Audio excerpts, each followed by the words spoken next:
which, you know, kind of good. Dude, it's kind of crazy, like, honestly. How do people have time to do content creation and work full-time jobs? Like, genuinely. Like, how do you keep like a regular stream schedule, work a full-time job, have a social life? Like, that's insane. And like, fucking like make like YouTube videos? Crazy. Honestly crazy. Try to squeeze that in when I can. So, the plan for today, I want to learn VGC.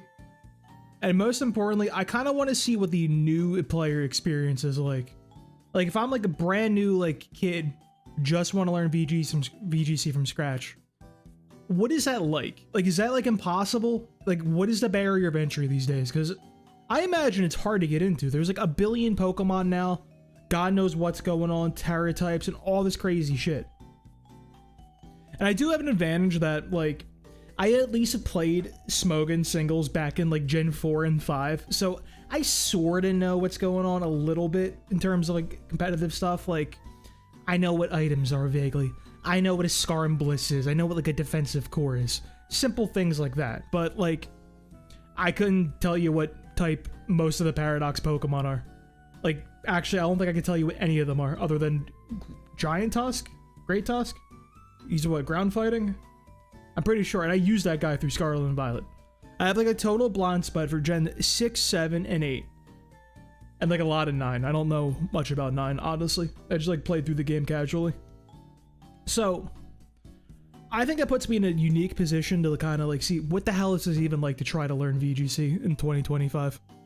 And I think that's interesting because I've played a couple games in my life that I put a lot of time into. One being World of Warcraft and the other being League of Legends. And their new player experience, like, at least back when I played, I heard it's a little bit better in League these days. Their new player experience back then was horrible. Like, genuinely, like, impossible to get into these games. Like, after, like, it was out for a decade. Like, I had people coming in to play League of Legends, like, friends trying it out. And especially after Arcane, like, the show came out, because people, like, really wanted to. And it was just this impenetrable wall of knowledge that they had to learn to even, like, play the game and enjoy like what was happening. Because there was like, that game had like 100 something characters at that point. You had 4 abilities per character. You had some crazy other guys who did like a billion different things, and like keeping that straight for a new player, I can't even imagine. I cannot imagine a new player getting into League of Legends in the modern day and just learning all that. It has to be impossible. And I feel like it's probably similar in Pokemon, to be honest. So I kind of just want to see if that's true. I want to see what resources are out there on the internet that like actually help learn, if there are any. Because like when I learned League of Legends, all we had was like go on teamsolomid.com and there was like guides on characters, and the guides kind of sucked. We had that, and we had like go on like pro builds and copy a professional player's build from solo queue. That's all we had. And even then, like, you wouldn't know if they're trying to do some quirky little stuff, and like it didn't actually teach you like how to play League of Legends, you know what I mean? Like, it taught you like what the build, like who to pick, the counters, but it didn't tell you like how to actually play League of Legends from like a fundamental macro thing. I feel like that I kind of had to learn just spamming League of Legends games, which is probably why every League of Legends player becomes a total lunatic. So I want to see if there's a similar deal. I want to see if you got some good resources for VGC. See if it's easy to get into, if there's useful things to read. So, in order to do that, I think we should start with the obvious, most simple way of doing this. We're just going to go to Google, and here we go.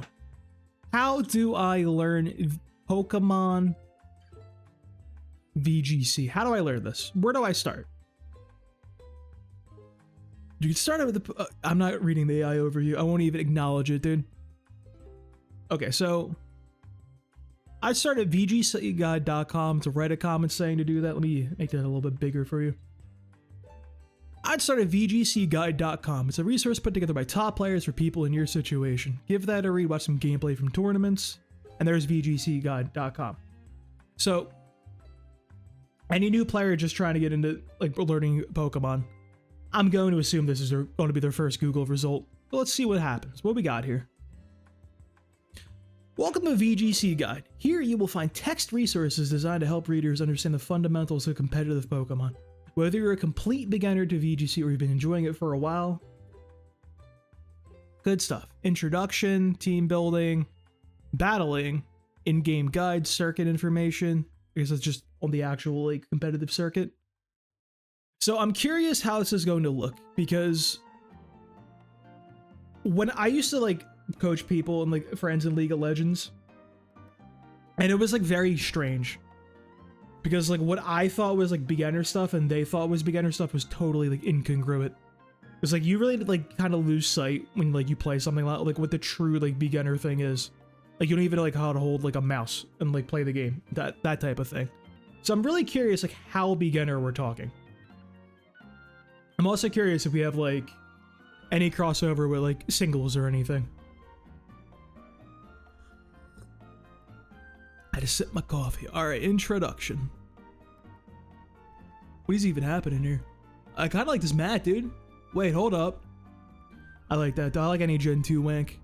Beginner start here. Okay. Coming from breeding or shiny hunting, coming from single battles. Start give you some battle. Are we talking Smogan? I don't think it says anything Smogan. Is it implied that it's Smogan? I feel like it kind of has to be, you know what I mean? Alright, let's go back real quick.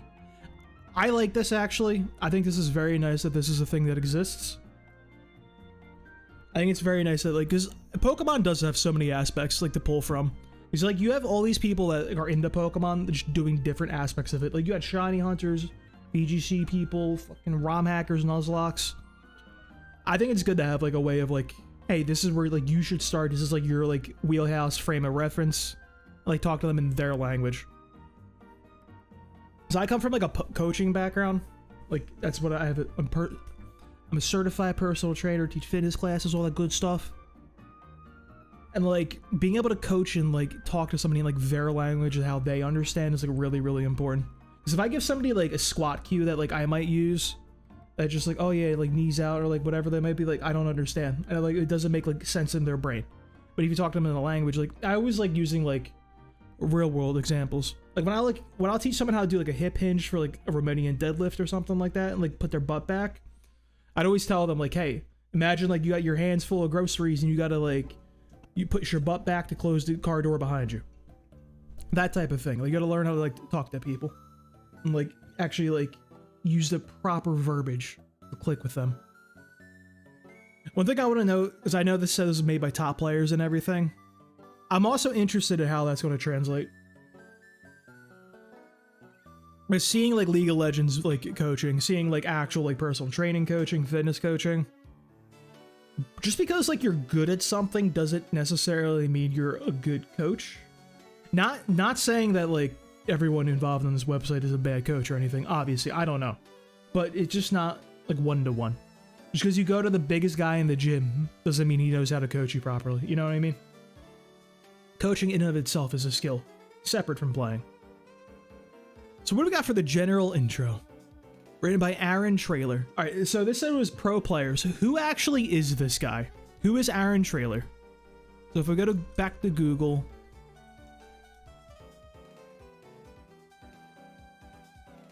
Co-author that, he's a guy, all right, let's check his Wikipedia. Wikipedia Pokemon. Okay, he's won a regional. Top 16 at championship, top 8 at championship. This guy's good. Second place in nationals. So this is a good player. He's still very good, still going top, just excellent. This is a good resource. This guy knows what he's talking about. Experienced player. That's what I want to see.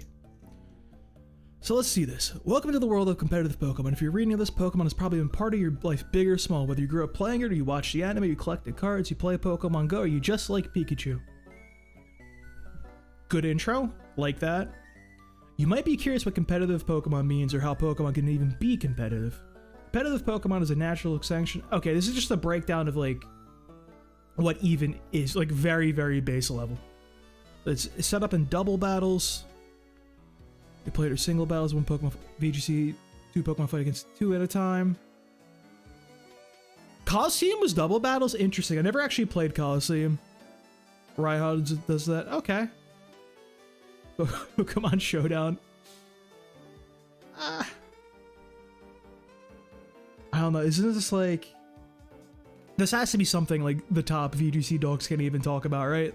Like Nintendo, we could start clapping, like getting real pissed off and shit about like that at events. Bring 6 Pokemon, battle with 4. Rather than fighting that you bring 4? Okay, good intro, good information. Set Pokemon to use of VGC changes every so often. Formats, metagames, and these are like regulations. I will say, I did play a teeny tiny bit in Reg H, like last year. And by play, I mean like, I went on Showdown and clicked 6 random Pokemon and clicked buttons and got the like 1100 elo. Like, I didn't get anywhere. I just was like, okay, this game's crazy now. Like that, like I didn't actually truly try to learn the game. You know what I mean? So I really wouldn't count that. Metagame, okay. All right, official circuit, blah, blah, blah. Okay, there's different brackets. I think that's actually nice. So, when was this written? I don't know when this was written, but I like that there's age brackets. I actually really enjoy that there is a competitive scene for Pokemon. I think that's very nice that kids have like a way of doing that. I just think that's fun, man.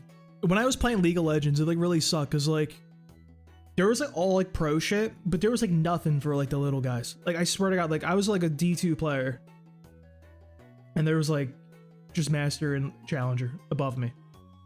Like that's what I peaked at. I think I got higher, but some shit happened in life, but that's a different story for a different day. Anyway, there was like nothing like tournament wise to like play. Like the college scene for League of Legends wasn't out back then and all that good stuff. So like I had nothing if I wanted to do competitive anything. I literally just had to grind like ranked relentlessly and like pray to God I got into like scrims or something like that. It's all you had back in the day. So competitive scene available for kids. Good stuff. I like that. Here's a reason why we like competitive Pokemon. It's fun. Yeah, it's cool. It's cool. No technical skill required. That is true. You don't actually need to be like... It's all brain. So I always talk about like video games. I talk about this in League of Legends. You can be a hands player or a brain player. Hands players are like the guys that would be like clicking 400 APM, doing the most insane shit you would ever see, that like they're on like 7 fucking different versions of Adderall just to even click that stuff. And then you got the brain player who like plays like they're in molasses, but they know exactly what to do, where to be at all times, and they're very, very intelligent. I was more of a brain player because I played jungle. So I think having an entirely brain game is pretty cool. I guess you could say chess is a brain game. Age doesn't matter, good stuff. Also very important because, well, so they say like you can age out in like video games as you get too old, but like I feel like that's not happening, bro. Like Faker's still going strong in League of Legends. Like that's not happening. All right, team building and battling. I think team building is very interesting. I feel like you don't actually need a team build. I could be wrong. I feel like you could just be very successful taking like the top 6 guys from like a viability ranking thread and just going to town. That's the shit people used to do back in the day. All right, let's what we got next? Coming from breeding or shiny hunting. I'm interested in how this plays in the like the VGC.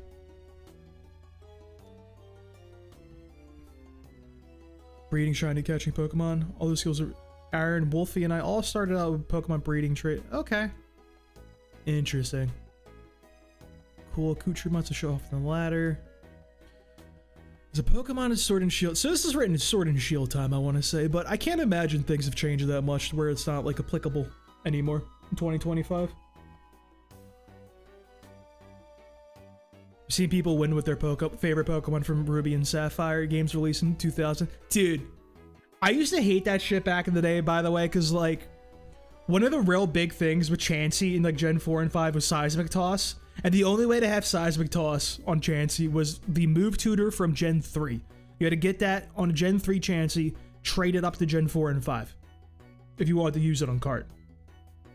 But also, like, there was no way, like, you didn't have Destiny Knot or like any of the fun things, like, to try to manipulate IVs. No, like, you had nothing, dude.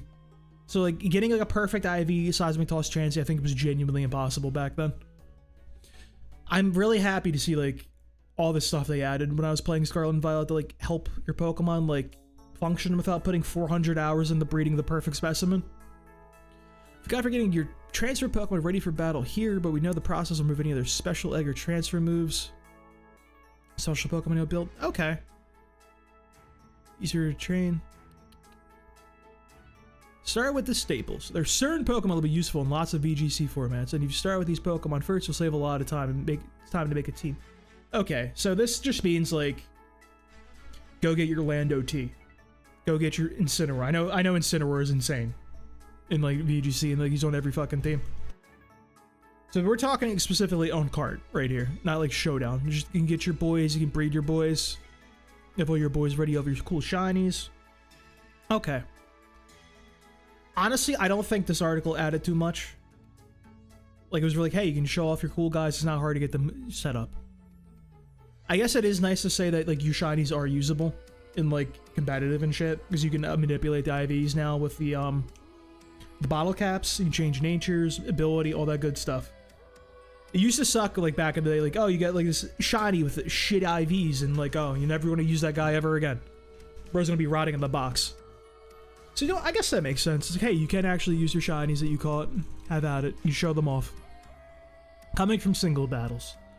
This is probably going to be the most relevant to me, because I used to play Smogon back in the day.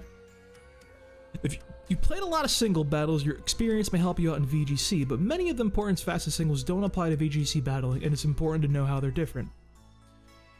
For double battles, your Pokemon help each other.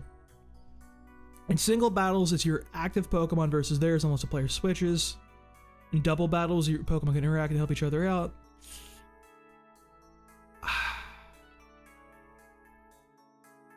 One simple way to do this is the double target. Both of your Pokemon use their attacks on one opposing Pokemon. Double target allows players to aggressively target Pokemon and quickly take knockouts before their opponent can respond. Pokemon work together in double battles to turn in a fatal matchup on his head. In a single battle below, Charizard can't defeat Excadrill on its own, despite dealing super effective damage. However, in double battle, Hydreigon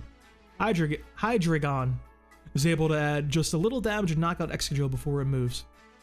So, I'm not a fan of this paragraph. It feels like, I don't know. I've talked to like a few VGC players, like people into VGC and everything, and like maybe I've just had a bad luck of the draw. I felt like a little like snobbish singles players almost, you know what I mean? With like talking to them was a very like, oh, VGC is superior format, it's much more difficult, there's like more Pokemon on the screen and much more going on and think about, which yeah, that's probably true, honestly. I think I actually might agree with that. Like, I think they're correct. But you can't really say that, you know what I mean? I think when you say something like that, it kind of puts somebody like trying to get into your thing like on the defensive. And like makes them want to like defend, like, no, we're like, it makes like a tribalistic thing almost, you know what I mean? Not saying that that's what Aaron's saying here, it's just what I've experienced talking to some VGC players. But I do think saying in doubles your Pokemon can interact and help each other out is a very like, something about that rubs me the wrong way, because it's still how that works in single battles. Like, you're picking defensive cores that work off of each other and all that good stuff. You're picking like hazard setters that can like chip people down in order to set up a one-shot kill. Like, even in this example, like Charizard can't defeat Excadrill on its own despite dealing super effective damage. However, in a double battle, Hydreigon has added just a little damage to knock out Excadrill. Well, the thing in singles, that this would still be a similar setup, because you would have a hazard setter that put out sneaky pebbles, put out some spikes, all that good stuff. You'd have stuff like that, and you'd also have to have somebody else that rapid spin get rid of your stuff in order to even get the Charizard in the first place. And then, but like before the baton pass got banned, you had like the baton pass stuff.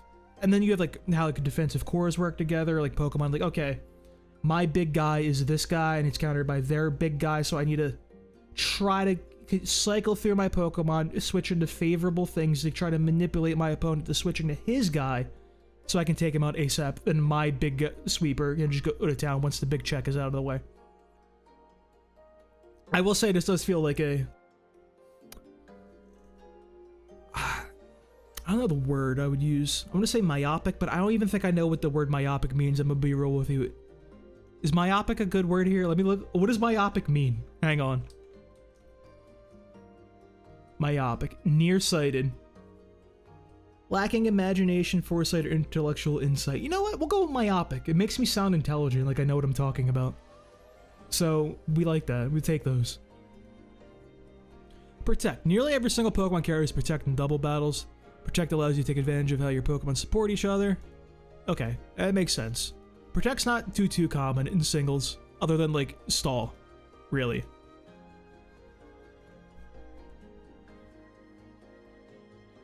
There's not much to say about that one, honestly. Single battles, you might have one Pokemon that counters another by stopping it dead in its tracks and forcing the switch out or risk fading. Because the interactions between all 4 Pokemon in the field can be complex, it's hard to find Pokemon that are always going to counter another. That makes sense. I think having that does expand on like what we were talking about earlier.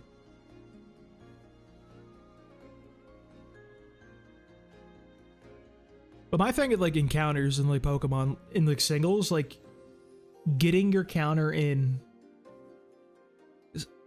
I'll explain it. Anyway, it's not that important. Okay, so yeah, you can't just truly counter, like, because there's 2 guys coming at you. You can't have, like, a Skarmory out there at a wall, like, something because the other guy will just murder you. Be careful setting up. You might be able to boost your Pokemon stats or use healing moves with your opponent having much counterplay. Some Pokemon can threaten to sweep an opponent if you're getting a boost or 2. Don't expect the same luxury in double battles. Pokemon is bulky and ekes out a game over many turns. A Pokemon can either double target or double target its partner. Try boosting offensive with Pokemon with low defensive stats, you just popped. Okay. Yeah, you just need to use Fake Out, Follow Me. Follow Me is what? The redirect, and Fake Out is flinch. For this reason and several others, stall tactics are much less effective in double battles. That is the worst thing I've ever read in my life. It makes me genuinely sad. Because I am a stall Chad and we love stall here. I have brain problems and enjoy ruining people's day. Spread damage. In double battles, you'll have to select the targets for your moves. Most moves will hit one Pokemon, but some hit both Eruption and Water Spout. Certain moves such as Surf or Earthquake can affect more than one opponent. They affect everybody. When a move hit more than one Pokemon, it's going to have its damage reduced by 25%. Okay, I didn't know that one. That's just a blind spot I had as a singles player. I had no idea that was even a mechanic. Has that always been a mechanic since double battles were added? Because I had no clue. Interesting. Okay.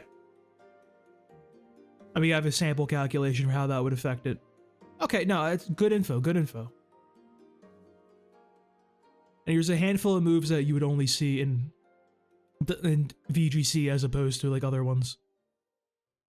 So you have Icy Wind, Electro Web, Tailwind, Trick Room. Yeah, you're never going to see Trick Room in singles. Wide Guard, absolutely not. Ally Switch, nope. But yeah, so the... Yeah, that's good. I like that. It's a good inclusion. Like, hey, you don't even know what these moves are. Keep an eye out for these. 4 poke... I really like the 4 Pokemon in a battle thing. I think that's really interesting. Games are faster. It's 50 or more. Bro, we go in 100 or it's not even bothering. But shorter, happens in more turn. There's really time to use the hazard moves such as Stealth Rock Spikes, Toxic Spikes, and Sticky Web. They just don't do... Yeah, okay. You switch a lot. VGC players switch their Pokemon in and out just as much as single players do. Do they though? Because singles be like, you'd be switching every single turn sometimes. Single battles, you pick one Pokemon from your team to start out the battle. This is often a lead Pokemon. Specifically designated to lead. Yeah, I remember Gen 4, you had the big 2. You had Suicide Lead Azelf and Suicide Lead fucking Aerodactyl. Both would come out with Focus Sashes. You put out your discreet Dolomite, then you'd click Explosion after you take a hit. That's all you did. 2 lead Pokemon make up half of your team. Rather than having one fixed lead, most teams are more complicated. At the simplest level, some teams may have 2 complementary Pokemon. Drizzle, Swift Swimmer, yeah. Okay. That makes sense. You have multiple leads. Like multiple setups that you can go with it. I like that. It's interesting. I think this is pretty well written. Other than like... I think if you took this down and like reworded a little bit, it would fit better. But this is a good article. This is very informative for singles brain people.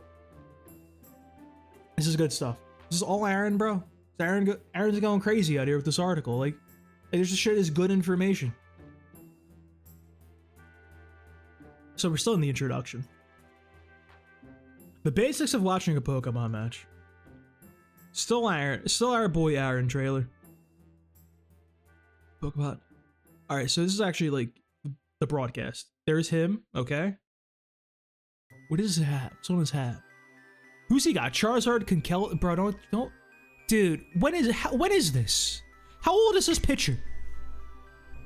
I'm getting Gen 5 PTSD. Jellicent, bro? Don't show me Jellicent. Conkeldurr? Nah, this is a dark time, dude. Duran? What, we got some Truant shit going on? Like, what were we doing? VGC's different, bro. I'm sorry. That's crazy. Dude, playing in Gen 5, like, these two Pokemon are two, like, my banes of my existence. I hate these guys, bro. Good lord. Guys I never want to see. So this is quite literally just explaining, like, how to even, like, read things and, like, what is going on. This is, like... Okay, yeah, this is for parents, pretty much. It's just gonna go and cheer on your friend that's really into Pokemon or your child. I like this. This is a nice article. It's a very, very good one to include. Especially when, like, you got the whole kid aspect of the Pokemon. You know, this is a kid's game after all. It's important the kids know how to, like... Or the parents, rather, can actually support their kid. Good stuff. Good article. Dude, Aaron, my boy Aaron is going crazy with this article, by the way. This is good information. Good way to, like, actually learn, get into VGC. Make it a little less daunting. I think we still gotta get into, like, the... See, my problem is still, like, how you're gonna handle the knowledge check.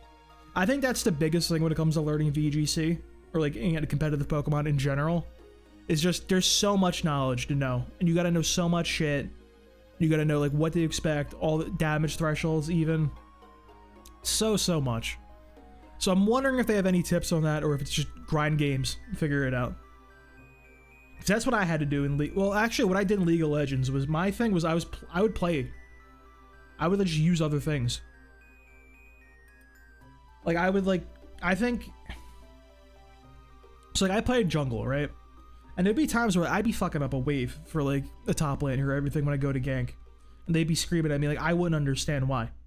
So I ended up having to play top lane myself in order to, like, figure out what is going on, see it from their perspective, and, like, what, like, truly, like, certain things are capable of doing. And, like, I played my boy Renekton a lot. I knew what was going on with that, so if I had to, like, gank for a Renekton, I knew exactly what that dude was capable of. Granted, it's a little harder in a game with 1,000 billion trillion Pokemon, but I guess I could say, like, if you use Miraidon, you would know what Miraidon is capable of better than somebody who's never used Miraidon. Something like that. That'd be my example. Assuming, anyway. I don't know. I could be wrong. And again, I'm looking at this as an outsider looking in. What are the rules of a VGC battle? Change from time to time. Okay. Last one standing. Double battles. Current mainline game. Pokemon must be caught in the current game of a battle ready mark. Old moves are transferred because they can't learn anymore. So did they just cut moves from people? I know there was a Dexa. Was there like a move it? Like they got rid of stuff for people? I don't know. Probably. They've definitely done that over the years. I think like Gengar lost the elemental punches at some point.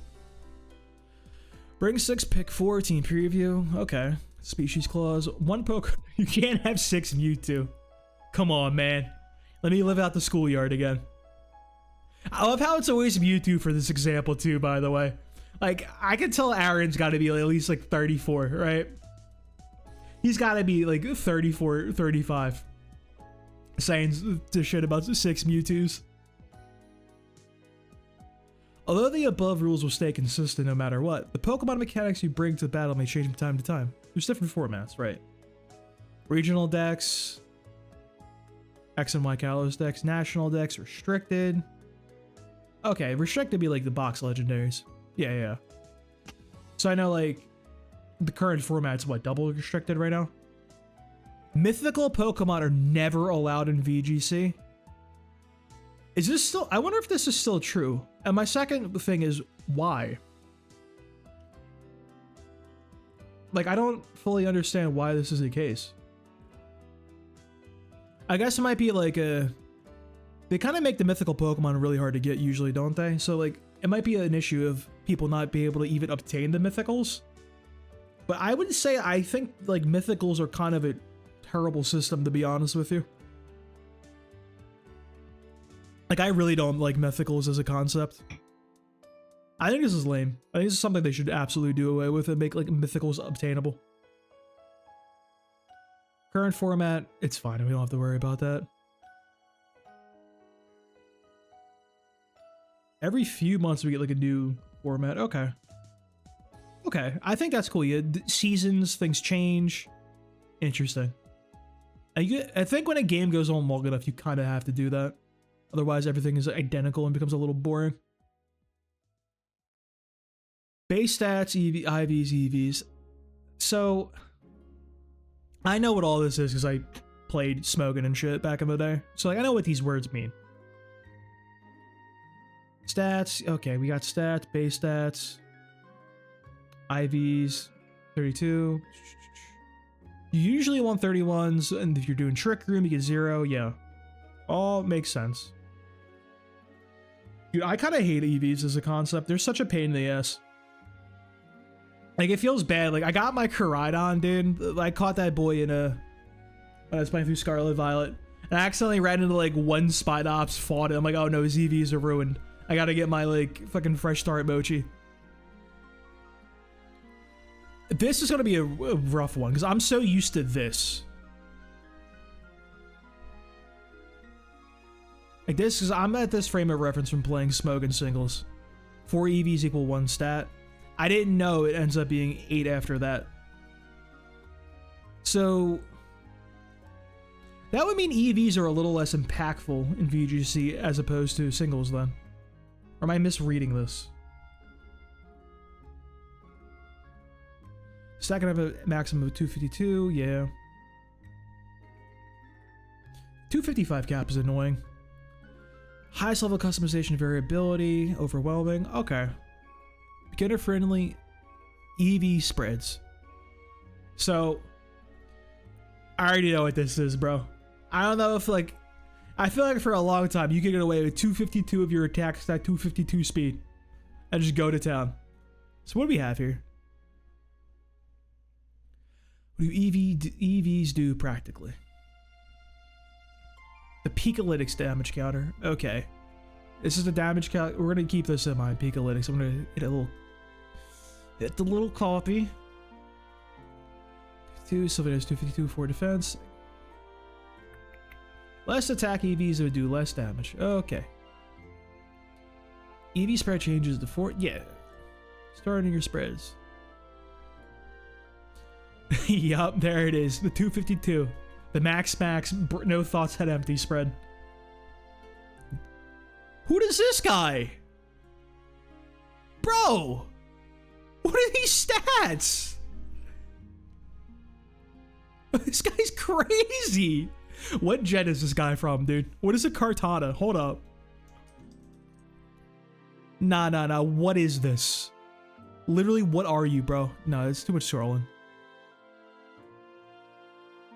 The Drawn Sword Pokemon? What gen are we in? Click 8. What is it? Increases the Pokemon's highest stat when it knocks out a Pokemon. So...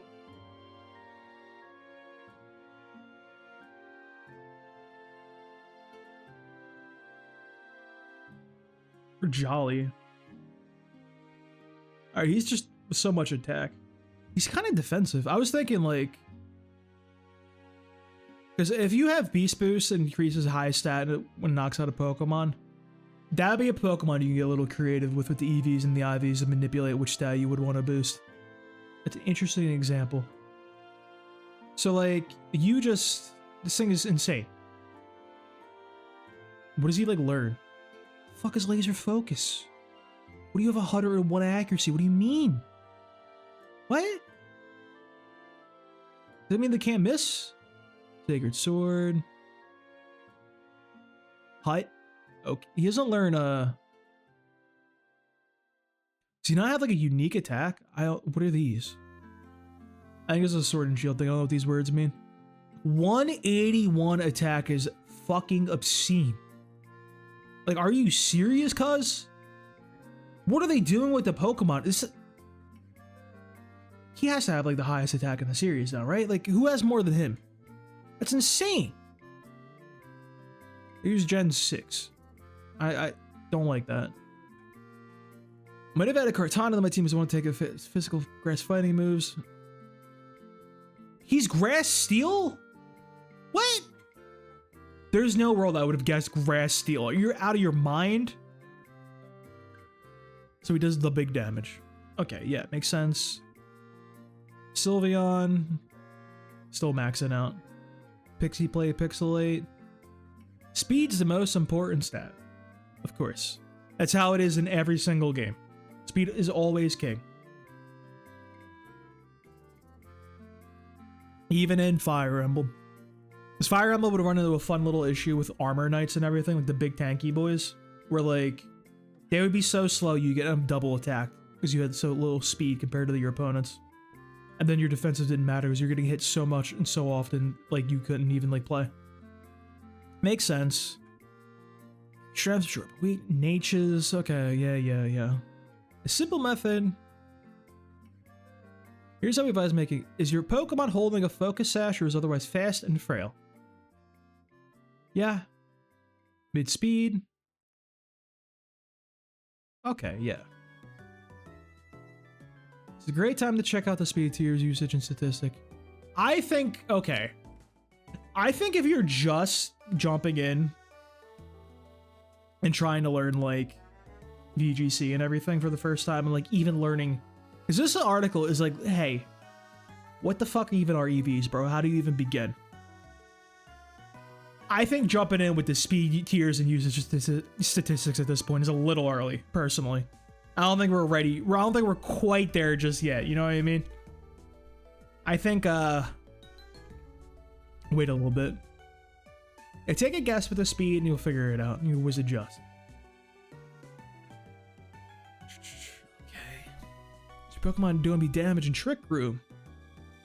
Makes sense, makes sense. Is your Pokemon defensively oriented? Set a thing, HP and defenses. Eviolate maximizes HP. Okay. I think at this point you might not even know what the fuck Eviolate is. But again, I jumped ahead in the guide. Genuinely, you might not even know what these items are.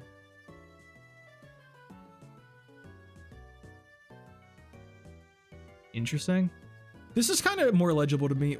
Because like I sort of sometimes get this mixed up. Because I'll be like, wait, what was the order for the stats? You know what I mean? Like, I'll forget like this part. Like, is it defense special? Like that. The wrong tab. Alright.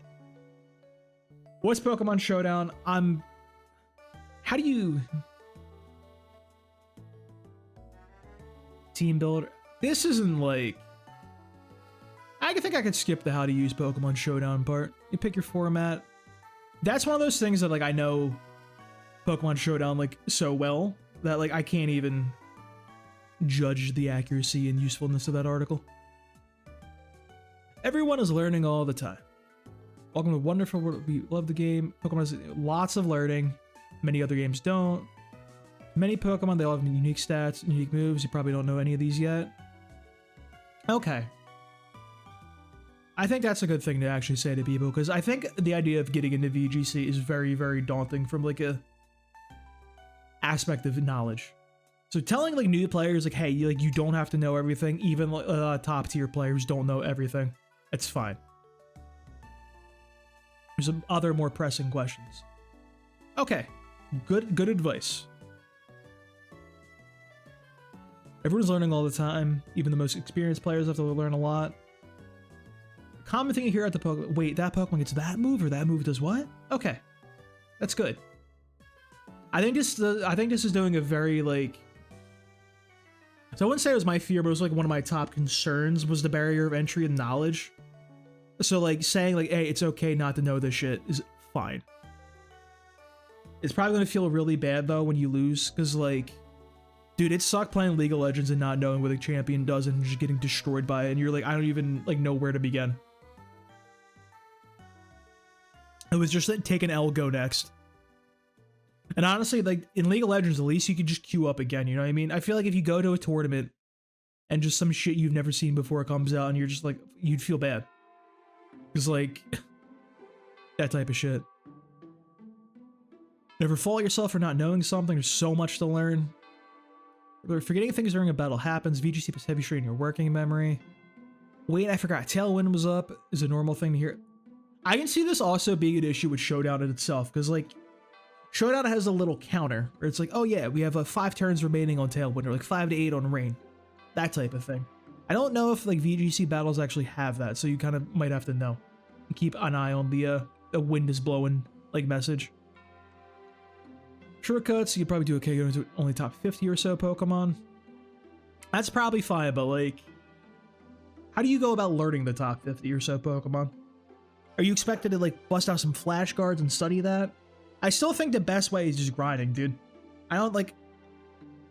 But granted, everybody else does have like different learning methods, so what might work for a League of Legends playing psychopath such as myself might not work for 8-year-old Jimmy going to his first tournament and he really likes Charizard. Where do you take something that surprises you and try to move on? Part of this game is learning and adapting. Even if something catches you off guard, you gotta be moving forward positively. There's no need to make flashcards. Okay. He got me right there. Dude, Aaron knows what I was about to say, bro. What you learn about Pokemon, you will learn over time through your experience. You've shown interest in learning. Okay. I like this intro. This is a good intro. Very good intro. Dissuades a lot of what I thought would be barriers of entry. Like issues that like a new player might like think, or the concerns they might have. However, there is a difference between like telling a new player like, hey, you don't have to learn anything, and then them going into Showdown Team Builder and seeing 400 million things and having a panic attack. Very different things. So let's go into battling. Less luck than you think. Yeah, I mean, this is just telling you to get in a good mindset and stop complaining about RNG. It's just how it is. It's just don't tilt. It's just how the game be.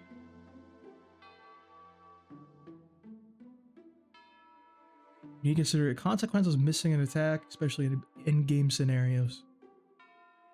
Now, I always let that shit go crazy, bro. What do you mean? Status conditions. When was this? So we figured out this was written around Sword and Shield era, right? Okay, this is Aaron Zeng. Who is this? This is a different guy. Who are you? Oh, he's like a real boy. Okay, he's like huge. You got like a Wikipedia? Alright, this dude's crazy. As a player, wait. Alright, this dude's insane. Okay. This guy's like nuts at the game. So, good mindset, obviously. Was this written before or after Dire Claw was added to the game, though? Because, I don't know, man. Dire Claw's kind of dumb, like... I don't know if this still applies in a post-Easler society.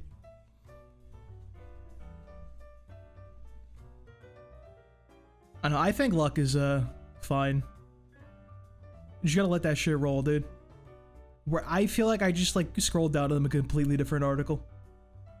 Thunderous Among Us Venusaur. Okay, yep, this is pre-Snizzler, if this is not there. Take them out, prevent them from getting multiple... Well, okay. I think Among Us up here is interesting choice because he does have 100% accurate Spore. There are a couple ways you can see luck appear in competitive Pokemon. You can control it, obviously. is going on tilt. Tilting is from poker? Really? I didn't know tilt was a poker. I always heard that in League of Legends. Yeah, that shit's banned in League, bro. Nothing will tilt, but like sometimes in League, like you gotta tilt. I'm sorry, it's like justified.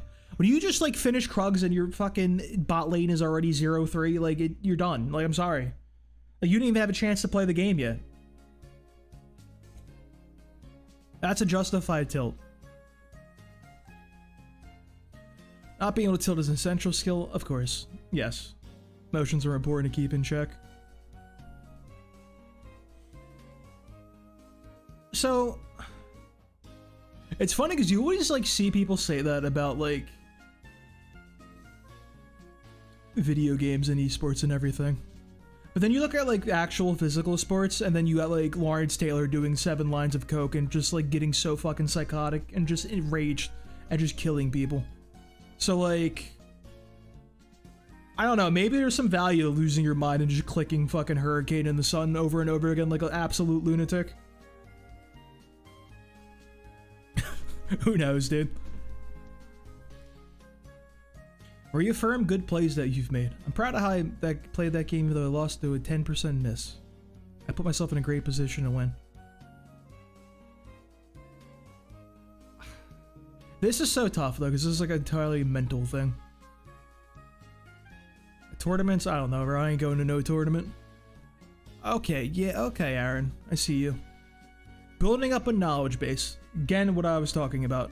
Probably a big concern. March 2022, so we have a timeline. Identifying every single play your opponent can make.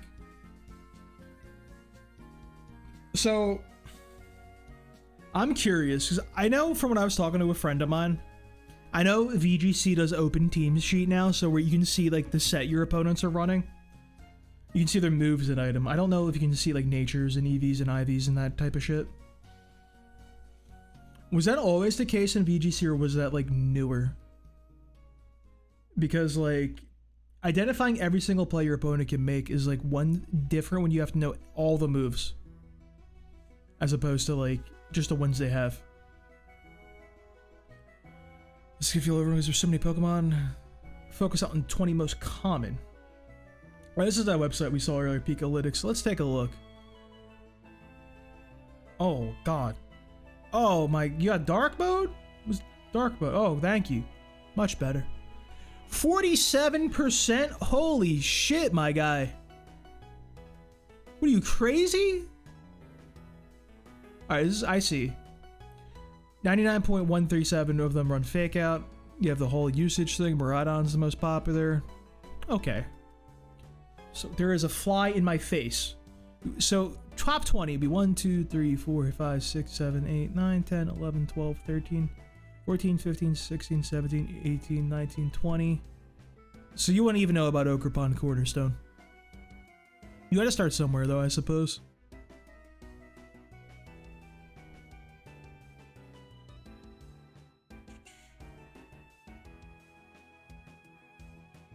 Most common attacks, how it's generally trained. Right, we just looked out and we'll have to go into Divide.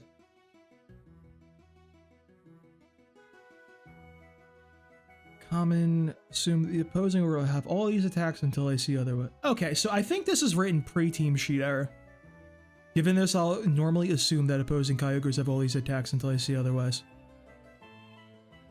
From what I understand now, like you know what moves a Pokemon is going to have because you have to see the team sheet for the other guy. So you don't have to know the entire moveset for like what a Pokemon can have. Like you're not gonna get fucking cheesed out by some insane shit like Psych Up fucking Rest Kyogre.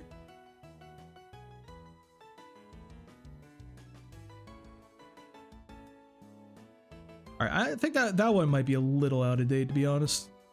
Best of 1 versus best of 3. Is VGC always a best of 3? I know like Showdown you could do either. Yo, what's up, Jerome? How's it going, homie? How you doing today? It's important to learn how to approach both best of 1 and best of 3s. Alright, so actual tournaments are all best of 3 in-game ladders, best of 1.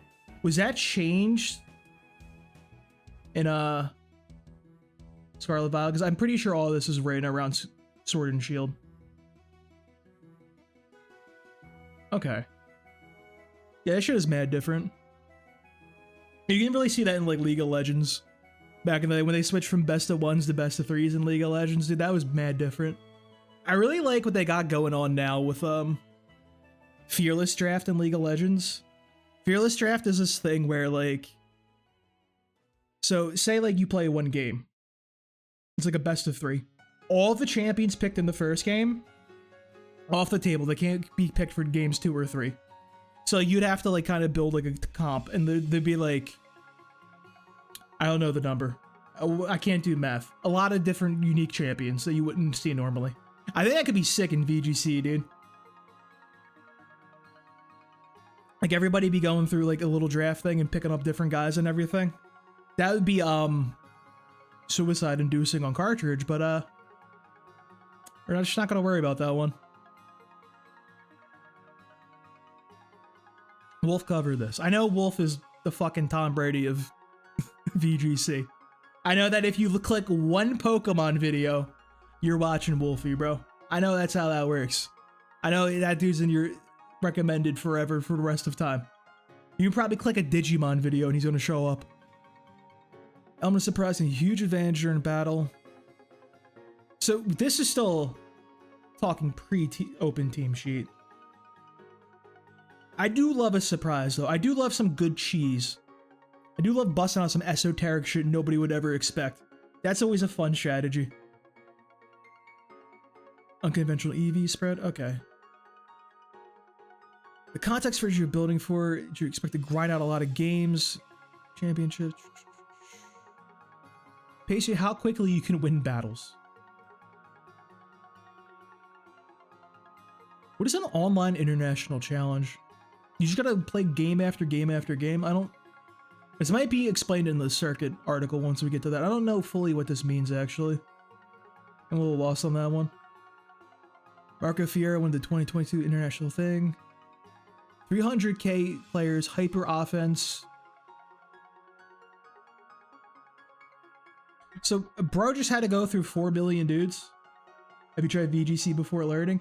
I have not played... So, my only experience with VGC was last year. I got back in the Pokemon Go after not playing for like since Generation 5. And like I went on Showdown and played like Regulation H for like a couple hours, just screwing around. Not like actually trying to learn VGC, but just clicking buttons and seeing what the hell's going on.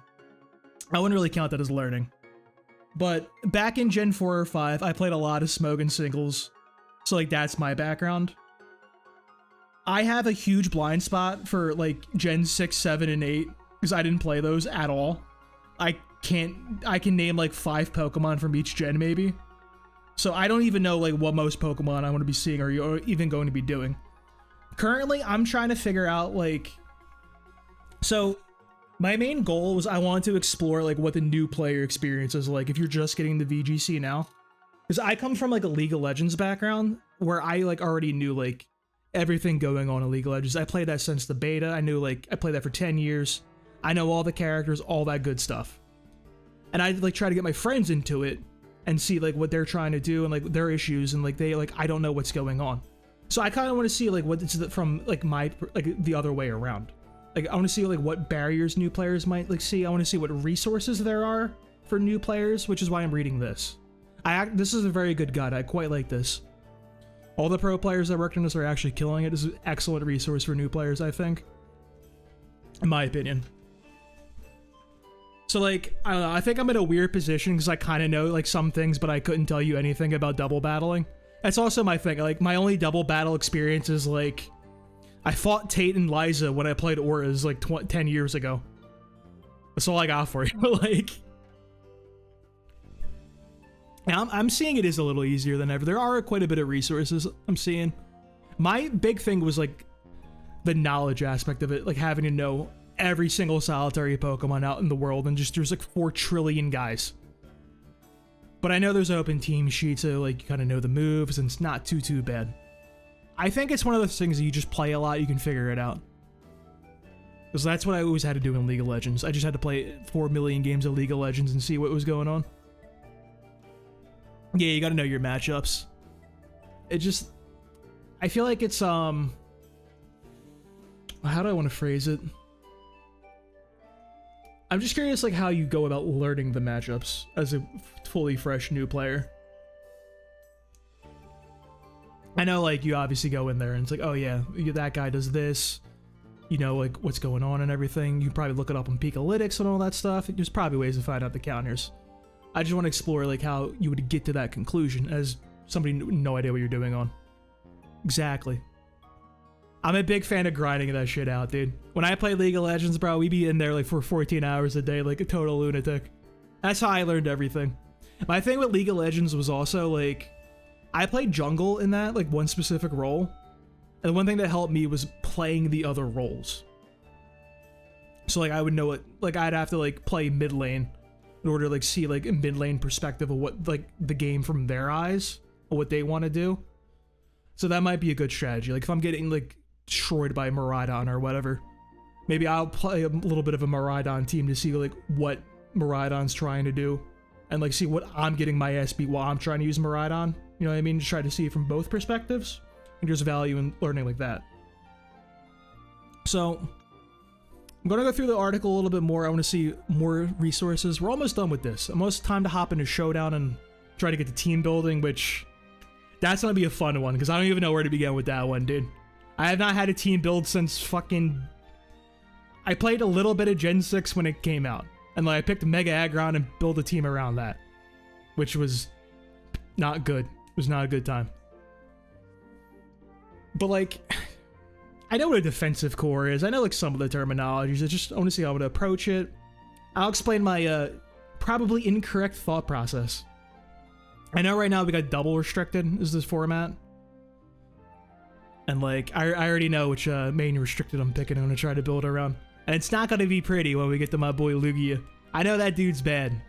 Oh, I know for a fact that guy doesn't do anything. Holy shit, that Pokemon sucks. There's no way Flying Psychic is even remotely usable in this day and age. Should also reflect on your Showdown replays. See, I might. My thing is, I tried to do that with League of Legends back in the day, and personally, that didn't work too much for me. I just don't think I'm like that type of guy to do that, you know? I think that's like one of those things that's like per person. Like certain people are down with trying to like reflect on their Showdown replays. Me, I was just grinding.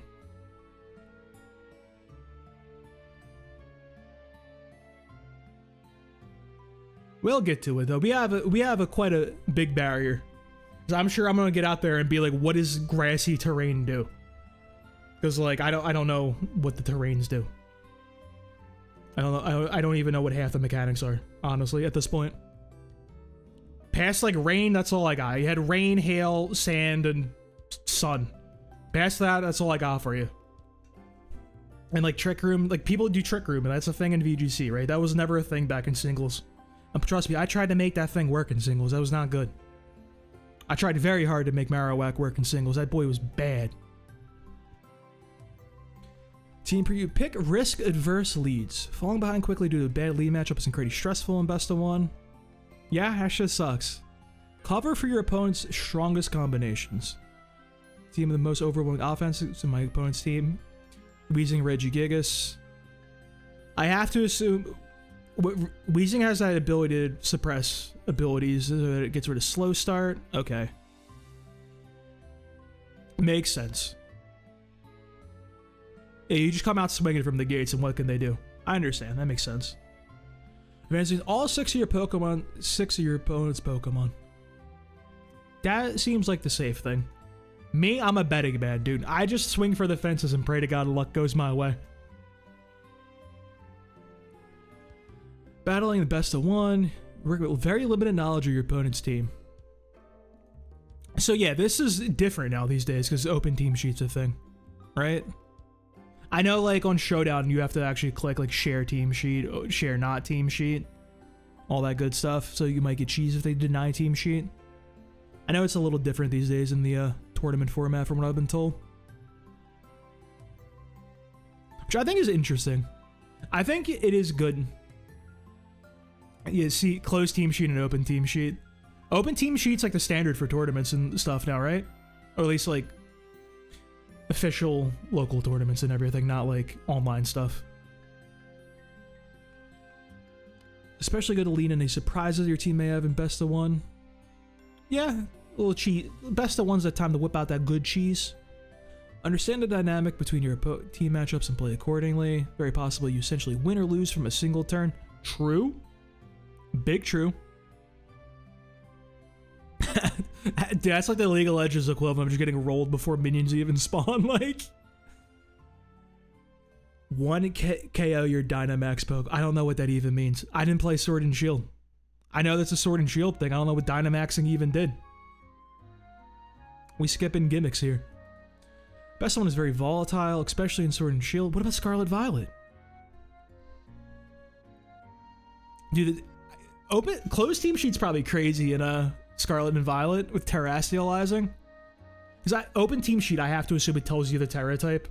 Otherwise, like how you'd be hit with the most insane Terra type out of nowhere you would never expect. Like the most off the wall thing ever.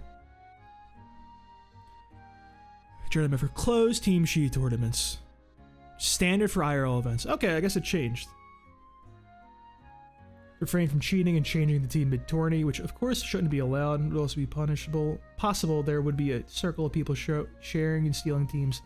Yeah, I could definitely see that being like a thing. People start sharing them all.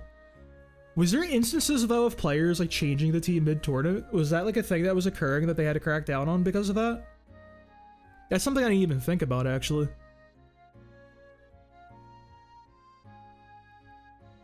Also, Jerome, what information is provided in the open team sheets? Because I know it's like moves, items, but does it also include EVs and IVs, or is that also still hidden?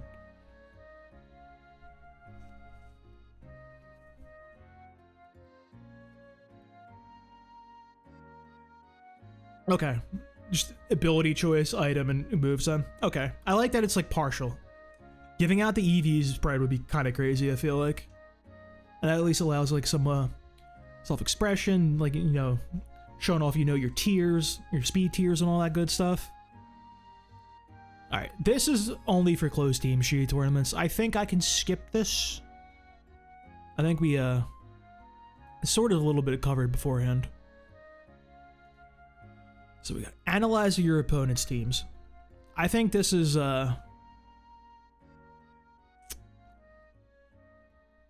see, I feel like we skipped a little bit, like as a new player. So I feel like we went from like, hey, like here's how you even start playing the game. Here's like the basics, like what EVs and IVs even are. And now we went right to analyzing the opponent's team, which I wouldn't be able to do. Like, you showed me a Calyrex on the opponent team. I don't know what that guy does. I just know he's got crazy stats. That's all I got for you. So I thought there was a bit of a jump here.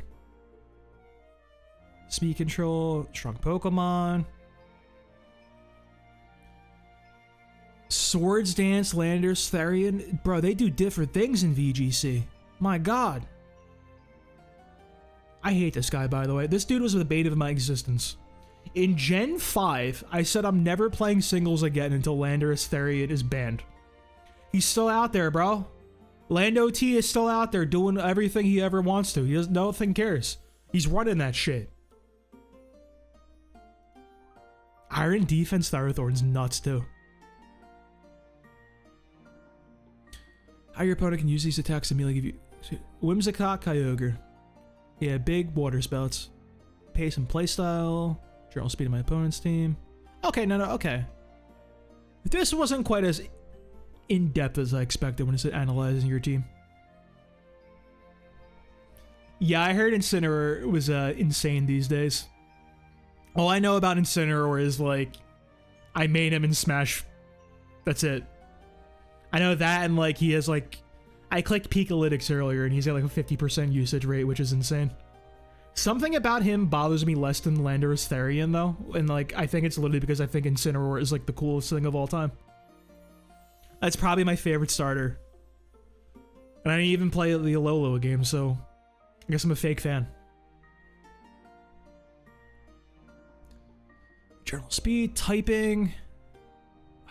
Dude, thank God in Showdown I can just mouse over the opponent's Pokemon and look at their type, because I don't know what most of these things are anymore. I beat Scarlet Violet and like I don't know what half the things are in that game. I swear. I just be fighting stuff and I'm like, wait, what? Are they duos that perfectly synergize? Okay. That's just like, hey, they got a Swift Swimmer, they got Drizzle Boy. Watch out for that stuff. Items. So Swift Swim, Drizzle. They got fucking Shed Ninja. I do like Primarina too. I'm not crazy about Decidueye. It's not bad though. I think that gen is like very like just solid across the board. I'm one of the guys that always goes for fire. Well, actually, is that true? What are my starter choices in every gen? Gen 1 Charizard, Gen 2 Typhlosion, Gen 3 Sceptile, Gen 4 Torterra.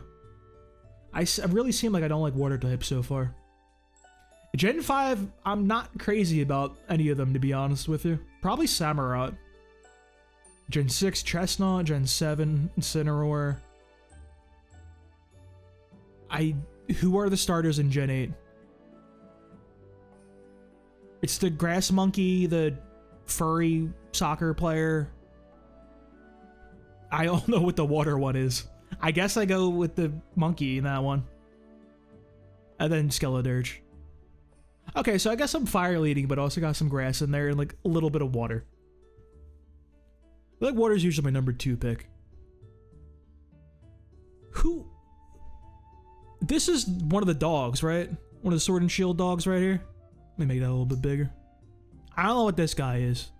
This is an insane thing. Do people use, like, is Shed Ninja like a thing that shows up in VGC? Is that real? Because that's crazy to be like a singles player. That boy is usually cheese. Alright, I don't know what you do. This is a double restricted meta, I suppose. Interesting. Kendrick Swift Swim. Indeedee Lando T set up a Swords Dance early. I don't know why. I don't know what an Indeedee is. Is this where I apply for jobs at? This is the website I go to find a job? Shed Ninja serves as a potential switching deck. Okay. So Kyogre's weak to grass and lightning, which Shed Ninja both resists. So Shed Ninja's weak to what? Ice, fire, flying? Which those aren't necessarily types that should be ever being launched at this loadout of Pokemon. So I can see why the Shed Ninja's in here. Like you're not gonna, well, no, grass. Did I say grass? I don't know. You know what I'm trying to say here. I understand. Indeedee is a terrain setter, really powerful support, and can turn off priority attacks. That is insane. That's, and I know like VGC loves their fake out, so that's like super insane. The female one specifically is the good one. So wait, is it like a Nidoran male, Nidoran female type thing where like they're 2 different Pokemon? Like is like the male have a completely different like role? Interesting. That's interesting they busted that back out. This has to be Sword and Shield, right? I have to assume. That's interesting they revisited that, actually. I didn't think they'd ever go back to that one. Okay. I literally know nothing about Sword and Shield. I know, like... I know it had Dynamaxing, and I don't know what that even means. That's all I got for you. I know, okay, here's what I know. I know it added Calyrex and Urshifu, and everybody hates those guys. That's what I got for you for Sword and Shield. Alright. Palkia P2, my beloved. Love that guy. Calyrex, what is that? Is that an Ultra Beast? An Among Us and Incineroar. Okay. Palkia is crazy. I did not expect my boy.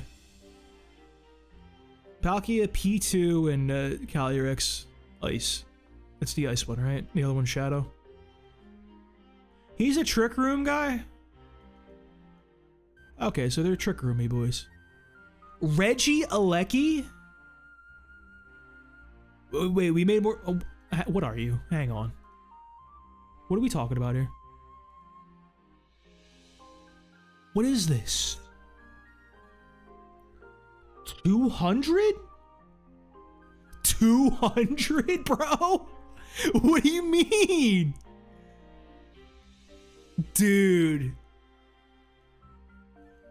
Holy shit, that's better than Speed Deoxys, man. What? 200 speed explosion, bro. What do you need extreme speed for? Thunder Cage, traps target, fortify. Is this like, is this move like, what do you call it? Fire spin and that type of move? This thing's nuts.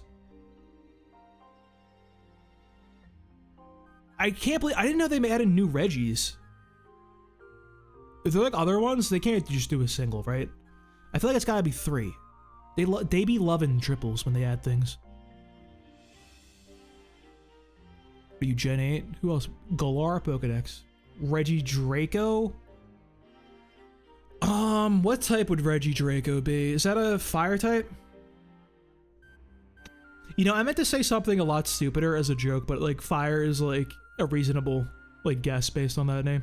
I meant to say something like really egregiously incorrect. I can't find him on. Am I dumb? This one. Sui. Sui was a Legends Arceus also, right? I didn't play that one.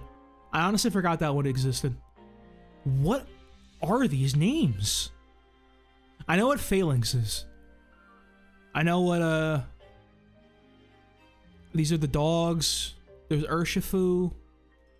There's Reggie Drago. I think I kind of like this thing. I don't mind it. 50% more on dragon moves? Are you like a special attacker or what? What do you do? Mixed? 200 HP, Jesus. Are you a mixed attacker? So this dude be hitting the fattest Draco meteors. That's kind of disgusting actually as an ability. I didn't even, what is your ability? Electric moves 50% more. Damn, dude. You gotta be hitting them like zap cannons with this guy. That's the ticket right there. Just let them bitches like rip. Alright. Let's get back to that. Palkia and Cali journey feel like a bulky offensive core. I don't know. I honestly don't even know like the capabilities of Palkia. I was never an Ubers player. And like I never really like using legendaries when I play through the games back in the day, so like I don't really know what the capabilities of most of the legendaries are, like in any gen. I know Mewtwo was really good in Gen 1 because I ran Mewtwo because I was like 6. And like I used Lugia and Ho-Oh in Gen 2 because I was a child. That's as far as I got on like box legendary knowledge.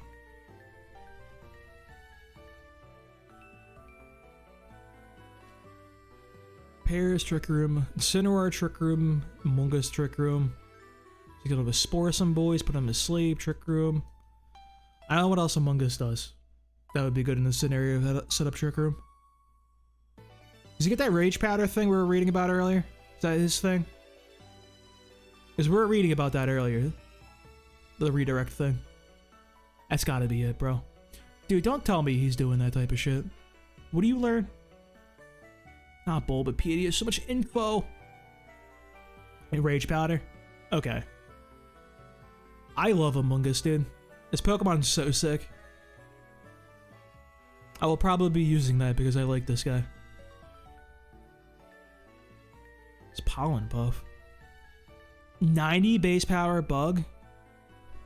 Targets an ally, heals? This move is insane. Dude, like... So, coming back from Gen 5, the Pokemon now, some of the moves they got these days are insane. Like, a friend of mine was like, hey, check out Urshifu. Hey, check out Calyrex. And she was like, hey, look at a Raging Bolt. And my first instinct was, that is the ugliest thing I've ever seen. What did they do to Raikou? And my second one was, what is Thunderclap? Like, who's coming up with these things? Yeah, they're nuts, dude. Like, I can't even imagine the early game, like, or like the early generation legendary standing up. Except for Kyogre. Kyogre's kind of the GOAT. I do like Kyogre. Palkia and Kelly majority damage. P2 can be annoying. It sure is. I love me some Porygon. Second favorite Pokemon. Who are you? Regieleki, Whimsicott. Okay, I know what these boys are. Yveltal. He was, Gen 6, right? Dark Flying? I don't know what he does other than that, though. I don't know, like... I don't know what these boys do. I swear I just, like, misread and saw the word Pee-wee. Dude, this lead sounds like torture, by the way. Like, this sounds like a nightmare. Among Us and Incineroar. Zacian's incredible. How fast is Zacian?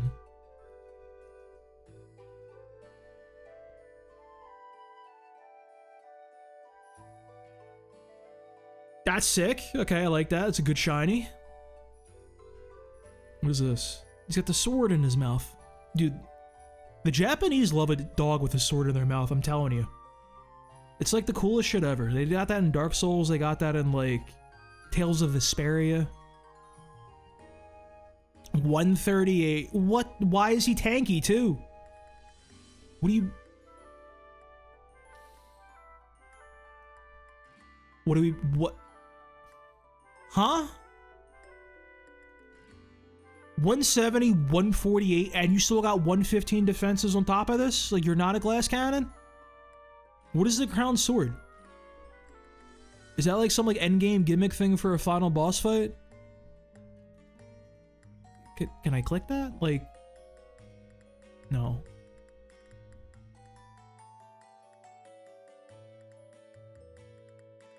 Hell item? Boost the Pokemon's attacks that we...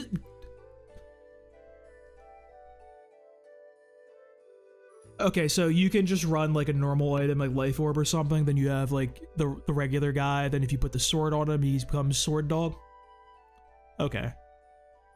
Do you need this ability with 170 attack? Like, that's insane. Like, what? Who tanks him? How is this... How is he not, like... Because this guy looks insanely broken to me, but obviously he's not. Who's the other one? Zamazenta. Sounds like a Naruto character. This shiny is kind of hideous, but in like a good way. Like, I like this. Defense stat enters a battle. What do you do? All right, what does your shiny look like in this? You know, the shield dog is kind of weird looking, I'm not gonna lie. The sword one is definitely cooler. I kind of like the shield dog though. Oh, excuse me. What are your stats? Really? Wait. You know, I thought he'd be a lot tankier and slower. It's like, is this the same as the other boy?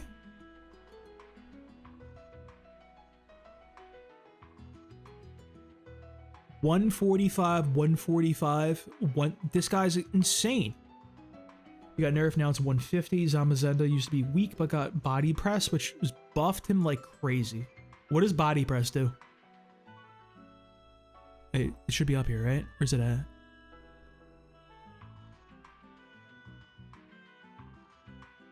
Damage based on defense.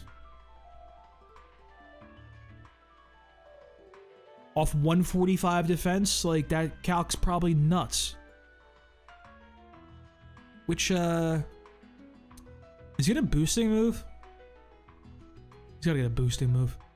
Yeah, do people run Iron Defense on him too for that? Not in Gen 8. Okay. Let's see. The Gen 9. Is it Tutor? Move Tutor? Am I blind? There it is. 80 base power, higher defense, greater deals. That's crazy, actually. Who else learns this move? The Stoice Golem, okay. This move is kind of nuts, actually. Wait. The body press pseudo wudo? No one's gonna expect that one. Skarmory? Hold up, that's my boy. The good old days of running Skarm Bliss back in Gen 4. Interesting. It's an interesting move. Alright, let's get back to this one. So, fast killer dog. Fast. Fast?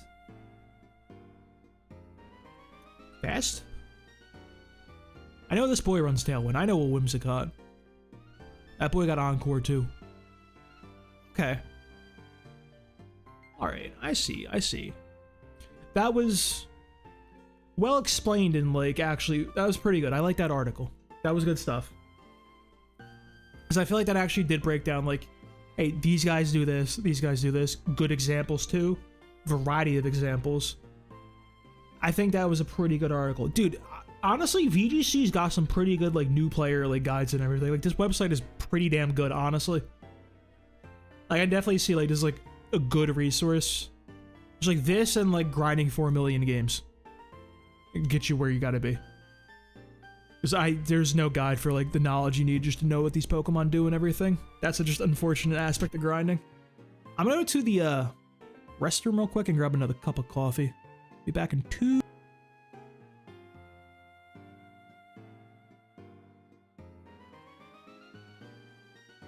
Before I gotta say that, be right back right there. Looks like it blends right in with the title on the article, dude. Okay, I'll be right back for real right now.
Okay, emptied the tank, got some coffee.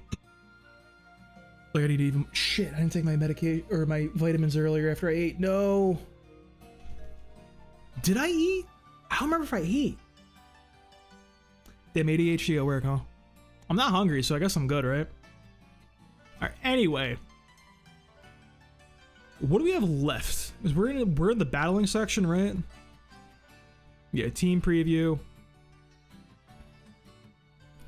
So, like, is this really going to be any different from analyzing your opponent's team, though? That's my question. It feels like there's going to be similar information in here. Also written by Aaron Zhang, so it might go a little more in depth. How did I pick the right boys? Your team, multiple ways you can approach team view, find the safest option, predicting. Okay. Aaron Zhang's thoughts. Well...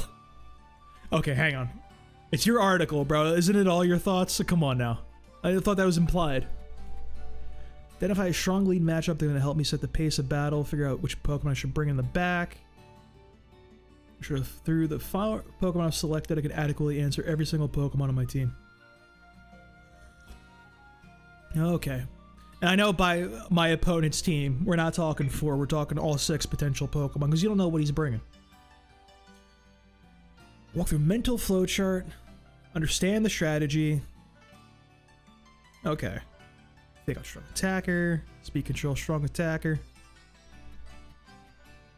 Redirection setup.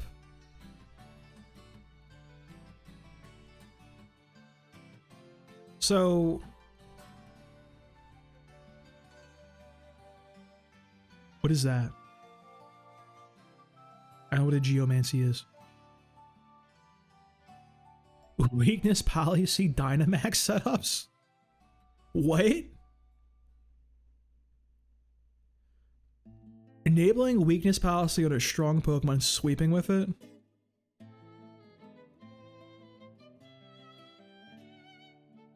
We're shadow sneaking our own Calyrex here to proc this shit? Is that what we mean here? Speed of my opponent's team. How can they go first? How can any opponents on my team cause problems by itself? Shed Ninja. Dude. You get double HP in Dynamax? Okay. Does it do anything else? I'm not familiar with like any of the Sword and Shield mechanics. I literally went from like Megas to Terrestrializing. I know nothing about like Z moves either from Gen 7. Yeah, 7. So wait, look at this. Typo. Got you. Not perfect. Flawed article. I detected a typo in your article, therefore all of your information is invalid, Aaron Zhang. I don't care how many tournaments you've won. You clicked the wrong number one time. That's it, moves turn to max moves. I just assume they do like bonus effects probably. What four should I select? This is very interesting to me. I very much like this aspect of VGC. I think this is very neat. Granted, I haven't really played with it yet, but I think on paper that's a very interesting idea. Work backwards, eliminate Pokemon, don't contribute very much. Offensive, defensive, no need for specific output. Yeah, don't bring your Whimsicott with Tailwind into a Trick Room team. Makes sense. Part of a combo. Okay, yeah, you don't need your Swift Swimmer if you're not bringing your Drizzler. Makes sense. Speed Boys. Cinderace with 4 offensive attacks. Crazy, dude. That's what you do when you're a kid. Love that shit. I love 4 attack moves. I guess like it's not that interesting anymore when you have Assault Vest as a concept. Like, this is what you do. Who do I need to bring? So, this is an interesting question because I don't play VGC yet. And I know like double restricted is the current format. I would assume you always want to bring your 2 restricteds, right? Just because all those boys got all the stats. And they're probably like the strongest guys. So why wouldn't you want to bring them? That's at least my thought. Obviously, there probably is a lot that goes into this and everything at a higher level, but that's just my noob first read. I guess if you run into like literally the worst possible matchup of all time, you don't want to bring somebody. You may want to drop one of your main attackers. It's incredibly weak in your opponent's main attackers, does not deal good damage to your opponent's main attackers, and dies too easy. I then look at the main threats, okay? Bro, Shed Ninja... Dude, was Shed Ninja like running shit for a while? Because like he keeps popping up. Like, I'm a little afraid. This guy should not be appearing this much. Now I've thought about my opponent's team in mind. It's time to decide what Pokemon I want to lead with. These are so important in VGC, especially Gen 8. Okay. He ran it back. He got the right number finally. Placed 3rd at the World Championships. Cresselia wrote... Oh my god. Getting Gen 4 PTSD, dude. Oh my god. Stop with these Pokemon. What a dark time. Thinks about the strongest opponents, the strongest combo the other guy can run. How his leads could match up against that in turn 1. Okay, Grimmsnarl. I know Grimmsnarl is a screen guy, right? I know you could get out there, put your screens in, and just like shit the bed. Good teams in VGC have strong combos. Okay. Oh, you need multiple combos. Can't deal with all of them, obviously, but... Your lead should have a purpose. Oh, man. What a sentence. Stall out the early pressure, get some shit going. Okay. It's like... It's one of those funny things that, like, you just, like, know. Like, yeah, your lead should have a purpose, but I feel like you just get lost in the sauce in team building and, like, forget that you're supposed to have, like, a purpose. Think heavily about the balance between offense and setup when you lead.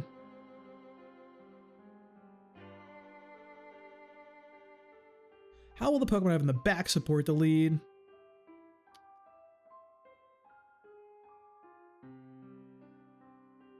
Okay. I think this is a long part. Post-game analysis. I'm not going to read that part. I'm going to be real with you. I'm not a post-game analyzer. That just ain't me. I'll skim it.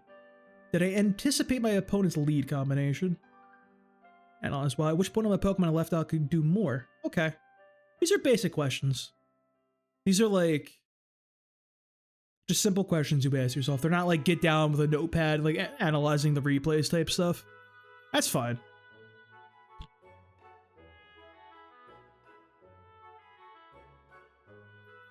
If I won, was it a comfortable win? Hell no, dude. I love a grinder of a win, dude. I love like a win that like you don't even earn, that like it just doesn't feel good. That type of stuff. Let me just work for that. I play stall, by the way. If you couldn't tell by that statement. I was a stall enjoyer. How did the lead match up from the previous game? Can I lead the same thing again? Yeah, dude. Or sometimes you gotta go with the bad lead, you know what I'm saying? Maybe there's an angle in that in of itself. So there is a former professional League of Legends player, I'm a cutie pie, now turned Twitch streamer. He once said, and I quote, "How can your opponent know what you're doing if you don't even know what you're doing?" And I think about that a lot. Because truly, how can your opponent predict what you're doing if you don't know what you're doing? You can't predict the unpredictable. Okay, this is all... He's Aaron T? So I think this is actually interesting. So they gave... Where is it? Oh my god. Aaron Zhang beats talking. It was Aaron Zhang's process for how he handles it, and they're getting another high-level player's process. Which I think is important to contrast, that there's no correct way. You know what I mean? Because I do think when people get into like playing like a game competitively, like they get caught up in like, oh, you have to do this. That was very common in League of Legends. People would see like professional players like do a certain build and be like, yo, this is what you gotta do. You gotta build your Black Cleaver on Renekton. Even if like you did all the math and realize that like that shit sucks. And you analyze it from a different perspective and there's better options. People would just follow what like one guy said because he knew what he was doing instead of having their own internal like review process, I want to say. Like analyze for like what the cost benefit analysis is. Something like that. The goal is to come up with a narrative to imagine the events of the battle might occur. The pressure relationships between Pokemon on each team. What Pokemon online are most challenging for them to deal with? How can I position them to give my opponent as much trouble as possible? What Pokemon are most challenging to deal with for me on their team? When I think about how the pressure will apply throughout the game, starting with the lead Pokemon. Leads can I pick? Okay, it's very similar. This is what I was talking about earlier. When I was talking about like singles. If you remove one of their Pokemon, does that remove pressure on one of yours? That was a real big thing in singles, is you just had to like almost manipulate your opponent into getting like their guy in a bad position while your guy's in a good position.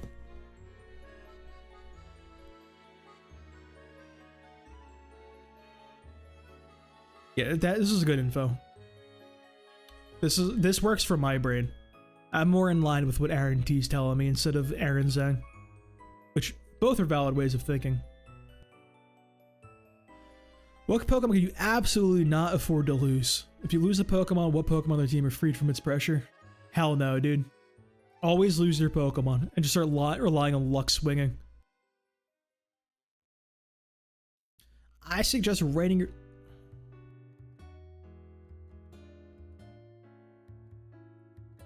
I can see this being a thing.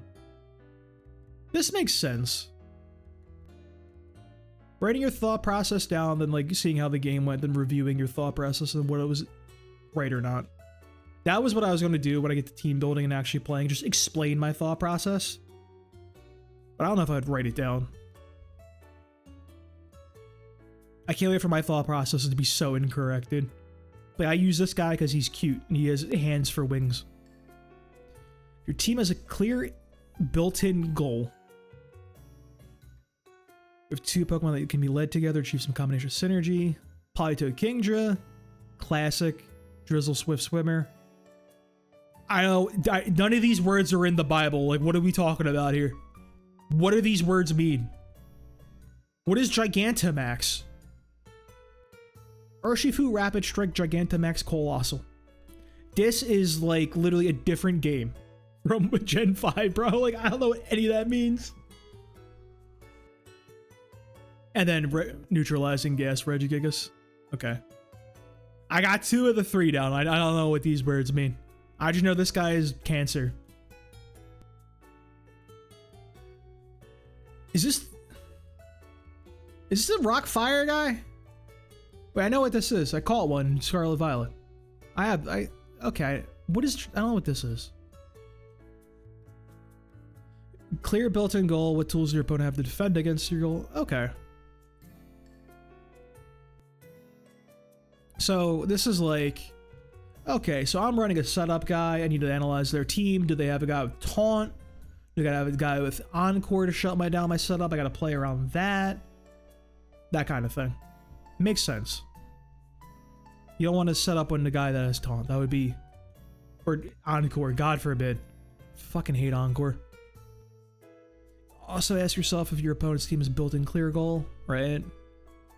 Roll out on each side. Rillaboom on your team, but no Pokemon is weak to its Grassy Glide. And they have several Pokemon that can knock it out or weaken it. Okay. That makes sense. I assume this is a grass move. I know I'm really using my big brain right here. Gigantamax is a special version of Dynamax that only certain Pokemon get. Think of Mega Pokemon. The Gigantamax Pokemon have a special max move with a busted side effect most of the time. Interesting. Let me, You're in Cerebi, right? Colossal, Cerebi, Gen 8. How do we feel about the shiny? I don't know. I kind of wish, like, dude, if there was like a blue fire on like the coals, that'd be kind of cool. What is that? We got a big picture? I guess it's gotta be the Gigantamax. He's just kind of big and he got clouds up there. Do we have your thing? What are you, max moves, right?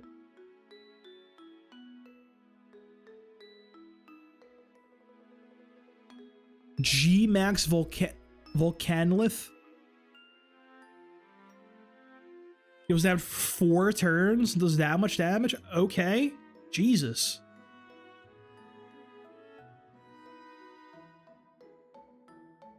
One 6 maximum HP each turn for... Dude, what? This guy's crazy. That's so much. Good lord.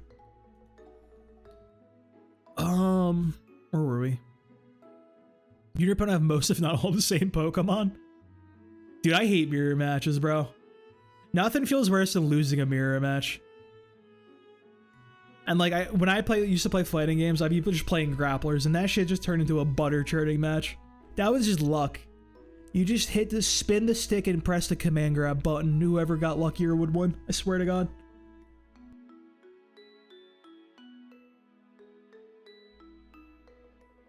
Okay. Next in before the battle, what is a game plan? Okay, like...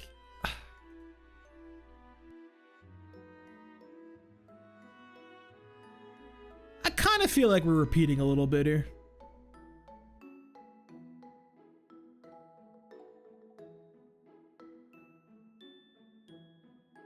Outspeed Oko-zation crown with Flare Blitz under Tailwind. It may not be apparent on the team. Okay. This feels like it's similar information than the last couple articles. All right, well, we can skip that one. Pressure, predictions.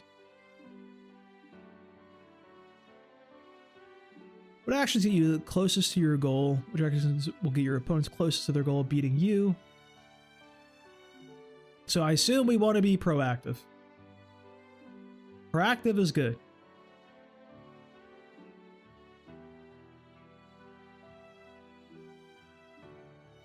Alright, yeah, you just like do stuff proactively and pressure them. Something that put pressure relationship is intuitive, as a Pikachu Gyarados example. Even if you've never played a single competitive battle, you understand that the Gyarados is facing certain defeat. Do something or the Gyarados will go down. Okay. I understand. Pressure one Pokemon, or both enemies. Yeah, Venusaur, Sleep Powder, or Among Us, generally. Among Us. Who's going first? What does the next turn look like? Threatening status moves. Both. So in VGC, you can spam sleep, right? Because I'm used to like the Smogon sleep clause. I can't imagine that's in VGC because like I don't know how they would even implement that on cart. Like, you just be putting everybody to fucking sleep. That sounds like cancer, actually. It's less clear how pressure will play on a turn. Many sources of pressure. It's easy to define a prediction, which is when a player wholeheartedly commits to an action based purely based on the existing pressure and how they think their opponent will act or react. Alright. Predictions, protect. Let's learn about protect. I think predictions are pretty self-explanatory. Like, you think opponent going to do X, so you do Y. When to use protect and play around protect.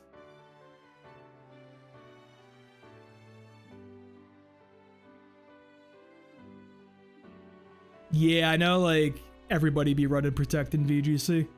It's one of those moves like you don't see that much in singles.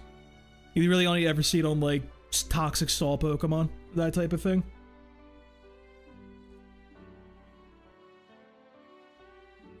The most obvious reason your Pokemon get knocked out or takes significant damage. Reposition, keep a Pokemon healthy, don't get killed, stall. Stall, good words. My favorite word. Love that one. While using Protect and save your Pokemon, there are actually several potential drawbacks to using the move that you think about it well. Give your opponent an opportunity to switch out. Do boost. Attack more confidently. Is double protect? Okay, so what is the odds on double protect really? Like, what do we add for that? I think it's not that low, honestly.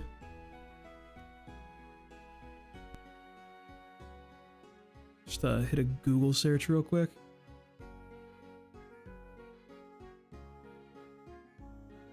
One-third?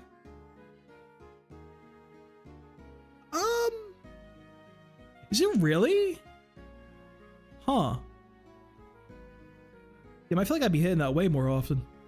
1/3 is not bad, dude. 1/3 for a double protect kind of go crazy, honestly. And use this. I wonder if they'll ever add like an equivalent for burn for the special attackers. What other Pokemon do during this turn? Dual screens, weather, trick room.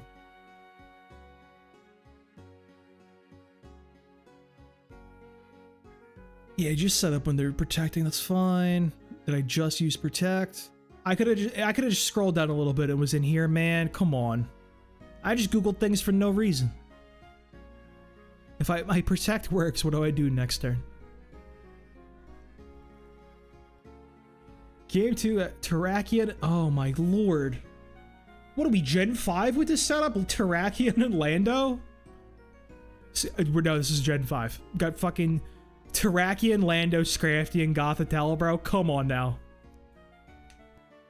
Double protect goes for triple protect. Triple protect is a crazy play.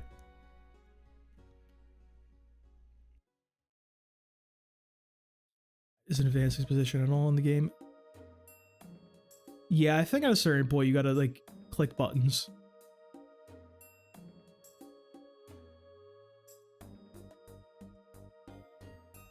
Diana Bros.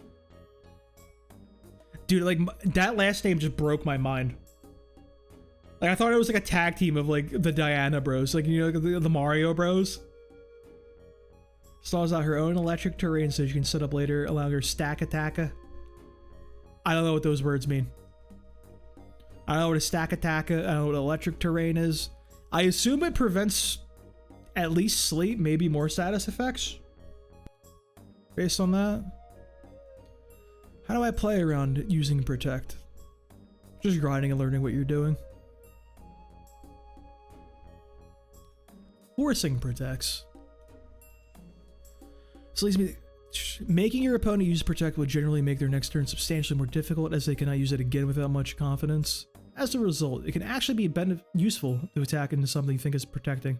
If they don't protect, you can just get a large amount of damage off them. If they do, you pressure that slot a lot more. Interesting. When do I go for consecutive protects? I feel like you always go for consecutive protects. Because even if you lose, think about the mental damage you're inflicting on your opponent. If you hit the triple protect, can you mathematically hit a quad protect? Is there any chance? I feel like if you hit that, you automatically win by default. Because you get to go home and knowing that you just lost the match, but that guy's gonna think about that quad protect for the rest of his life. Double protect on accident? Inclusion? Yeah, okay. That's good to think about, that like protect isn't going to happen the next turn. That's something I never actually even like really thought about. That like you just blast somebody, they protect that, and you have a chance to do it again. Because they have no counterplay that time. Well, unless they go for the double. Switching. Alright, I want to read switching, because switching seems like a great way to get absolutely slaughtered in doubles. Survive an attack. Improve one's positioning, make most of the field conditions. Trick room, tailwind, what? Okay. All the stuff. Save somebody for later. The risks. You get your ass beat. Yeah, switching is fucking crazy, dude. 2 Pokemon damage coming in. It's like I can't imagine it's common for to be in a situation where like you're switching and can like counter both of the Pokemon that are off on the field. It can't be that common. Be the victim of that attack's undesirable secondary. You get luckier when you have more chances to attack. Honestly, true. That's a good way of thinking about that. The more, it's like you need it like more chances to do things. It's like dating, you know what I mean? The idea of like putting yourself out there. You got to put yourself out there, have more chances of meeting people, and you have a higher chance of like finding your cutie girlfriend of your dreams. You just have better odds if you're putting yourself out there as opposed to just sitting inside or something. Similar concept. Switching doesn't improve your next turn. Rapid. Okay. It's just so don't die. Battling his Trick Room. I think I need to see the concept before I can like learn about fighting the concept. You know what I mean? Like I don't even know like about Trick Room. I know what it does. I know it reverses the turn order based on speed, but gotta see how that plays out first. 1 HP is infinitely more than 0. That's self-explanatory to me, honestly. I always be saying that in League of Legends. How to analyze a battle? Is this a battle that already went down? I feel like this kind of went down already. Damage calcs. How accurate my internal calcs are. Yeah, it's one of those things you kind of just gotta like know. Just by doing it over and over again. turn-by-turn analysis. I feel like there's a lot of similar stuff. They have annotated battles. 3 annotated battles. Let's just see this one real quick. Wait, this is actually really cool. I like that they have 3 annotated battles. They tell you which concepts that we just talked about are present in these battles. We got a link to the game itself. This is dog quality. I was not expecting to click randomly in here and see a Snorlax. Let me see. Slow pace, blah, blah. Okay. Alright. I like that we get context for this specific area, so if we watch it in the future, we know what's going on. Like that.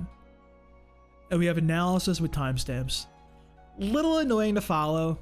I think, like, I could see, like, somebody doing, like, voiced, like, annotated battles and, like, reviewing them would be, like, really, really cool. I feel like I like this a whole lot. I'm not gonna go through this, but, like, this is a fantastic idea. I really enjoy this inclusion in the article. This is good stuff. Yeah, this momentum, protect, double protect. And what do we have here? Momentum with Dynamax, stalling, double targeting. So they cover like every concept they just talked about in like the other articles in some of these replays. That's really good, dude. Dude, I can't believe like actually how good these articles are. Like at like easing new players in. It's quality stuff. I don't think you find anything about like this quality in like League of Legends or like World of Warcraft. Like genuinely. Like, I don't even know where you begin as a new League of Legends player. There's a question off much. What is a good ladder? How does it work? Proof of concept. I was rank 1 of the game in Showdown Ladders, my nationals team. Worst finish at the time. ELO. Okay, we're just explaining what ELO is. 1,000 to 1,200. That's where you get your Wild West type shit. 1,200 to 1,400. 14 to 16 is most of my time when it counts. Good battles, think seriously. Excellent tournament practice without climbing above this. Interesting. See, I thought like 14 to 1,600 ELO would still be like not very good, you know what I mean? Not very impressive. Not good tournament practice still. Who is this? Aaron Trailer. But I wonder if there was like an ELO inflation since this was written. Like things have changed. Getting first is crazy though. Like that's just too much. ELO ranking is such a pain in the ass to grind that high for, dude. Alright, this is an important ladder. This is a good question too. Is that something I always think about too? Like, how do you even like judge? Good info. Items. Dire hit, bro. You can't even use that. That's not a throw. Nobody's using throw. You can't tell me people were doing throw in VGC. There's ain't no way this guy was getting put out there. I love it, bro. That guy sucks. What is team building? What do you want on your team? $1 million question. Synergy, consistency, pacing, breadth, depth, dynamicness. Really dynamism? I don't know if dynamicness is a word. And relevance. You don't have to team build at all. You can just use other people's stuff. How to use someone else's team. How would you do this? Is there like a resource? Pick a team, reverse engineer. Where are the teams? Where do I grab the teams? That wasn't very helpful.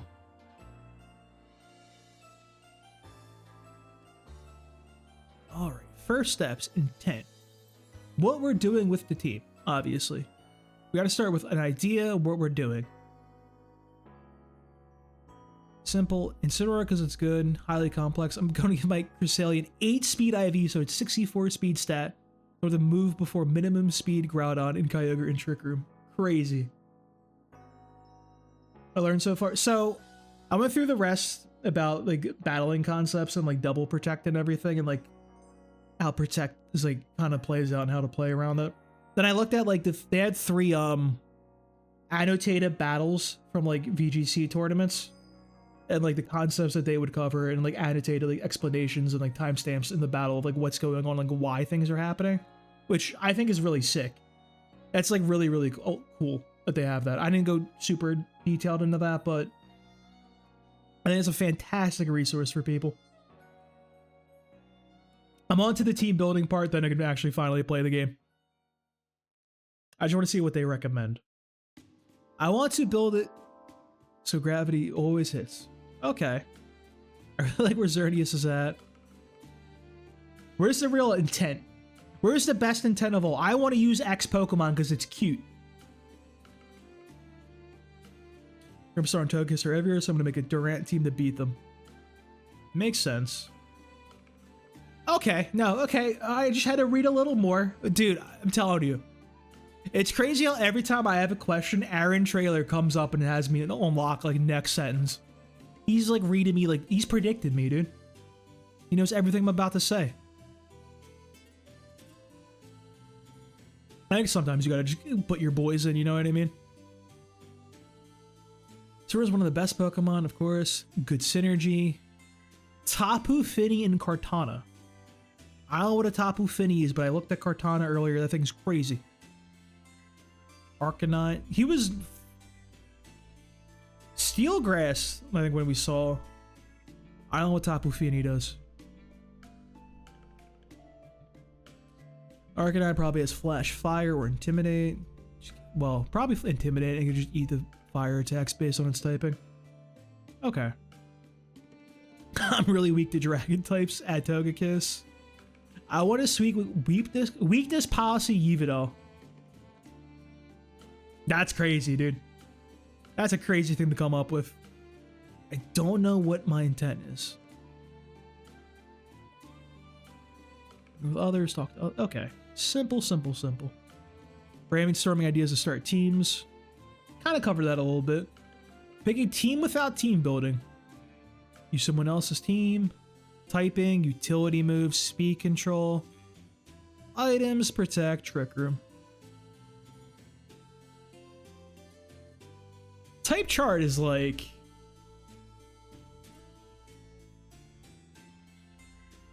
I feel like explaining the typing is difficult.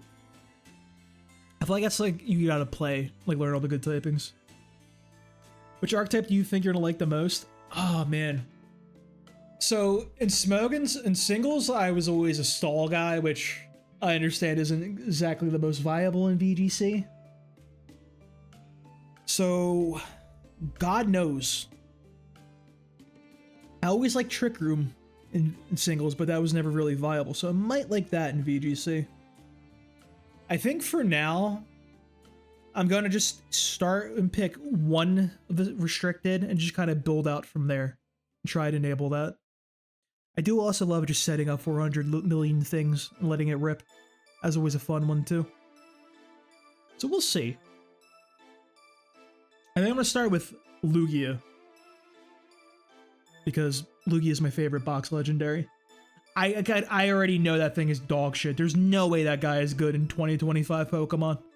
That guy wasn't good in like 2010 Pokemon. You know what I mean? Like there's no way that guy kept up at all. So that's gonna be a tough one. Tail Room guy. I never really played Tailwind stuff that much. I don't even know if it was like in the game back. When did Tail Room get added? Actually, or Tailwind actually?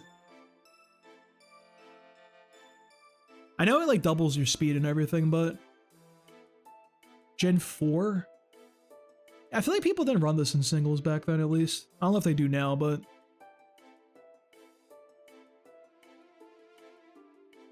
you definitely see that being a lot more useful in VGC. Synergize the other Pokemon. Okay. It's like... It's hard to judge the type effectiveness thing, because it's like so like ingrained in me, you know what I mean? I can't like... I want to say I have it. I don't want to say I have an understanding of like types and everything, but like I've played enough Pokemon to understand how typing works. Utility moves. Okay. A little more useful. Dragon Tail, Force of Switch. Breaking Swipe, which is a weak move that lowers both opponents' attacks. So status lowering moves. Surf, Rain Boost. Protect, Stab 1, Stab 2, Utility. Protect on everybody, dude? That's crazy. Tail Room is a combination of Tailwind and Trick Room. So I would assume you would choose like which of the two, like, what term do they use? Modes? I think they use modes in this article. The article is on here. You would just choose which one of the modes you want to go into based on what they're doing and everything, I would assume. And like what opportunity that gives you to set that up for free.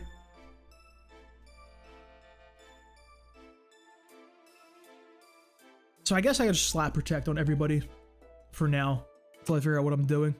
Which that's going to be interesting for Lugia because that dude sucks. Other moves, there's almost no viable alternatives to Protect. Do they still have Detect? Because I know that was a move back in the day also, which was exactly the same. Choice or Assault Vest, don't use Protect. Yeah, okay.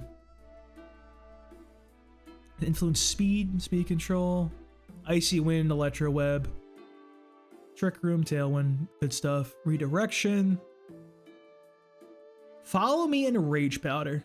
That causes the... It's like... I misused the word taunt, but that's like... I can't use that because it's a different thing in Pokemon. It's like... taunt from other games. It's good against Imprison shenanigans. Imprison's the one that you can't use the moves that are shared, right? So that's a way of getting around getting your Protect imprisoned. That's interesting, actually. I would have never thought about that interaction of using Detect over that. That's really... okay. Because to me, they seemed redundant personally, but no, that's actually a good idea. That actually does have a use of having two moves then.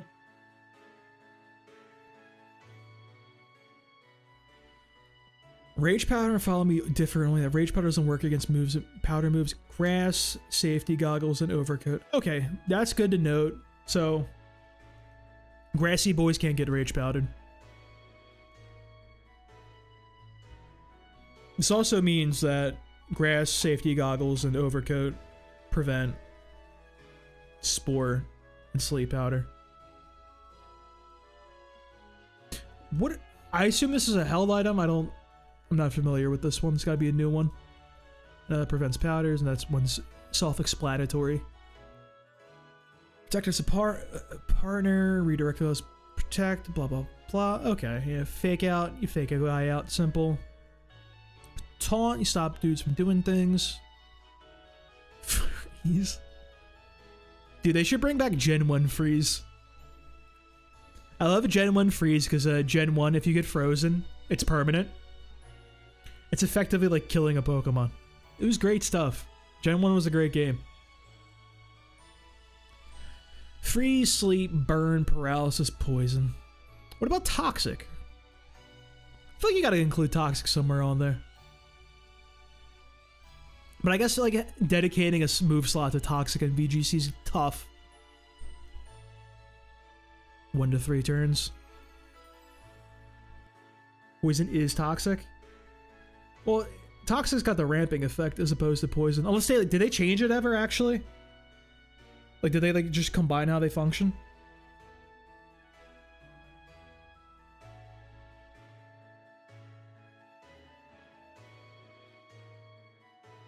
I remember they used to be, like, separate. You had Poison and Badly Poisoned. Dude, Sleep is not 1 to 3 turns. Come on now. Yeah, Poison and Badly Poisoned.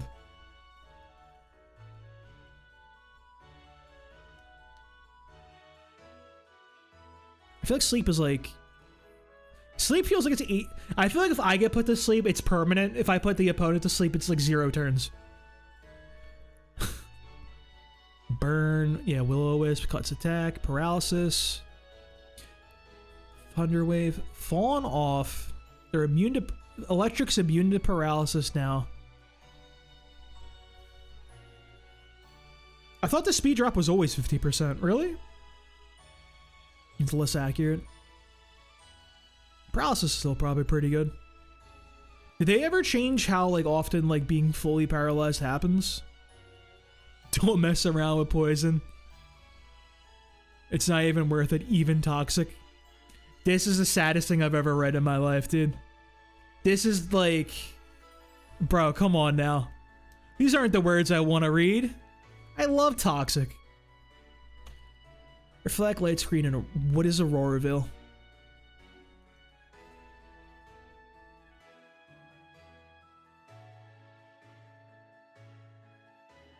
Halves damage from physical and It can only be used during hail or snow. What is snow? So it's both screens, but can only be during hail or whatever snow is. Hailstorm. Did they change hail? Yeah, they had to have. Hailstorm, hailstorm, snowing.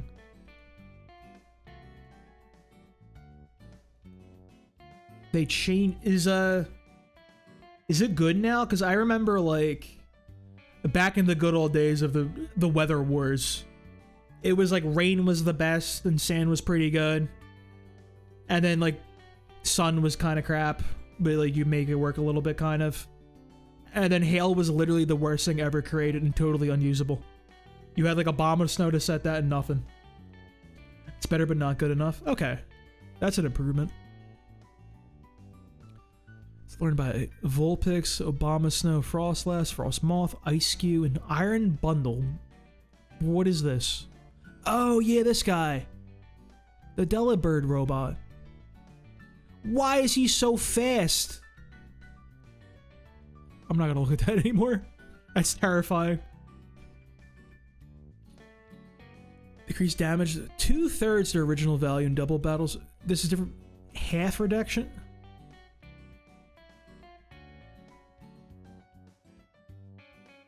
I'm gonna be honest with you. My brain is not mathing right now. Half reduction is bigger than the 2/3. Okay. Alright. I'm not stupid, I swear. I'm just a dumb gym bro. Let me live. A lot of the effect of these moves is phenomenal. But when I use these moves, I'm setting screens as a primary purpose and just don't do anything. Alright. A lot of people get the screens, stat dropping moves. Setup moves. Very difficult due to the fact you're always facing down two boys. It's bonus requires some boosts, much more dangerous. Setup, belly drum, swords dance, nasty plot, quiver dance. Love that. Dragon dance or vomit geomancy.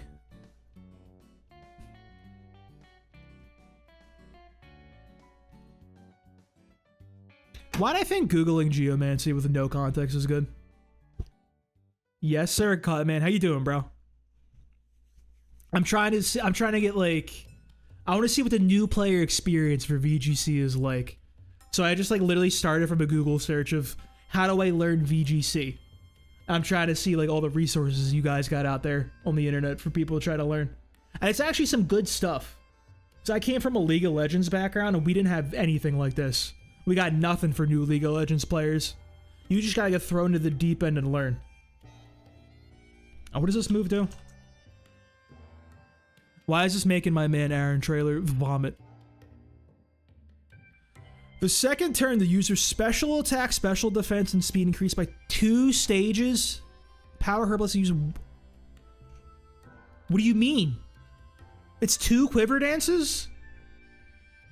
What do you mean? Who gets this? Bro.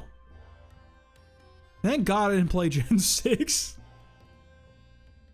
Protect, stab, setup. Setup move is high risk, high reward. Recovery moves. Recovery, most strikes do a maximum of 40% damage. P2, Dust Claps, Melodic. Good examples. Anti-setup, Haze and Roar.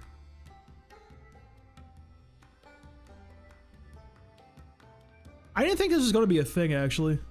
Mad flashbacks. Dude, I was getting mad flashbacks, like, going through, like, this. And I had, like, screenshots of old, like, VGC games from, like, 2015. And I'm seeing, like, Conkelder and Jellicent, and I'm like, oh, no, bro. I feel like I'm back at, like, playing Gen 5 OU all over again. Bro's gonna have his flame orb out here with guts and all kinds of stuff, like... I hate Gen 5 Conkelder, man. That thing was so nasty. That boy would run like 5 different sets, and if you guessed it wrong, you just lost. Great stuff. Haze removes stat changes from both sides of the field. You can also move your own debuffs. Yeah, I don't know why I'm reading Haze. I know what Haze does. Circle throw? Do we actually, like... Does this get used in VGC? I feel like no one always used that shit.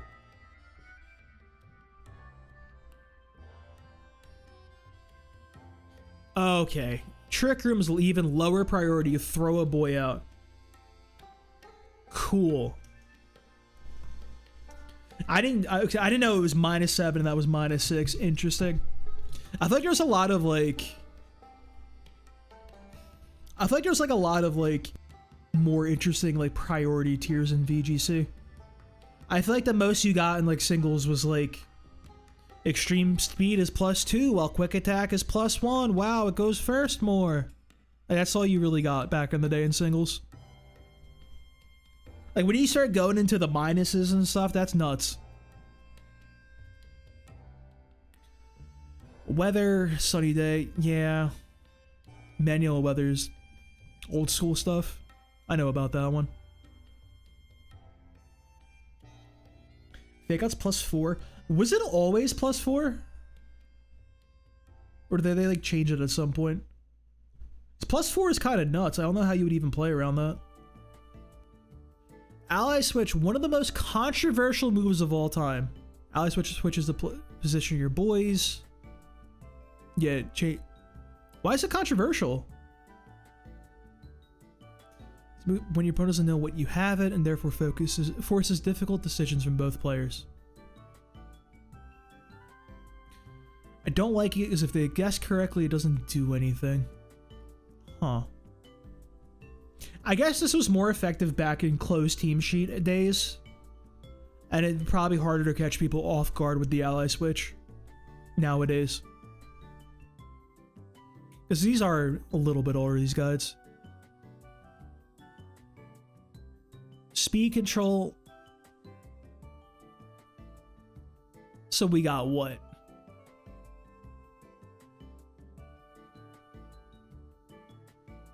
Sword and Shield. Speed mechanics were changed. In Gens 1 to 7, speed order is calculated at the beginning of the turn. Sword and Shield is immediately during a turn. Dynamic speed. So wait, okay. So does this mean I have a really fast like Polytoad? Like, oh no, let's not say Polytoad. Let's say Whimsicott, for example, with like Drizzle. Then I have Swift Swim Kingdra on my team, and there's no weather. Let's say the Kingdra is supposed to be going last because he's the slowest one out there. Does that mean like if I click use Rain Dance and then use like Ice Beam on my Kingdra, the Rain Dance comes out from the Whimsicott, and then Kingdra goes from last place and jumps ahead because he gets the new speed? Is that what we're saying right here? Maybe I could just read the example that's down here.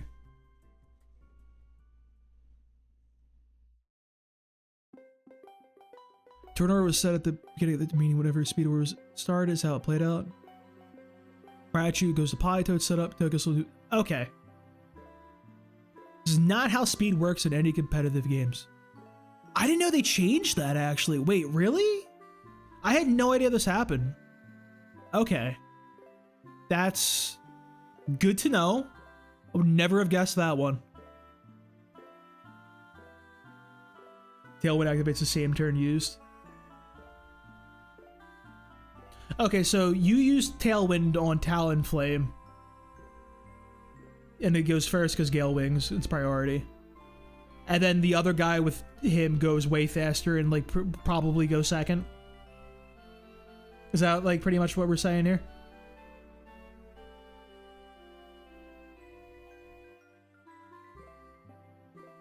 Huh. Interesting. I would have never figured out that it works that way. That's so different. That's a good change. I like that change, actually, the speed formula. That's good stuff. You can't get unlucky if your opponent never makes any moves. True. True. Yeah, Tailwind. We just talked about that. 3-turn setter. Very straightforward. Go fast. Prankster Tailwind give even better Gen 8. Okay. Dude, I'm telling you, bro. Every time I say something and ask a question, Aaron Trailer immediately answers it in the next paragraph. It's crazy. He's got me on lock. He's predicted me every single time. This is exactly what I just asked, man. Okay. I'll keep that in mind.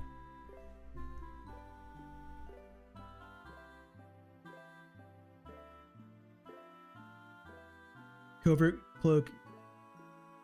What does Covert Cloak do exactly? Does that avoid just flinches, or is it like something else in addition to that? Because I could definitely see them making him just, hey, don't fake me out anymore, Incineroar. Please leave me alone. I'm sorry.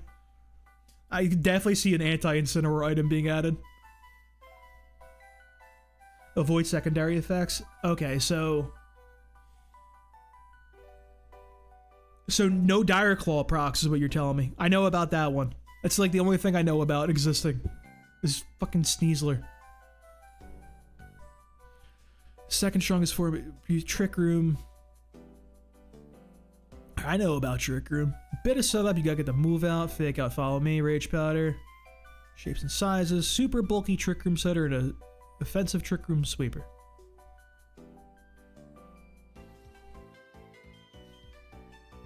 -7 priority. No first turn speed shenanigans.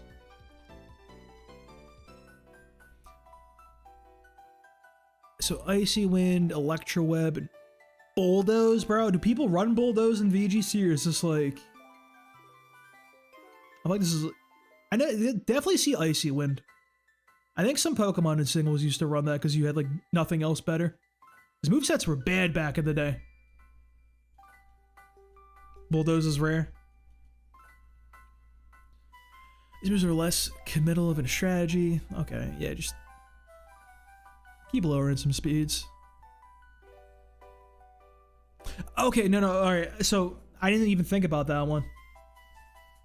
Gen 8, very fast Pokemon, but because of the dynamic speed, you use it on a really fast guy to get your other guy going before the other dudes. I didn't think about that aspect of it. Okay. Okay, cool. I understand why you'd run that then. It seemed like interesting before. Speed boost. Max Airstream. I don't know what that is. Are we just talking like... Are we just talking like general stuff like Swift Swim, all that good stuff? D-Dance. Priority. Yeah, it's priority. I mean, just being faster. And just outspeeding. T-Wave. Quash.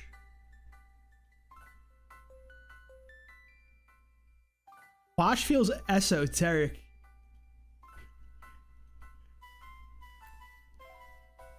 Weakness policy, Soul Galileo. Dude, I like strategies like that though. Like when you're cooking in the lab like real crazy, like I love that type of stuff. When you like, I love a strategy when you need the stars to align for it to work. I love busting that stuff out. Sometimes you gotta go for the high roll strategy.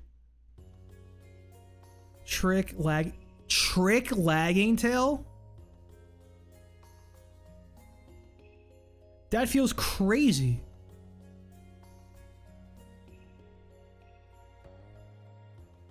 So, Lagging Tail is last in your priority bracket, but Prankster puts you ahead, so the Trick Lagging Tail still goes first. And then with the dynamic speed, the guy who gets the lagging tail drops to the back that turn.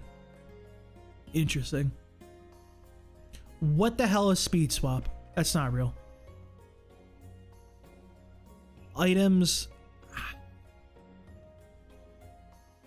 I was gonna skip the items one, but it is written by a Wolfie, and like, I feel like I gotta read a Wolfie article, you know what I mean? I feel like if you're reading about VGC, like, you gotta read something by the GOAT. Do you just spam revives and potions? That's... Who is Wolfie talking to? Because I feel like you gotta play a little bit of Pokemon to even know, like, this is a thing. Like, this isn't like you're talking to normies type, like, question. Always make sure to tell the this answer is quite a good idea, and I'll try it next tournament. The trainer cannot use items during... Jesus. He's gotta get asked so many dumb questions, though. I kind of feel that, bro. Pokemon can hold items, held items. Can't use X accuracies. Alright.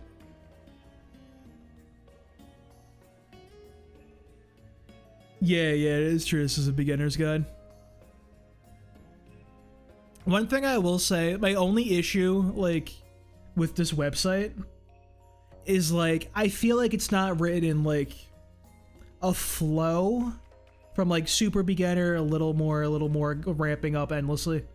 I feel like the levels of, like, expertise and knowledge kind of jump from, like, you kind of know what you're doing to, like, a little more, back down, back up. It's like a little bit all over the place. But it's still excellent resource, though.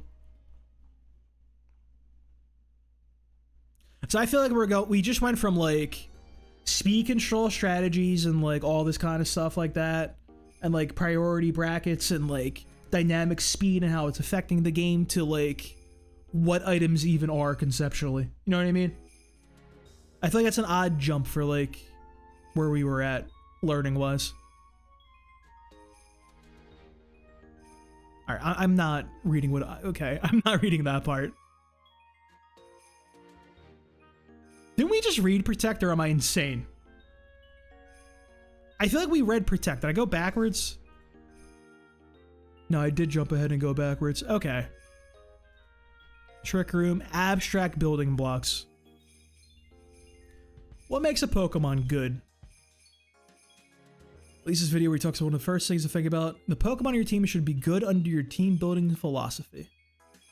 This doesn't say, though, you should use the highest use Pokemon. What makes a good Pokemon good?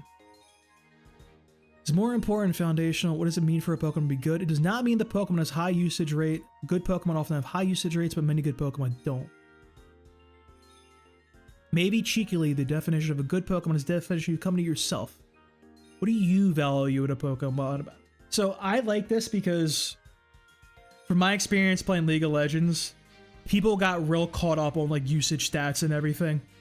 So they'd be like, oh yeah, this champion gets played all the time, so he's got to be, like, the best champion in the game, you know what I mean? And then it turns out it's just really simple.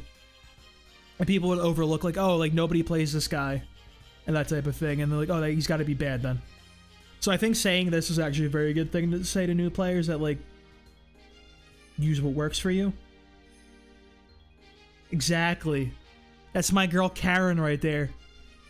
Always been a good old Karen friend. Always got to use the stuff that fits for you. So I feel like in League of Legends we had, like, I feel like this isn't going to be applicable to Pokemon, but we had, like, one-trick ponies. There would be a guy who just plays, like, one character, 4 million games, nobody else. And even if that character was absolute dog shit, or, like, nobody thought that character was good, like, that guy was good and knew how to pilot it, so it was, like, the best pick for him. You know what I mean? It was, like, one of those situations. Except Pokemon is pretty subjective. It depends on the team, really. Like, Among Us is bad on a Miraidon team's amazing as with Trick Room. That makes sense. Yeah, I feel like there's, like, so many, like, moving parts in, like, Pokemon, and VGC in particular, that, like, it is more dynamic in what's good. And then you have Incineroar, who just slots in everywhere. Can't go wrong with that guy. It's very subjective. I like how Aaron approaches like what he says in these articles, the new players and everything, that like, hey, you don't have to worry about this. You don't have to worry about knowing everything. Not everybody knows anything. You don't have to worry about what's best. It's dynamic. You make your own decisions and like explore. I like how he writes and like suggests things, and it's not like, he like does a good job of breaking down like things that people will be really like worried about coming in from a new player. Because that was my concern. Like my biggest issue is like, I assumed that because there's a billion Pokemon at this point, that probably a huge knowledge barrier of entry to get into VGC, and that might be what might off-put somebody trying to get into it. But I think Aaron has done a good job in his writing of like dissuading that and like, hey, here's how you approach things. He's good stuff. I like what he's putting out. The Aaron saying ones were good too. And honestly, I think we only saw one Wolfie article. I didn't pay attention too much at a certain point. Cybertron team building is different. Yeah, I feel like once you're like really knowledgeable, you can get super crazy. Rental sample team, it's easier to understand the game that way. How to find them. Twitter, YouTube, many resources. That's probably what I'm gonna go with. I am definitely a throw shit at the wall and see what sticks type of guy, and like learn by doing type of person. I've never been a whole like sit down and like learn like the old fashioned way. You just gotta put me in there and just figure it out myself. And I'm probably just gonna go based off of what I know from playing Gen 4 or 5 OU, which not that much applicable at this day and age, but I know what a defensive core is. I know about Skarmory and Blissey. They go good together. And I know Skarmory is dead in the water because they made Corviknight, who's just better Skarmory. Which is sad because I love Skarmory. But Corviknight's like the coolest thing I've ever seen in my life. So, beware being told a Pokemon is good and not being told why. If you're hearing it from a better player, they might assume you know the context behind what you think is a Pokemon is good. That's also very important. Because I've been guilty of this myself, like talking to like newer League of Legends players and everything, where I just don't explain why it's good and it just sucks for them. It's okay not to know what a Pokemon. Where's that Pokemon? Slap the Pokemon on their team without considering why. People might have different opinions on what makes a Pokemon good based on their own principles and experiences. I urge you to think what makes a good Pokemon for yourself, and not rely on other players to decide that for you. You're in charge of your own Pokemon. This is a good resource. I like it how Aaron handles it. Example of a core is the Grass, Water, Fire core. Yeah, it's a classic one.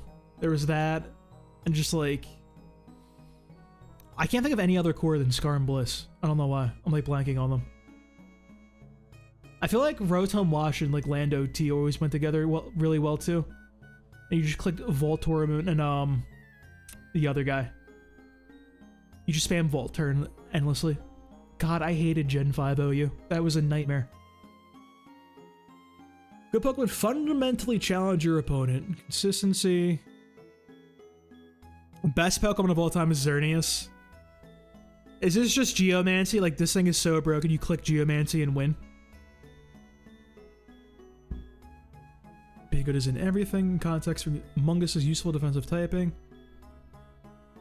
Is Amoonguss good in whatever context it's playing? Well, I have to consider how popular anti-sleep.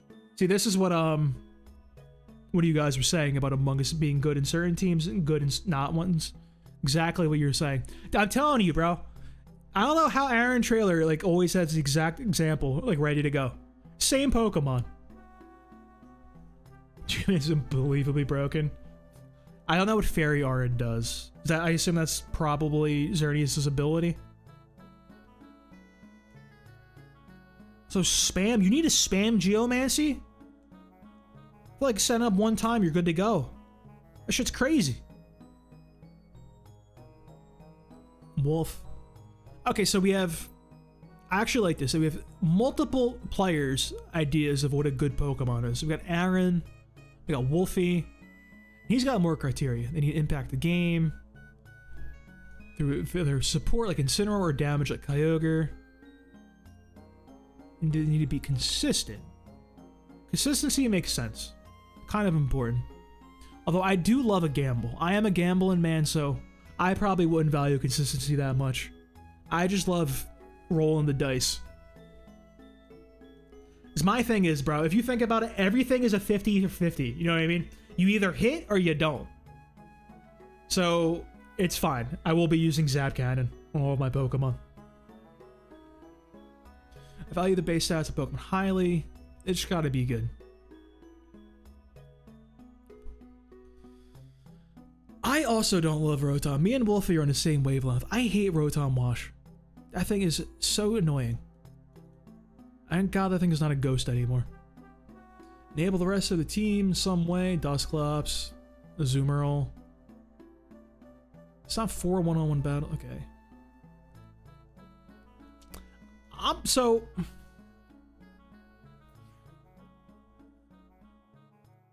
This... I don't know if this is going to be controversial.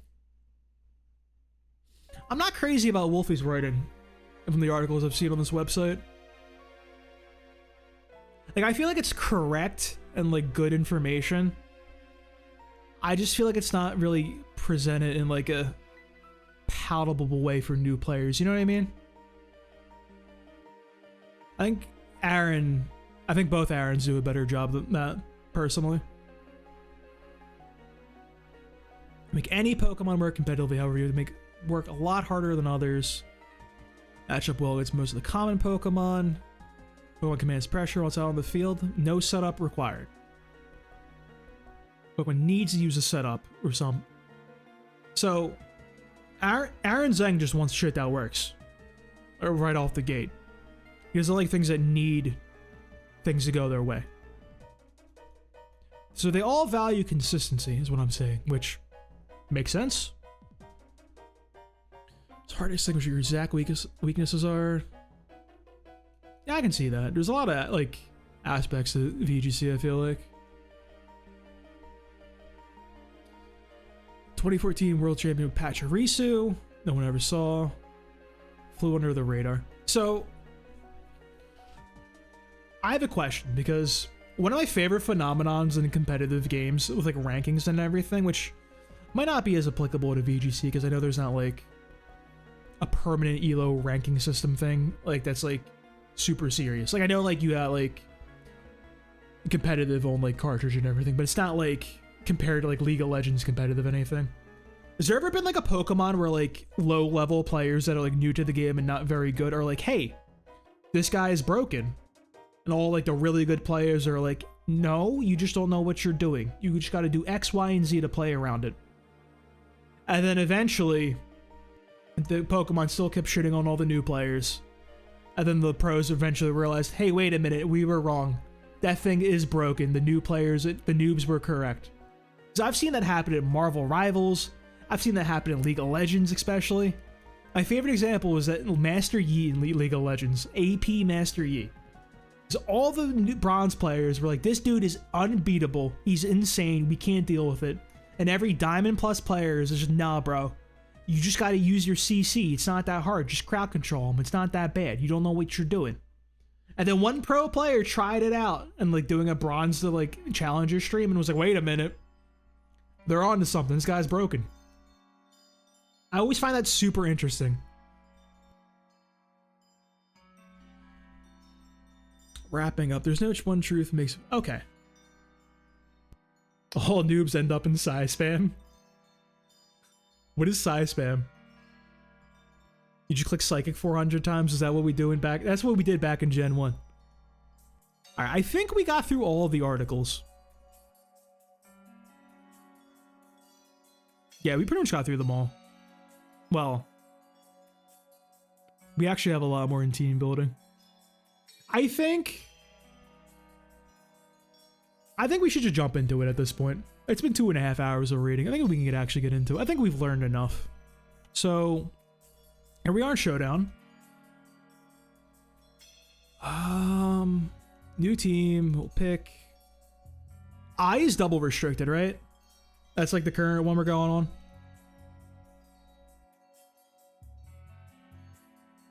Wait, hang on.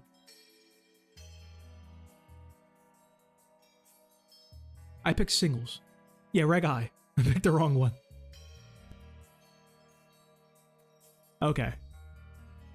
Alright. So, 2 legendaries. I'm gonna go to the bathroom real quick and grab a little more coffee, then we can dive into the wacky world team building. So sit tight real quick.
I am back. DD Armarouge. I learned what Indeedee is earlier. He's a psychic terrain guy. I know Armarouge is what? That like Mega Man looking dude? The Mega Man Battle Network looking guy, fire guy from Scarlet and Violet? Cosmo? I don't even know what that thing is. What gen is Cosmo? Cosmo and Wanda. Okay, so I'm going to just talk about my initial thoughts as I pick these Pokemon. Like what I'm thinking when I pick these awful, awful choices. And I'm sure I'm going to be incorrect in the end, but just what my thought process is going to be. I feel like I'm looking for a tab and just mousing around, and I can't find the tab I'm looking for, so we're just going to stop doing that one. We're going to start with my favorite box legendary. Lugia. I know this boy sucks. I know he don't do nothing. But I really like Lugia. He's cool. He's just like my... So, we go multi-scale, obviously. They said in the article, slap Protect on everybody, basically. So let's start off with Protect. Then... Okay, so... we should identify what this boy is good at. What is Lugia's strengths and Lugia's weaknesses? Lugia is pretty bulky. Good HP, defense, and special defense. It's got multi-scale. And that's pretty much it. What are Lugia's weaknesses? Literally fucking everything. It doesn't do anything. Yeah, I was thinking it definitely needs Protect. I just feel like Psychic Flying is like weak to everything in the game. It just is not a good type in general. Because it's weak to what? Like Dark, Ghost, Rock, Ice. I'm definitely forgetting like 80 different things. Dark, Ghost, Rock, Ice. Electric. That's another one. That's like 5 really common attacking types. Good defensive wall. So I know he's good at calm minding. He's a good calm mindy boy. And he's got recover, which is good. The problem is we can't do all that. Like we can't come out the gate doing this. This is crazy. Like what do we do? So can we set up on him? Play Wo-Chin or Ting-Lu for more defensive coverage. I know Wo-Chin's the snail. I like that guy. I'm not familiar with Ting-Lu. I caught the guy and didn't look at him. So, big tanky boy. He's got Calm Mind, which is good. We'll take Aeroblast as our stab. Do we want Psychic? I feel like... Man, not having Recover on Lugia just feels incorrect. You know what I mean? It just feels wrong.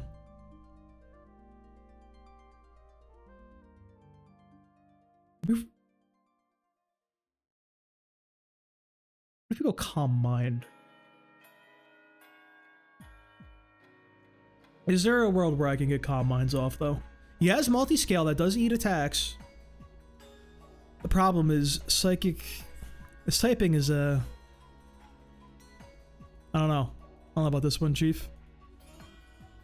We'll see. We'll see how it goes. What do you want for Terra type? Probably Fairy. I feel like Fairy is, like, the best type in the game. Right? Whatever can get me out of this dumbass typing. Do anything else that's good? Dragon Tail. Dragon Tail feels like a crazy set. Tailwind.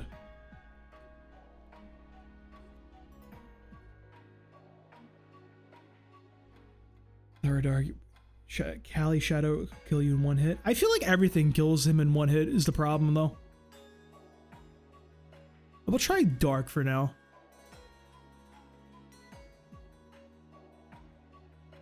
I guess...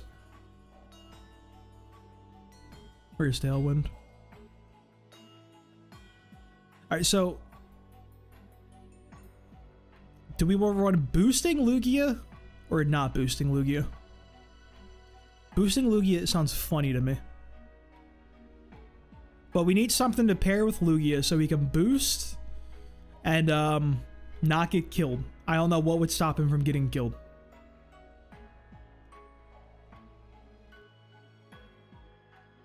What if... Who is like the most insane, hyper offensive, coming out the gate killing people guy? It looks like this dude. What if... Alright, so like you ever see like a sleight of hand like magic video? How like they'll be doing something to distract you, then like do the trick with the other hand while you're not looking? What if we just had the hyper offensive guy who's psychotic and just kills everybody, and he has to be focused down, because if you don't, he will kill you. And then while you're going after him, Lugia's doing his thing, calm in mind and getting huge. Maybe that might work. Miraidon and Shadow Rider? What is Miraidon? How do you spell Miraidon? So what do you do? I don't like the idea of,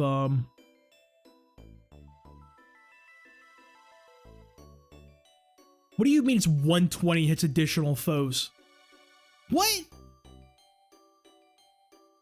Protect, Aeroblast, Psychic, Tailwind, and Calm Mind. Yeah, I was thinking the redirection, too. Whether it's... Dude, what do you mean 120 hits both guys? Alright, what does Miraidon do?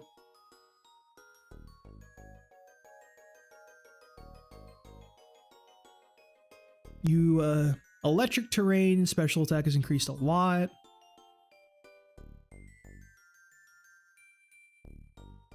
You just do 1,000,000 damage. You just shit out damage. Okay. Huh. And he's at Volt Switch too?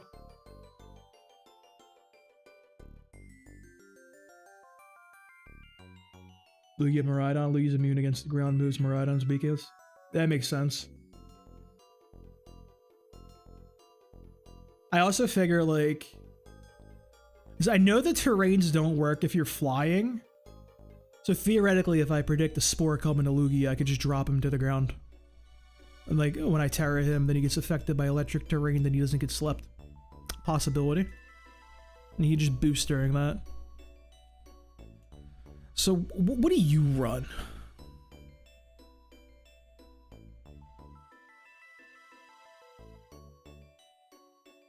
as one cannot be ignored under any circumstances. Interesting.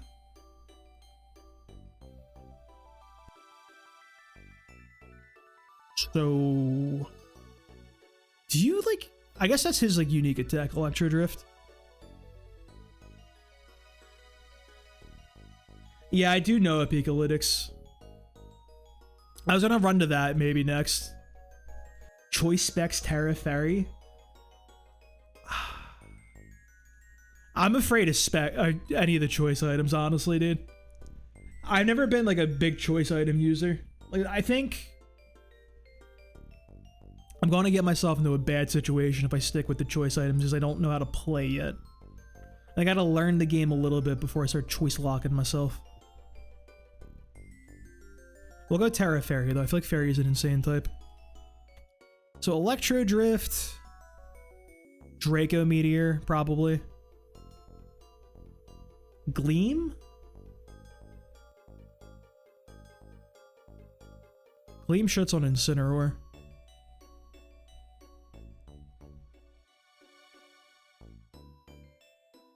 Protect. Let's learn some Protect. What do we even run on this guy? Like, literally, like, what is your move?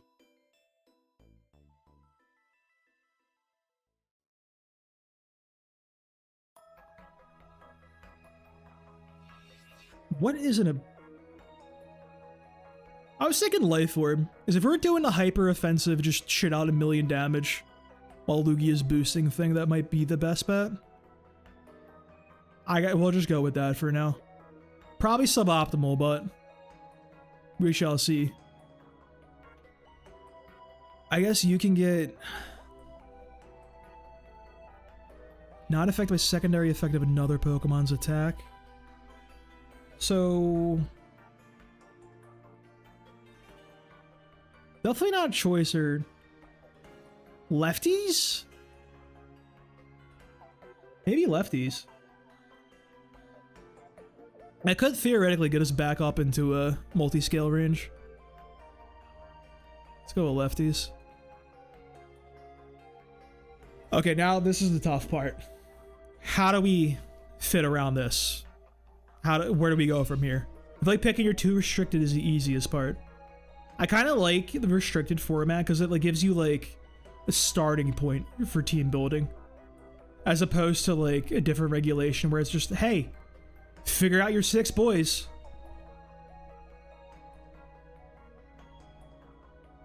Put Iron Hands. Go to VGC. Let me get the go to VGC. Where is he at? All right.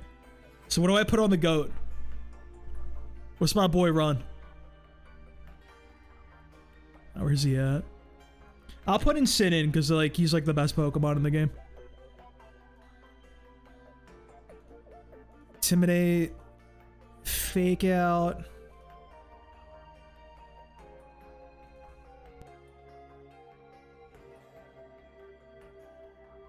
Flare Blitz? What else does my man even run? Parting Shot. That guy. Where's that at? He gets Leech Life. Leech Life being 80 power these days is insane, by the way. Like, this is such a crazy thing they did. I can't believe that. You think U-turn and Parting Shot? What is Scorching Sands? No way they made a ground type Scald. What are you talking about?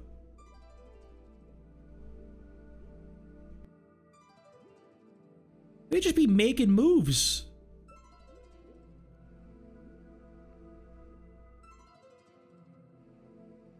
I guess U-turn would be a way to get out and also do 1 billion damage on okay, let me look at the restricted. Say Psychic, Psychic, Psychic, Psychic, Psychic, fucking Ghost, Psychic, Psychic, Psychic, Psychic, Psychic, Psychic. They be making so many Psychic types, dude. There's like 800 Psychic types up in here. Let's go Willow. El Clasico.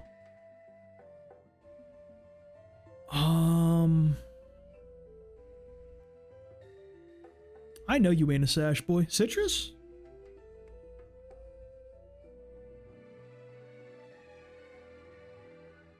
Ground Terra Bug.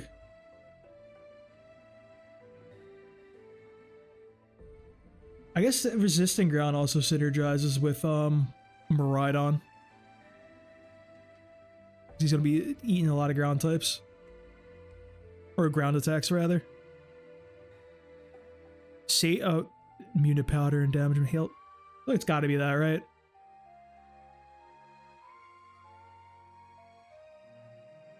Well, fake out's priority. Do we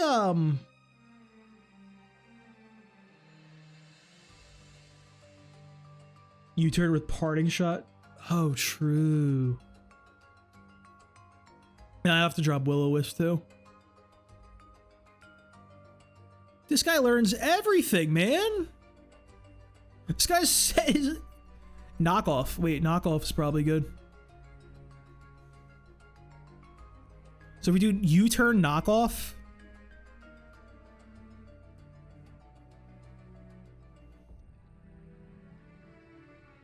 Let's do vest U-turn knockoff.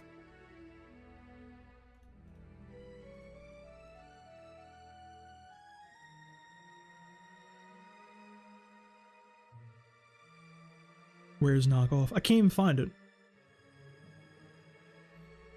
Bulky physical sweeper? That's what we doing? I mean, I feel like I should be putting that stuff inside of special defense, considering we got the coat on.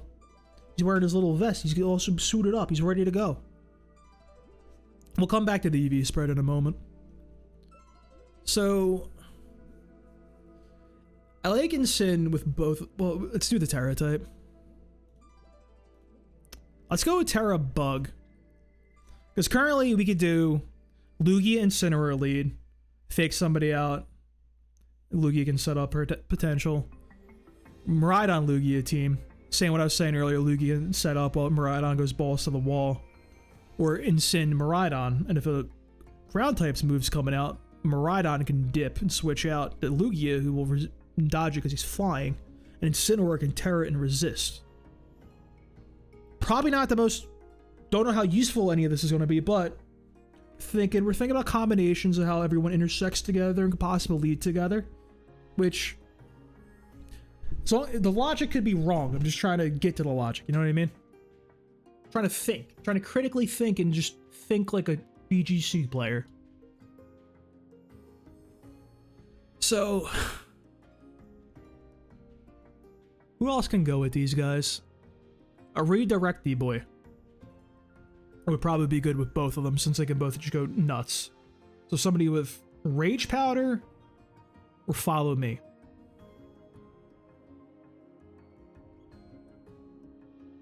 We don't want Among Us because we have Electric Terrain, which we talked about earlier, so that wouldn't be synergized. Fantastic Pokemon does not synergize too well here. Who are these people? Was this the Indeedee guy we were talking about? Well, he's got a cert. Is that a terrain thing? Yeah, we don't want two terrains. That seems tough. Ogerpon? I do like Ogerpon. I finished the DLC recently on cart and got Ogerpon. I think it's adorable. What type do we want to go with though?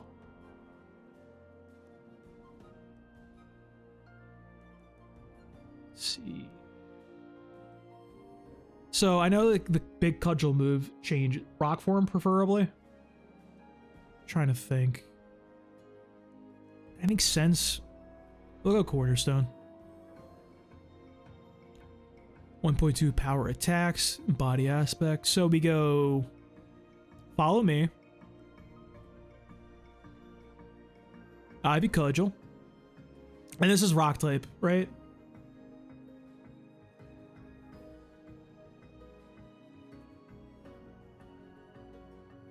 Probably a Grass Stab.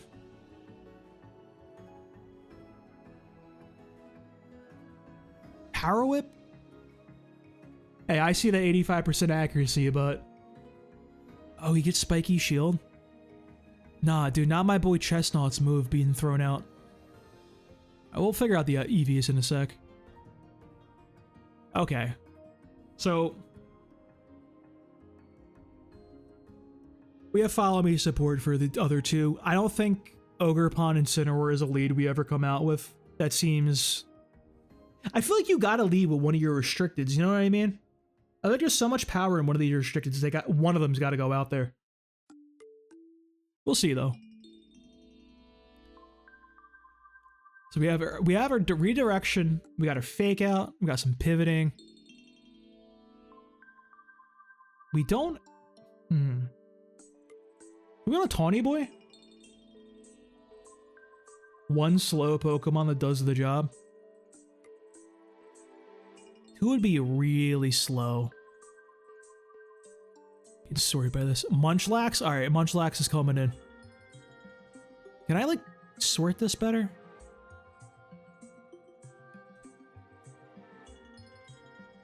Oh. Pincurchin? 60 below. Alright. We'll go for, like... Bronzong is an insane person. I hate that Pokemon, by the way. Mudsail, Gorgonacle. Okay. We in the range.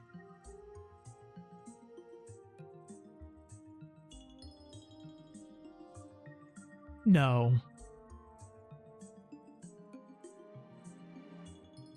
Does this do what I think it does? I vaguely remember this. Okay. Hear me out.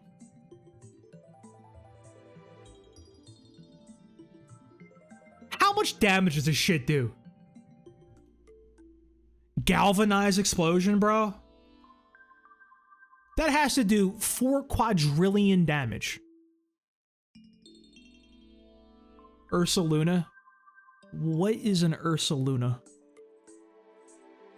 Remember, I'm very unfamiliar with most Pokemon from Gen 6, 7, and 8. And Arceus. This guy. He's the, yeah, the Ursa Ring evolution. He was like Legends Arceus, wasn't he? Freddy Fazbear. Guts. One's physical, one's special. What's the physical one look like? Guts. I feel like you run Flame Orb, right? That's just not recommended on him.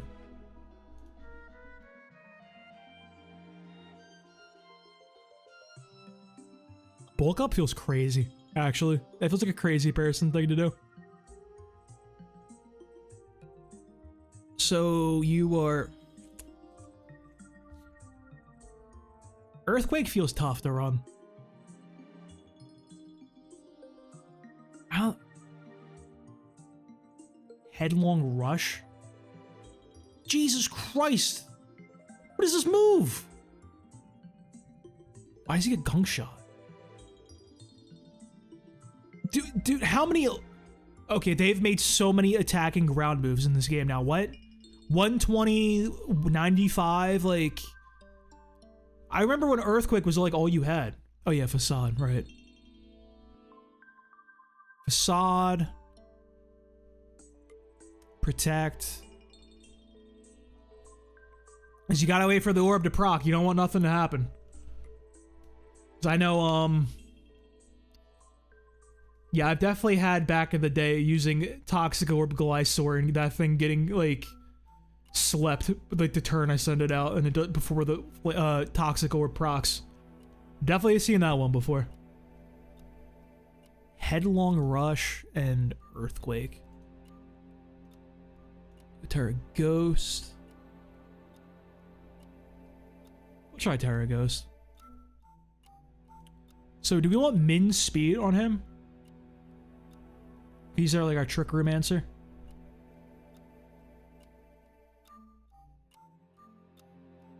Come back to that in a sec.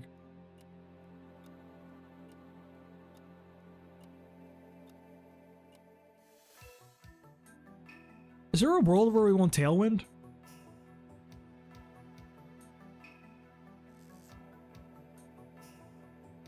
who are you people? Literally, who are you?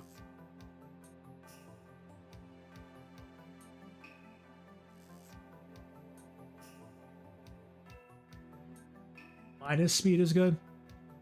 Oh, for Ursaluna. We shall go... Not adamant. What's the attack? Brave. He's brave. Brave boy. That way he's the slowest possible boy in the world.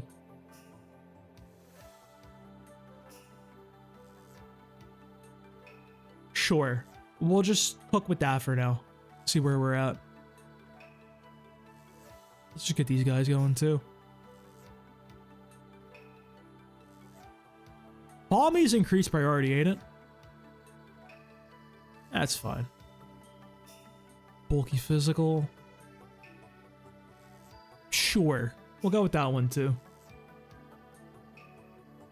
Lugia Tailwind and Roll Compress. I like that idea. We'll try that out. I'm trying to think.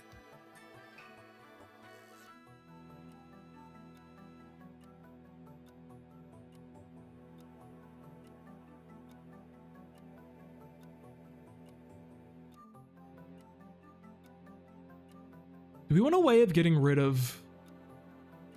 We don't have any way to deal with weather. Like, if they put up, like, Kyogres or, like, a rain, we kind of just have to, like, handshake that and just have that out there.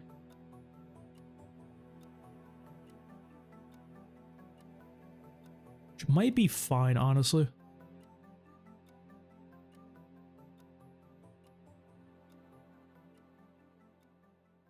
Yeah.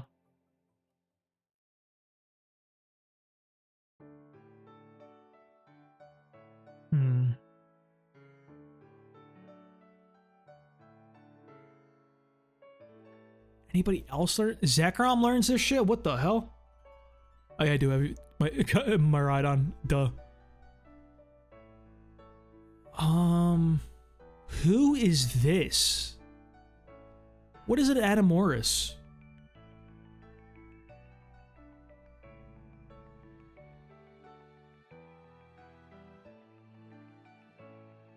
One with Prankster. Illumise? Is this the Pokemon we need? What do you do? You have some esoteric shit for me?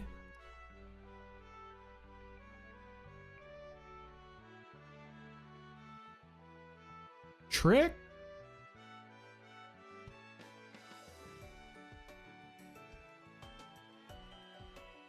Wait, what else do you do that's like worth anything?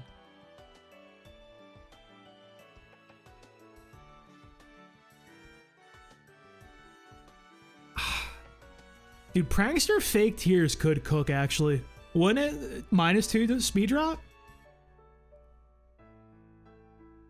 Like, you bust that out, then just a Miraidon will cook somebody, I feel like. Moonlight's a healing thing. I like this is cooking too hard.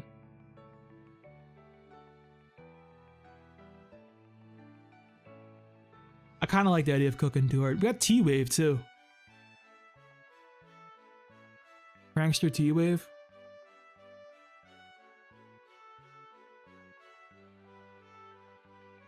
The problem is this thing has literally like no offensive like threat.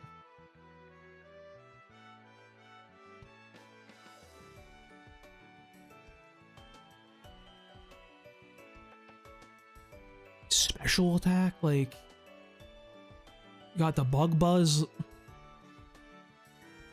Brick Break would be, I feel like, something an insane human would do. Encore might be good.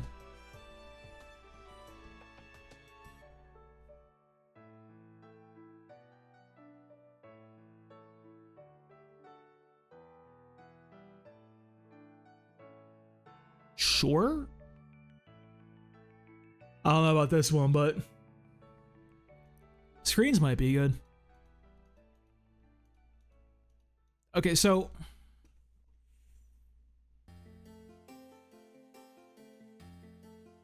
Tailwind plus screens feels like a lot to get up.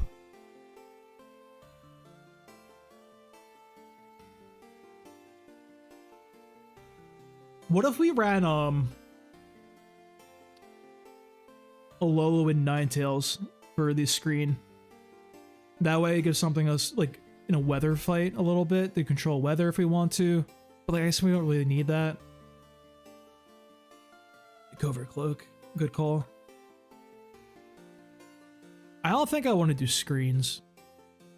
I think screens plus Tailwind is just so much to put up. We'll be here for like 45 minutes. That's probably fine. Gotta give everybody EVs.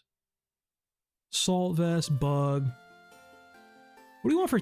Probably Stay Rock. Ghost.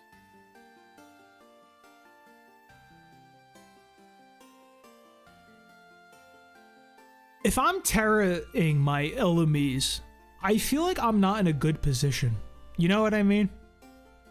I think something horrible has happened here. Give it dark for fun. Oh yeah, you still need your stuff. Speed and...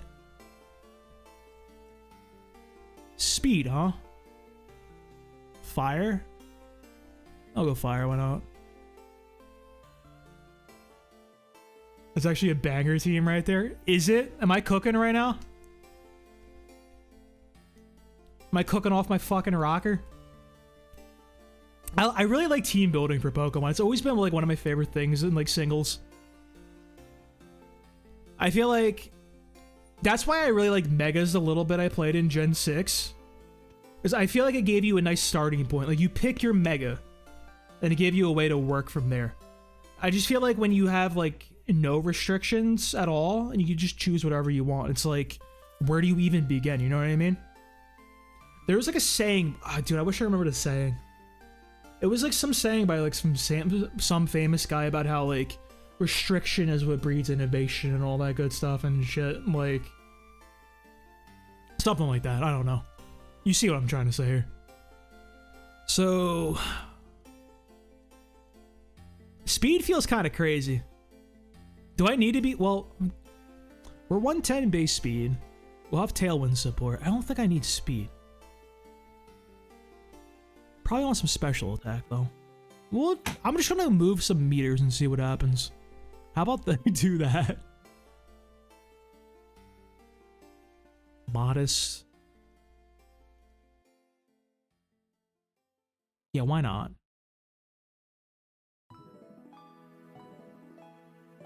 Big health, sure. We'll go with that.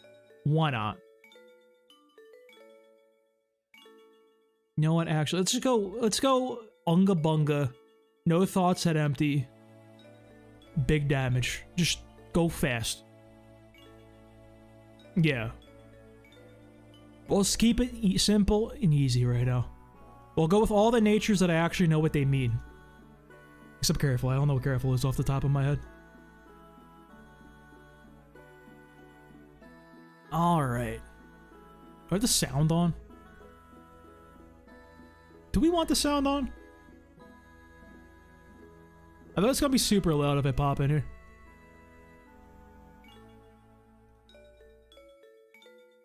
Oh, we don't know notifications. Settle down there, Pokemon Showdown. Oh god. Alright, no, we're just gonna... we're not doing that one. Miraidon, Cali. I know, Drifbloom's gonna be doing some shit. That guy, Melodic. Let's go Miraidon. Fuck it. Coming out the gate, real easy. Flamigo does some setup stuff.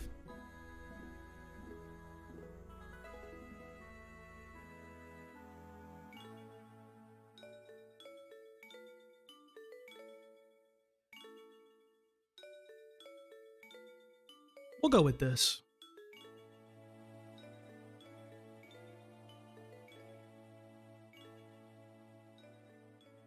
He's fast. He's doing things.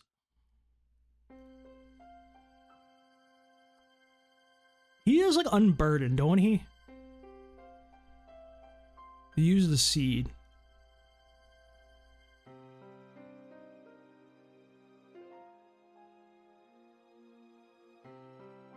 Minimize. Minimize. You can do that? I didn't think you could do that.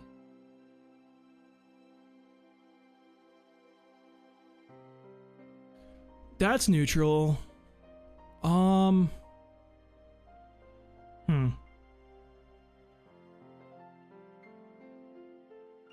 knock him off. What is this team?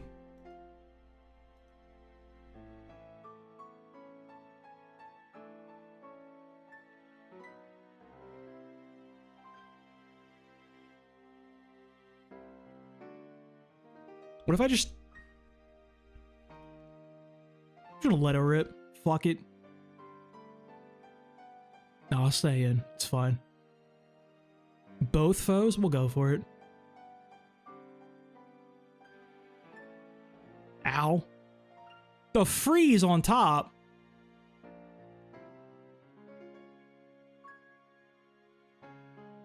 Oh, I love Driftbloom. This dude's been doing this since fucking Gen 4.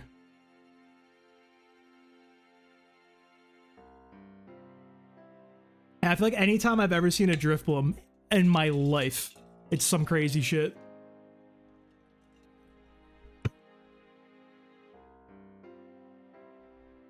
He's on a Terra Ferry probably, right? I feel like I just let him die here. I'm pretty sure I'm just fucked in general, honestly.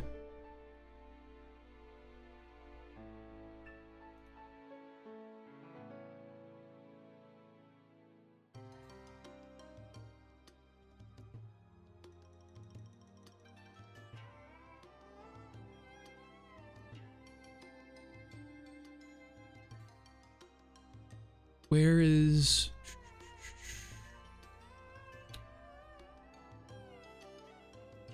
Still... Vadin. Flying fight.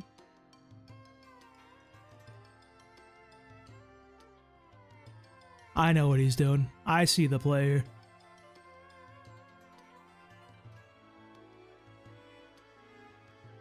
Yeah, go back to your dude.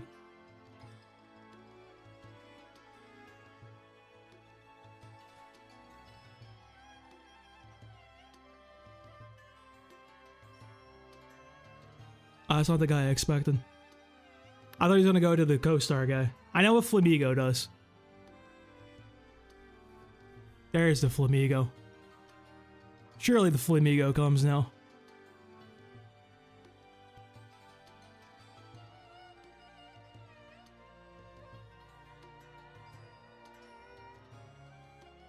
Oh, man.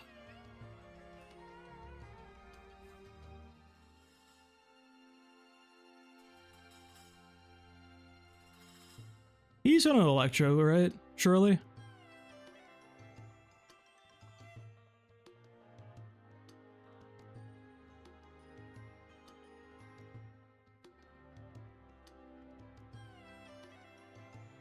How? Jesus Christ, that thing hits. He doesn't have that. I just assume he had the one guy.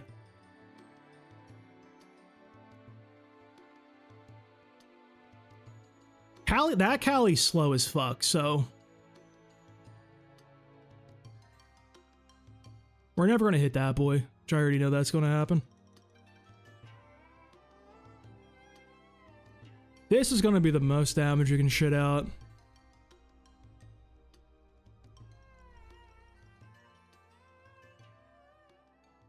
Max Greed.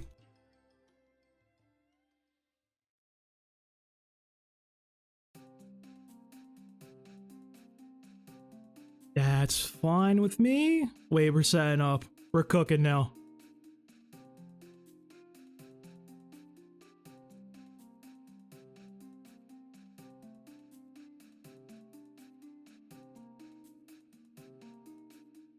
He didn't Terra yet, did he? I think this is the best option here.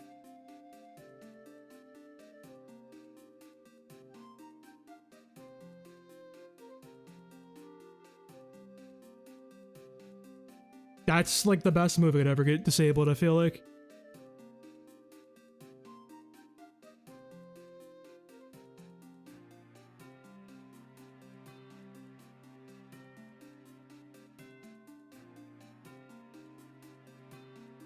What a stupid team. It's gotta be specs or some shit, right? I got... Okay, wait. Wait a minute.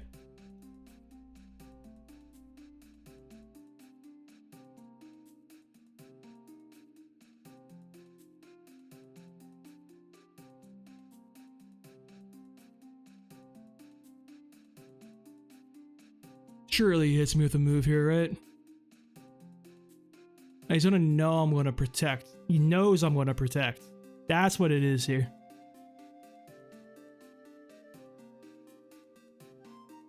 See, I knew he's gonna know I'm gonna protect. Knew it.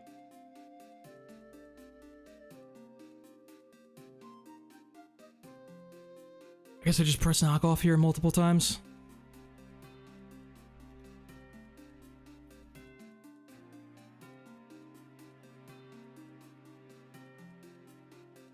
I'm still never gonna hit the damn guy. Wait, we're hitting him. Never mind.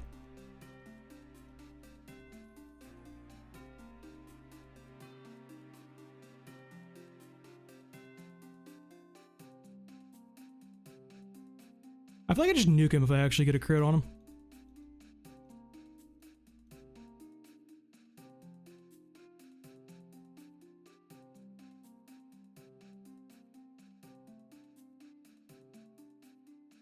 Crit!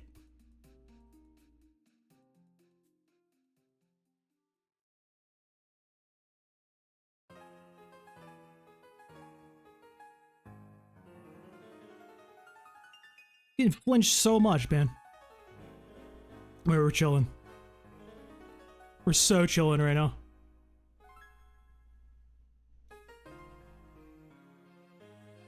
Hit the disable. You didn't go for it.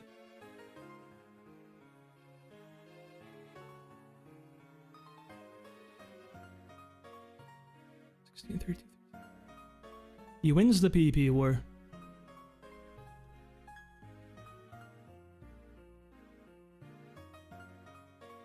Which is like fine, I think. I just need him like one time and I win.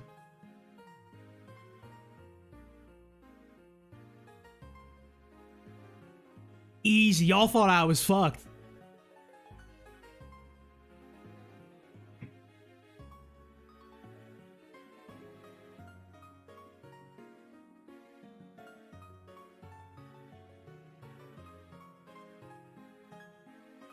That was annoying.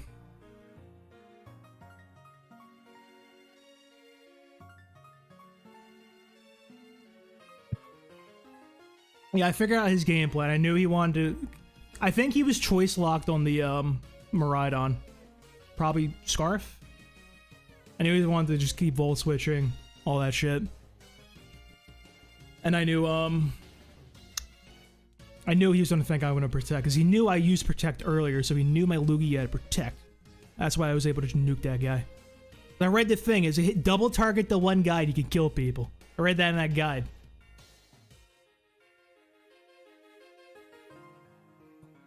What are you people? I know what Groudon does. Groudon's a thing. He's ground type.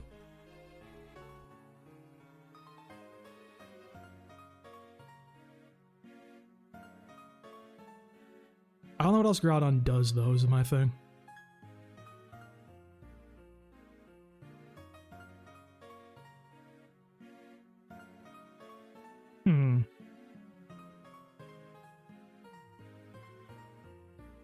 Go with those guys. Honestly, I don't think I'd take Lugia here. Which I know sounds like a serial killer thing, but...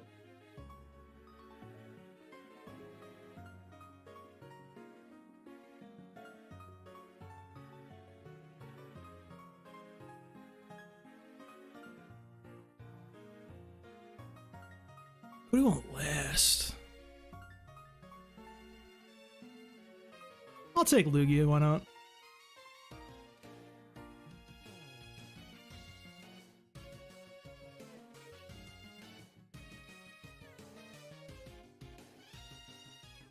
$100% a fake out here.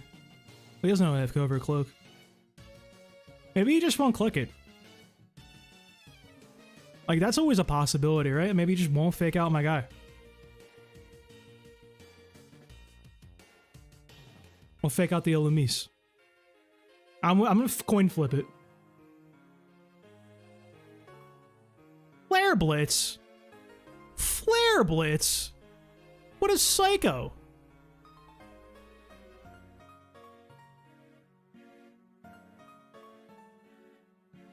What a crazy human being.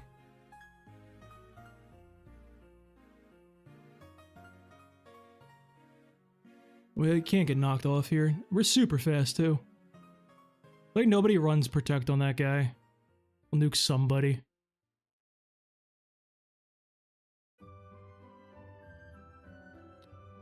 Hit that shit as hard as possible. Another Electro Drift. Off.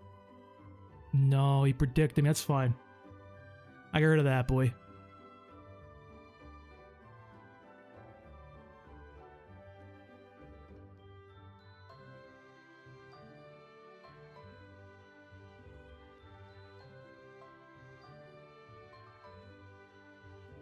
He goes Precipice Blades here.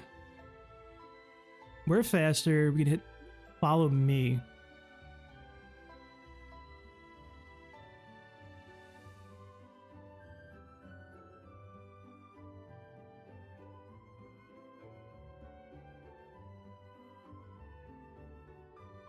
This seems safe.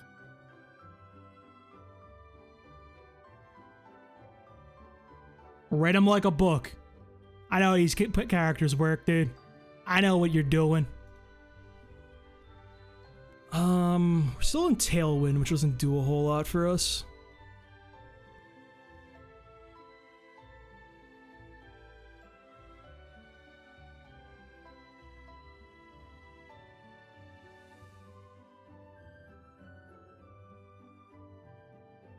We'll just hit the Clefairy. We know what she's about to do.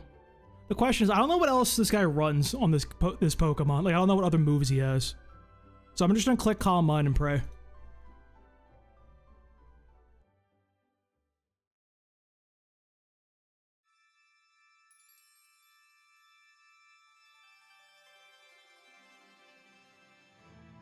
Still an electric terrain. We outspeed Groudon for sure. Calyrex is faster though. Callie's probably going to go for the kill with Ogerpon. I think he knows I'll Spiky Shield, though. He'll probably Protect. You ready for the Max Greed? The greediest thing you'll ever see?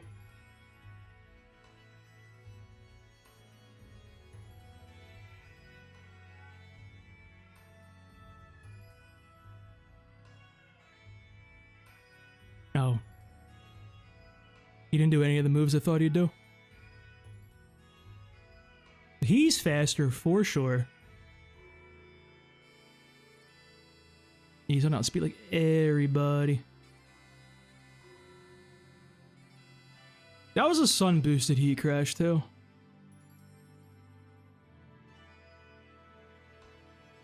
I think we just tanked this. We got +2.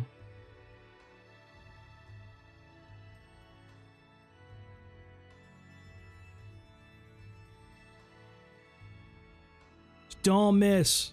Don't miss the Aeroblast. Hey, your Pokemon sucks, bro. You ain't doing no damage. Bye, funny little horse. Oh, VGC's kind of easy. Hold up, dude. Wait a minute. Wait a minute. Seemed kind of working. Hold up.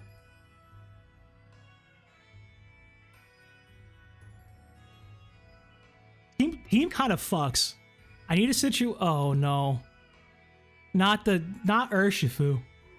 You better than I thought you would. Hey, I'd like to think it's my years of playing Gen 4 and 5 singles. I know a little bit what's going on. I don't know what I'm gonna expect. I don't know what this guy, or this guy do. So we're in for an interesting one here. That's Zacian. Definitely want Miraidon first. Go Elamis.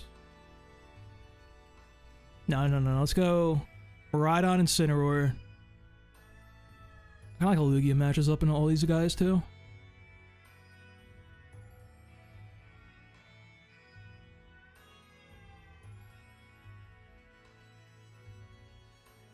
I'm gonna try.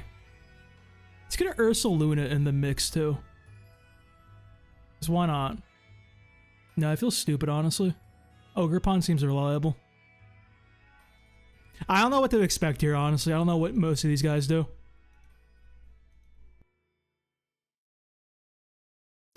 You got enough words on my screen? Alright, so we outspeed. He's got to hit protect, right?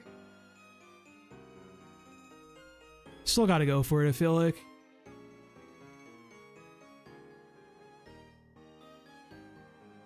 The double protect.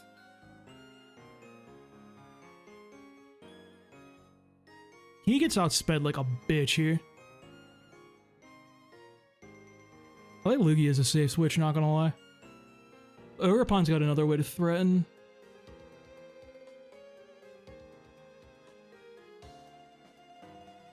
I don't think he stays on a Kyogre, honestly. I don't think there's any way.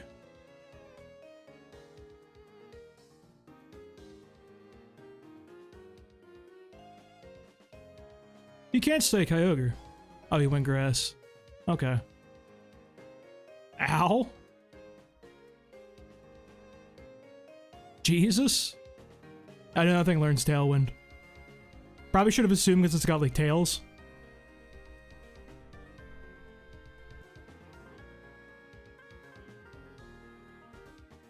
What is that guy?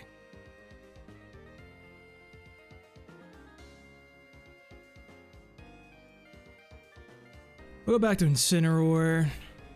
We're much slower here. We'll protect. I know he's a physical attacker.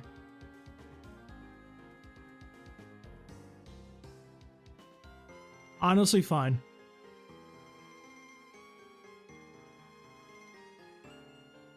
I didn't expect the Terra Grass.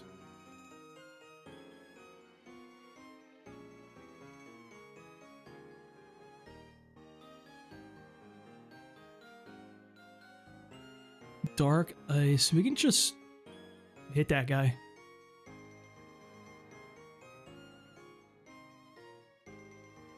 I think this is one of those times they tell you to go for the double protect. Never mind. Zacian, what do you do?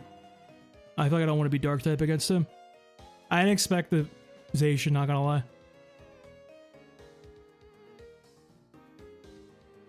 Sorry, he's got one more turn of both of these things.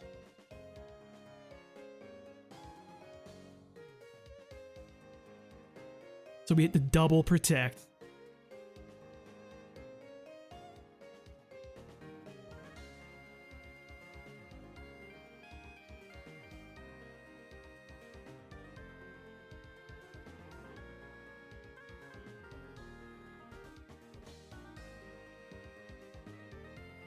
Who do you think he goes for here? I think he 100% switches.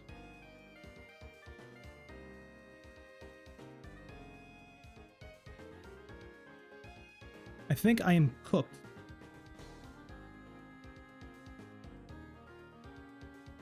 I think he just stays in and kills me here.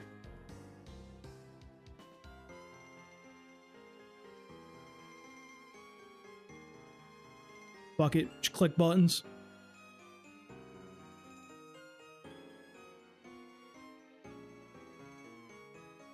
I know this dude is Tailwind. I know that's his role in life.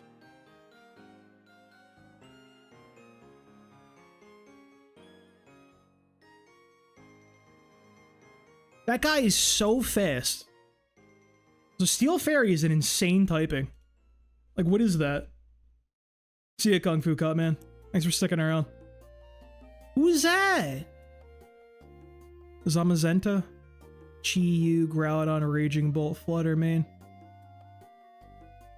Okay.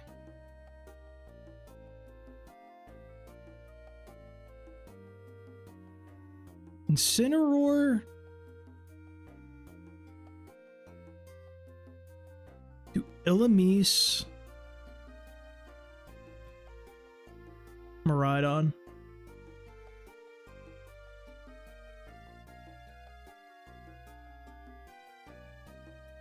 I think Ursulin is too slow here.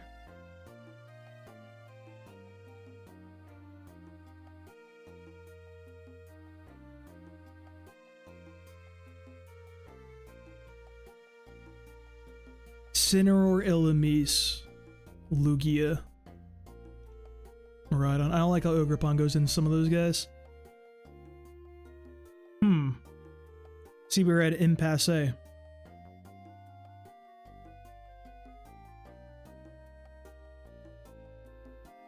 Like, he fakes out my guy, and I do this. But I'll get the Tailwind, and it will be faster as we get that one off. Wait, we're cooking here. You know, Tailwind is higher than Prankster, right? I think so.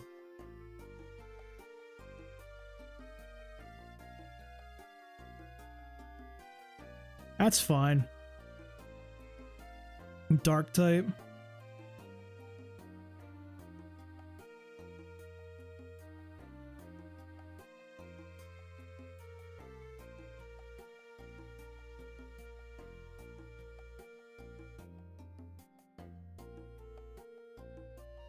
He has a dark move, probably. I think Terra Dark is good here. Well, there's a Zamazenta, which sucks, but...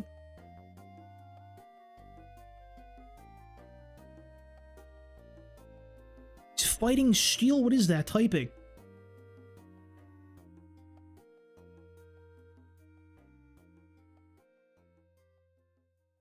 What is that even weak to? Fire? Not Dazzling Gleam, that's for sure.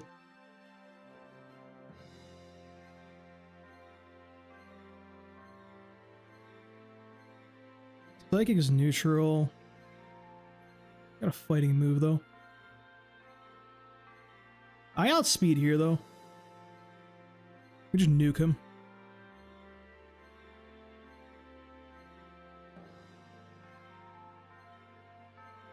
Damn, that was close.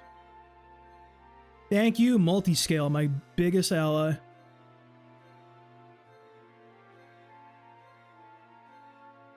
That did 47%, not with electric terrain.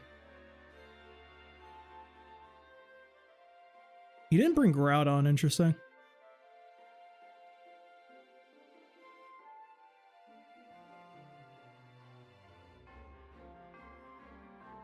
He's got Fake Out, so double protect. U-turn? I went for the U-turn.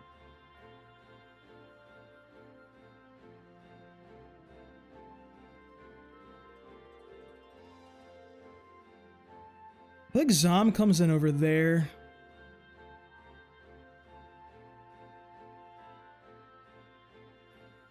He's gonna U-turn again, most likely. I think he definitely wants Zamazenta in.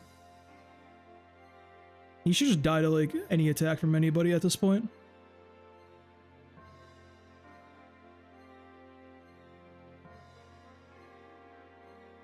Oh, he got me good with that one. Oh, I outspeed that guy, shit.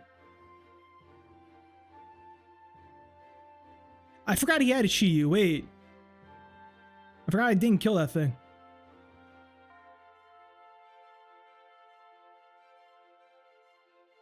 I'm cooked here.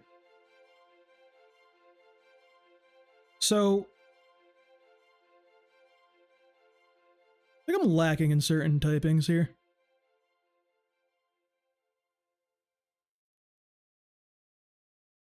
What if I just greed real hard?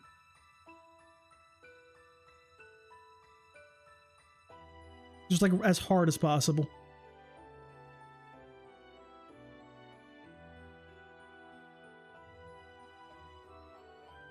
Does he have specs?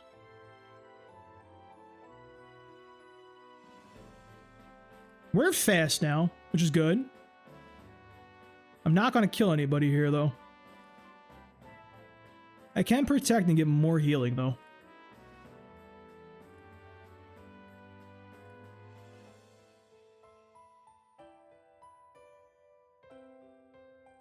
The lefties are gone. So he went for flamethrower, which is annoying. Is he choice lock now? I feel like he's choice locked.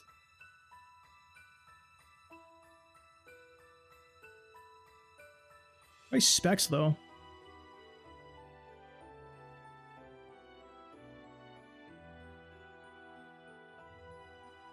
Yeah, outspeed both. I think I calm mine here again. Like, I got set up real hard. Like a psychopath. Don't click a button. Oh, he clicked the button. Damn shame. So, Thunderclap's what? Sucker Punch then, I assume?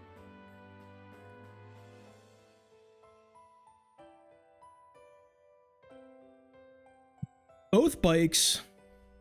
Dragonite. We got some guys out here. What the fuck are we doing?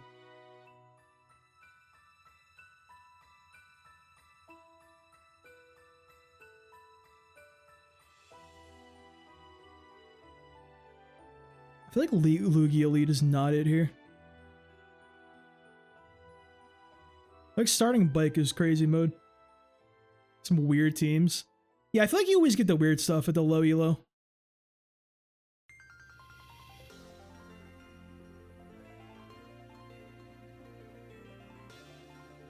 Oh, it's Illumise, Miraidon, Ogerpon. I don't think I go Lugia. I'm just any world I go Lugia here. Tailwind. I know this guy goes, what, fire? He's probably gonna hit me with some bullshit. I think I Terra here. Doesn't have like an excellent switch in or anything. Actually, yeah, wait, this is double stab. Or if double super effectiveness.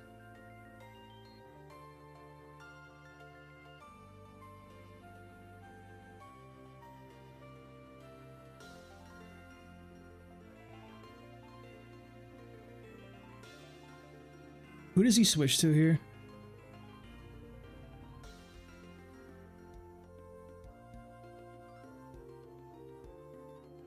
I'd just go for Electro Drift. Fuck it, we ball. Armor Rouge, he's gonna get nuked. Fuck. Rip that guy.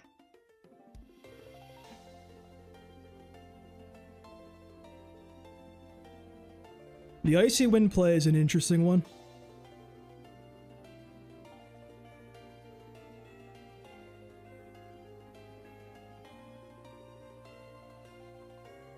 We're still faster.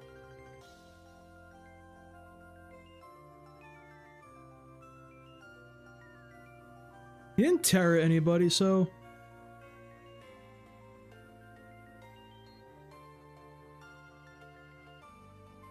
Yeah, he was gonna go Fairy. Gotta go late. Have a fine day. Next time I see you. Yeah, you're very helpful, Jerome. Thank you for sticking around. Appreciate it. Hope you have a good night.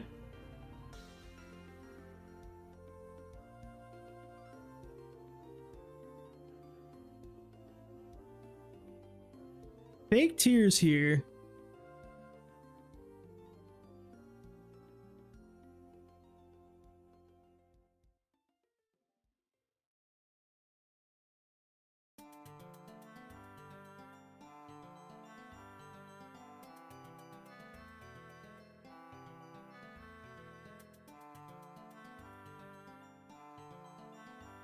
Why is a clear amulet? No!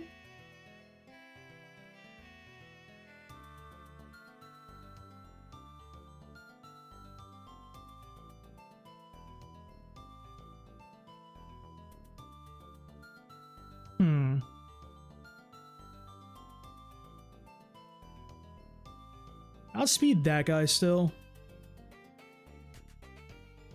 Just Gleam here.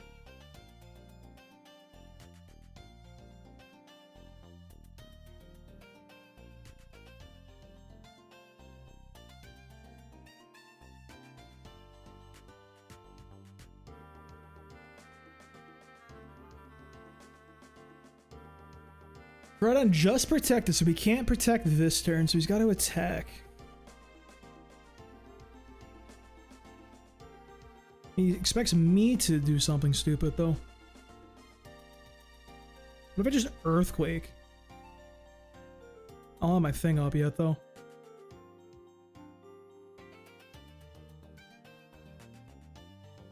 Collision Course and Flash Cat. He's got Protect again, no?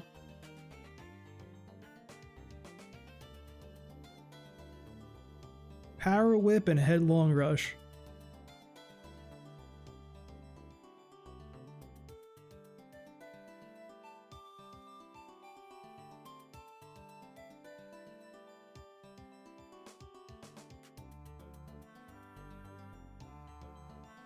Yeah, that boy just fucking clicked moves on me for 20 minutes. A little bit of chip damage. I don't think I have any way of killing him, though. Wait, double. Oh, we're dead. Wait, I lived? What do you mean? Wait, we chipping him out.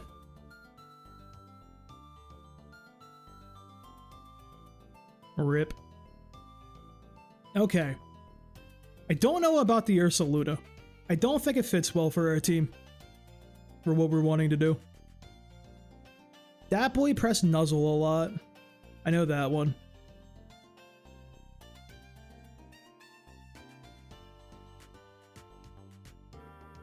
Let's go.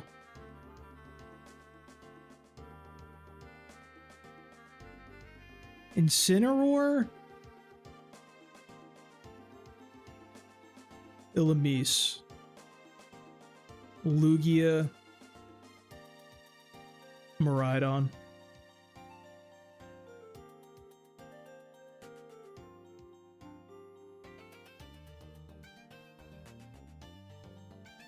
Wish I had like a fire attack or something for like Lugia. Terrafire or some shit.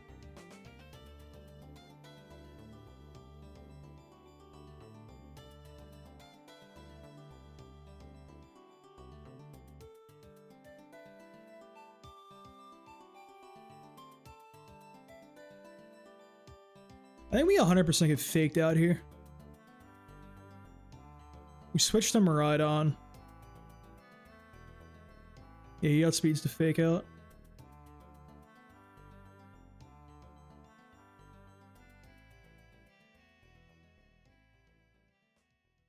I'll Tailwind.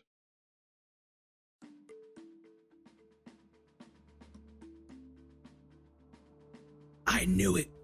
Read him like a book. He's got a Terra. Well, he actually just protected. So I can just nuke him.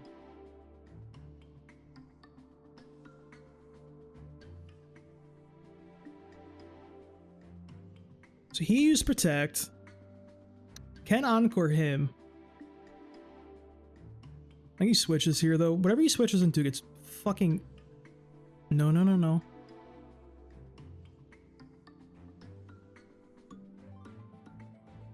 I think he 100% switches to Koraidon.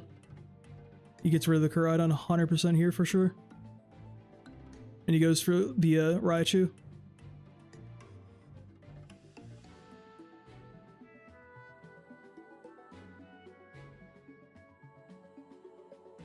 Lunala?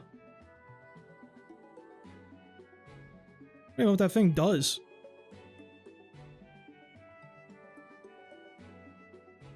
He's got Lunala, Psychic Ghost.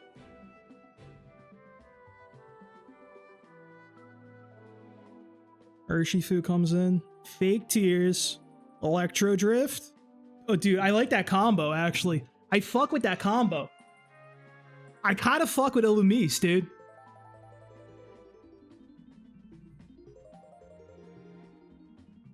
I don't think he's the sauce, but, like... He's something.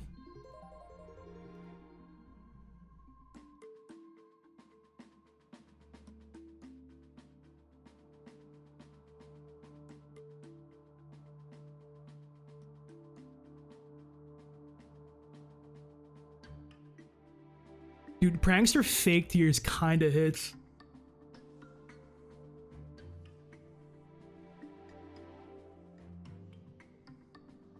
Oh wait, I forgot you can't protect it against the AI. No! Wait, we're fine. We got the Intimidate coming.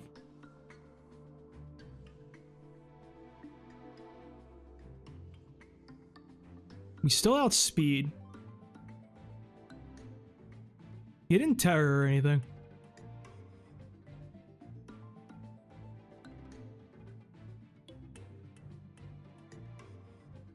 Do we gleam here? I think we gleam.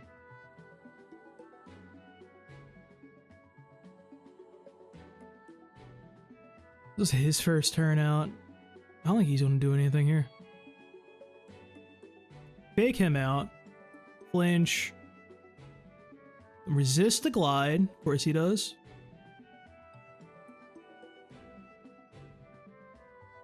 Dude, I fuck with this team, bro. I'm telling you.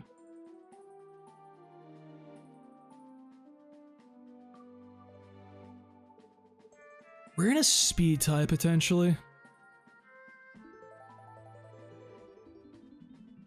So, Grassy glided 14. He definitely has clear amulet, I feel like.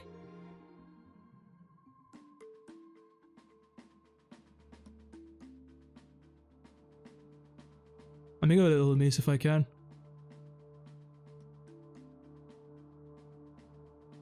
If I can even get Illumise in. Yeah, he went fire. They gunning for him, cuz. Like, settle down here.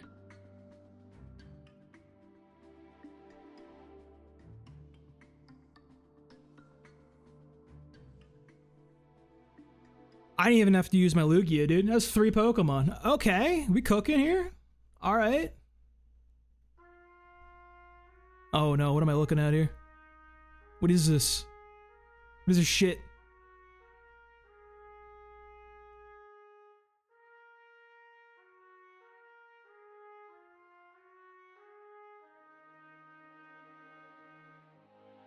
I go with what I know. There's so many ghosts.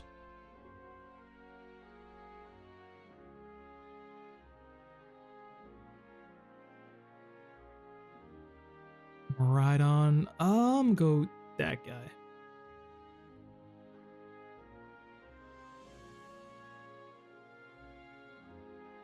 Can't fake out.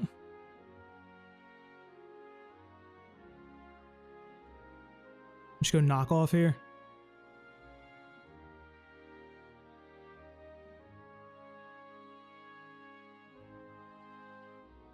He's just gonna use. Damn, wait. He's just gonna use follow me, don't he? Is that what he does?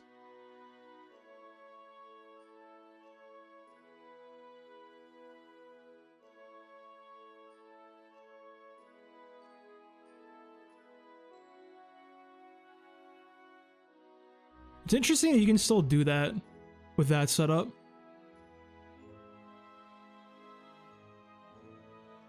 So speed.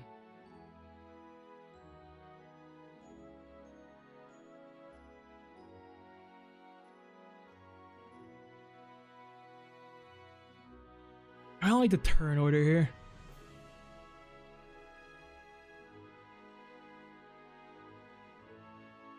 He plotted again, which is an interesting choice.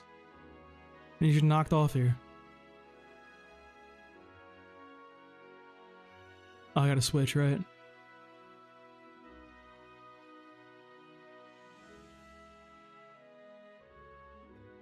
What do you... Brother, what do you think was gonna happen?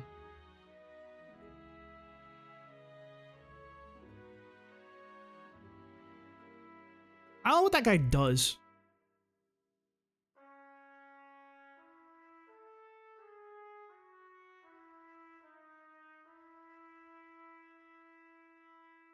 I'm gonna be real with you, Chief. I have no clue what that Pokemon even does.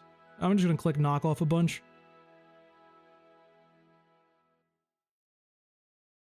What do you mean the Terra Shell? What does that mean?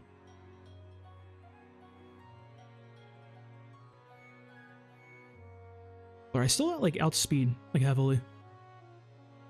Like what's the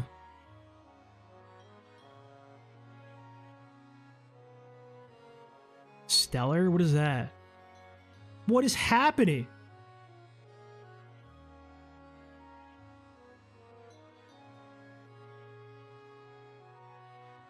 Go, Ogre Pawn. Ow! Jesus Christ! It did 4,000 fucking damage.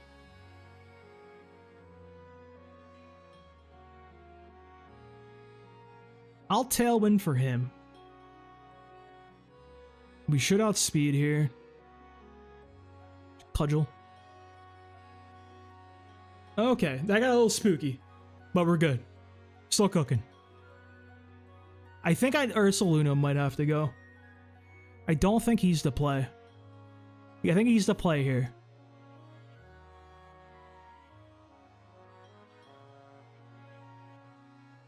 Might not be might not be a play for him.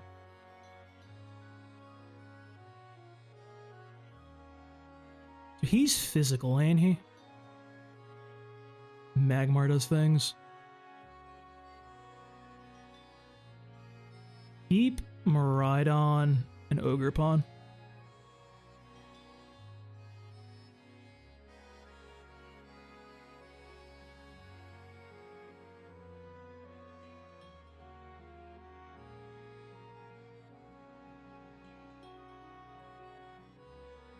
Take one out and then protect the other.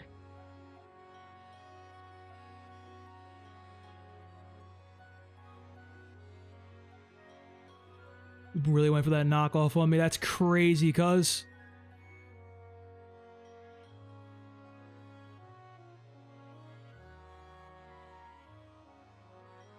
Do I full send this here? I feel like I just send this shit.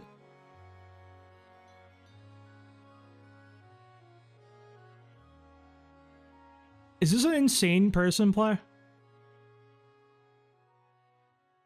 I think this is an insane person play.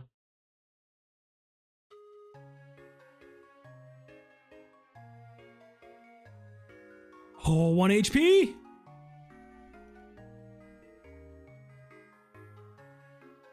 Interesting flame body. Huge. Huge, even. I take back what I said about Ursaluna. He is cooking.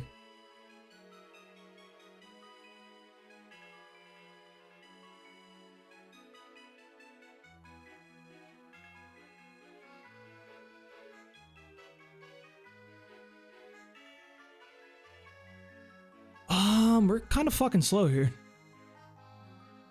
Kind of like really fucking slow. Do I just nuke? I just nuke. Jesus.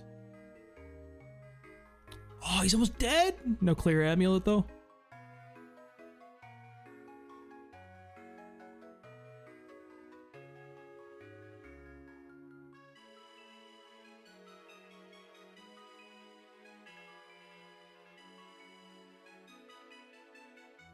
Go back to her. Swap. She'll probably get nuked.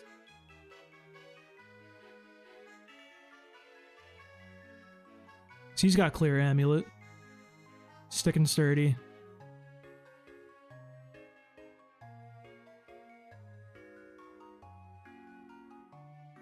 We double protect here? I think it's a double protect angle here.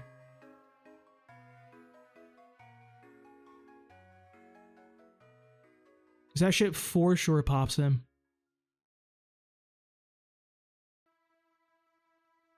Hit it. Easy.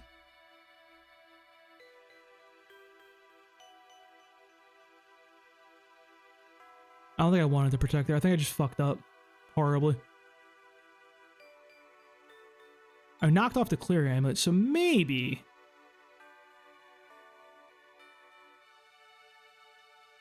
Just maybe. Maybe he lives. No shot, but... Wait a minute, Incineroar's still in.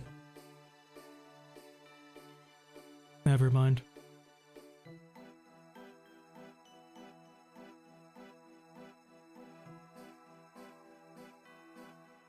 There's no way. Okay. I think I misplayed that. I think that was winnable. I really fucked that one up. I should have let the Ogre Pawn die, then I could have got Incineroar. That was the misplay.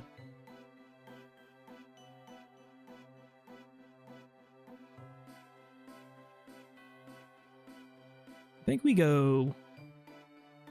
It's the dark one.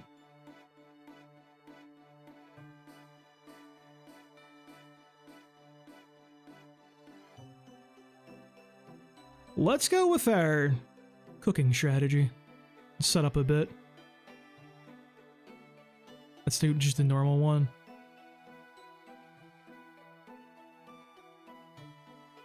Ilamis, Miraidon, Lugia, and Sin.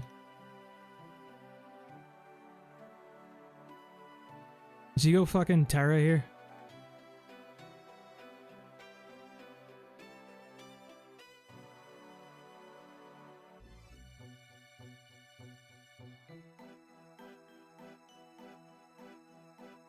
He's gotta fucking do some shit here, though.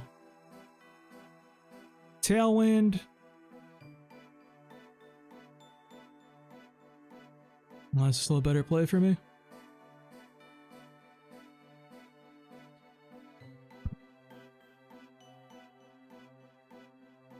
Dude, I kind of fuck with Ilamis here. I'm not lying. Actually kind of cooking. Encore. He can't kill. No, he outspeeds. But Urshifu with that. I think we don't want to Gleam though.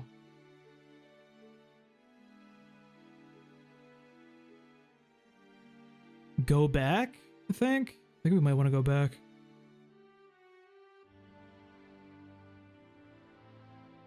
Poison? What? In what world would that ever be? That was like the last thing I ever expected, like in my life. Like genuinely. Taunt, Tailwind, stay there.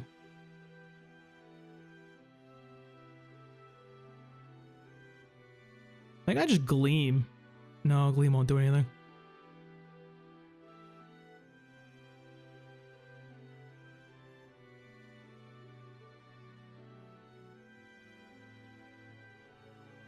Rhydon cooks him. Ogre Pawn.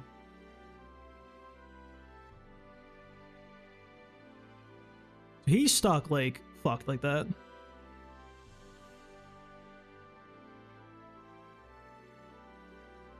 This Ogre Pawn can have an item, can't? No, is that's like no mask, is it? I actually don't know.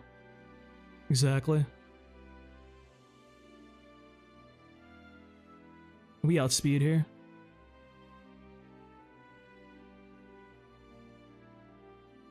Still a fuckload of damage, honestly, man.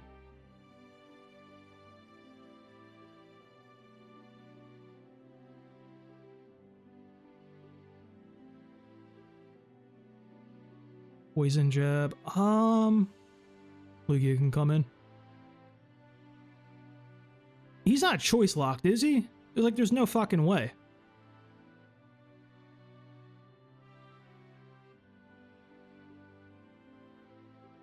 I can just Psychic here. He can't kill me. Dude, I kind of like this team, bro.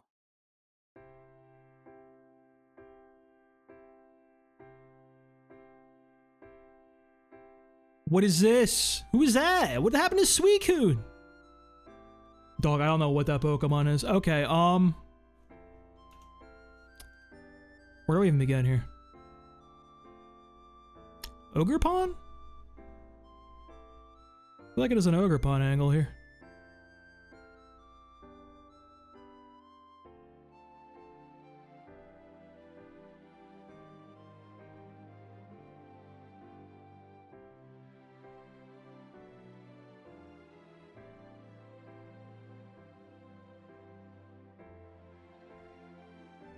Choice. Stealth rock.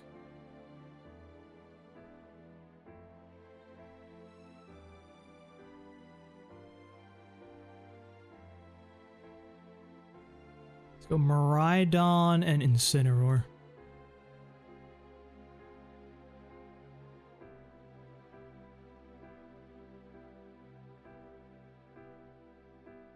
He's choice locked.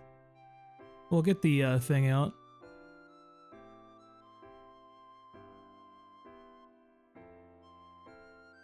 Interesting. Didn't kill with a mystical fire? What the fuck? Whatever he switches into, I just like nuke here, I feel like. We outspeed. Moonblast, Psyshock, Thunderbolt. Nothing really good for it to come at us.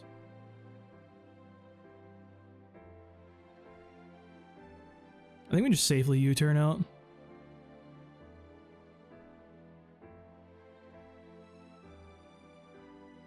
I thought he was fire type! No! I just fucked up so hard. I always think he's fire type because he puts out sun.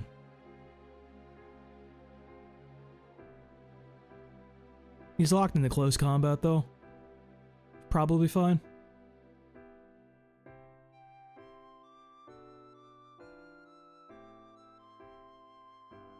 We outspeed heavily here.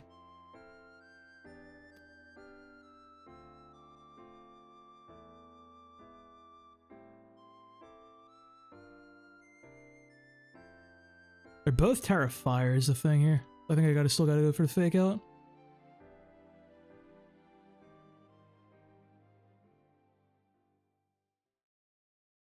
Yeah, that thing did so much damage. I'm fucked. Alright, we go next.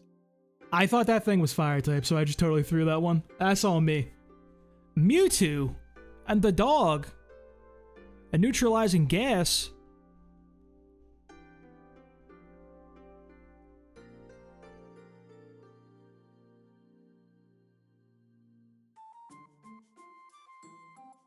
He's poison. Don't you think he's gonna come out with that guy?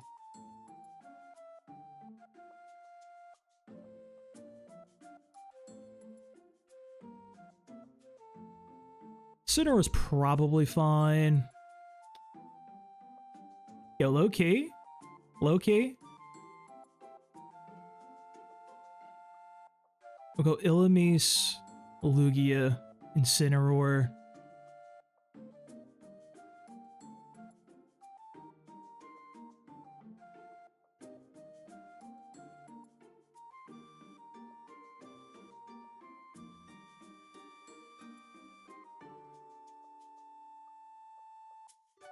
I think I just set up here. Right? Now I'll protect.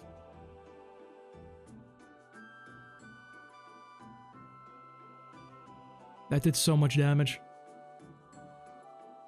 Toxic Spikes. What the fuck?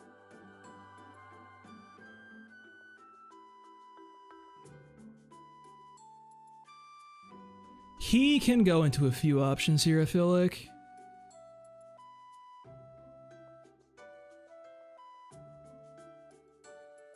Gotta go for the kill, though.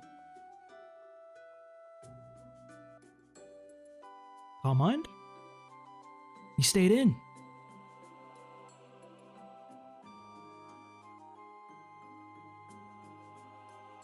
Toxic Spikes is crazy to run.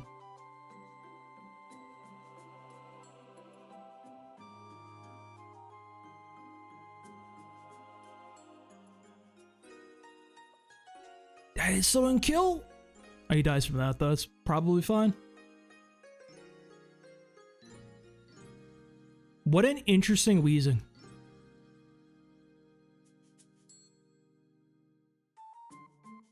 I forgot about the prankster being turned off, I'm not gonna lie.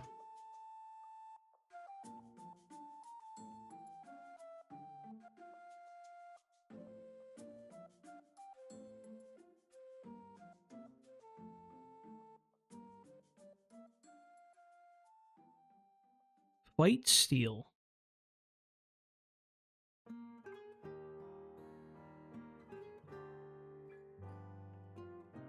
Iron defense is going up. Okay.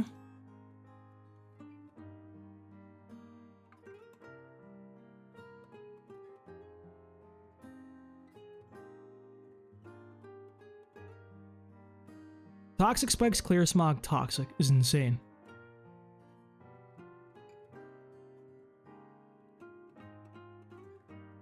Yo, psychic is really paying dividends on this guy, I'm not gonna lie.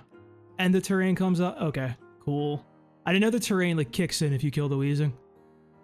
I assume you have to like switch back out, but that makes sense.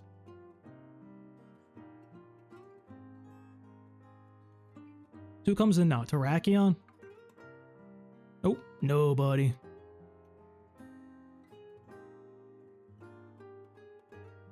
Still not sure about the Ogerpon and the Ursaluna, but the other four I quite like together.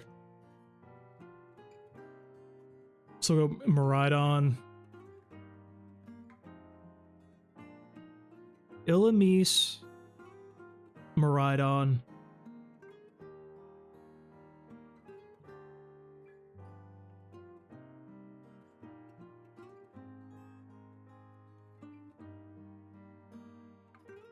Sinnoh or Lugia.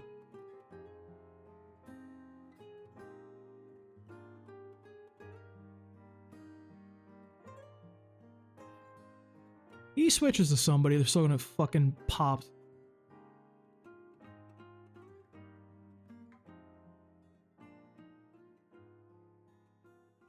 He's probably gonna go water, I feel like, though, is the thing. Or grass. I think they always run grass. Or not. Or electric. What the fuck? You went electric?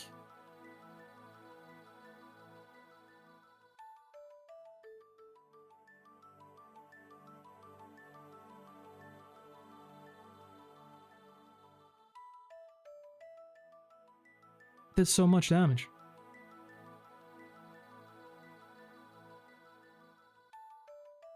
Does he run Sash? Is he a Sash Pokemon?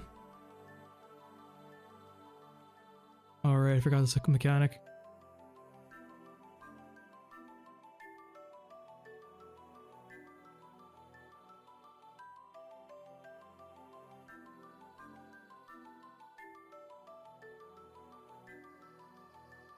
I thundered it so fucking much.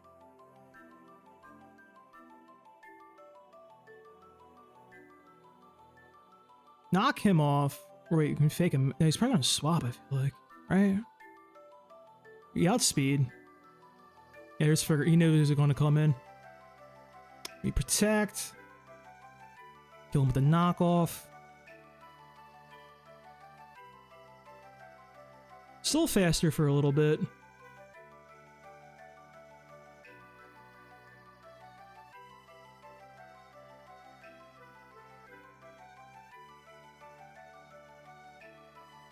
Electric Dragon. Did we just kill here? Maybe? Just focus him?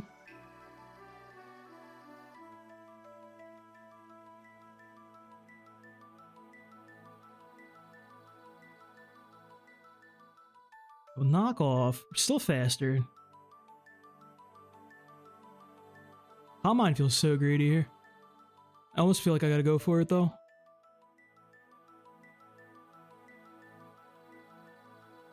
That didn't do anything. That was so weak. Oh, yeah, he needs Calm Minds to like exist. Even with one Calm Mind, we're fucked though. Who is that? What is it? Poison Dragon's an insane typing. I don't know what that guy does.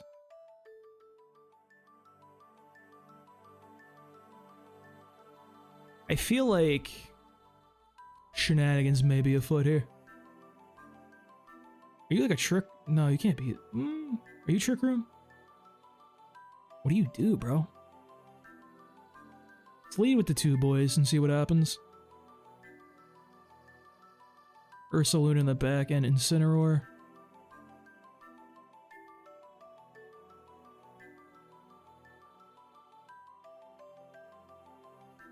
He can set up. He's Dragon Psychic. Kind of like the setup right here. Dragon.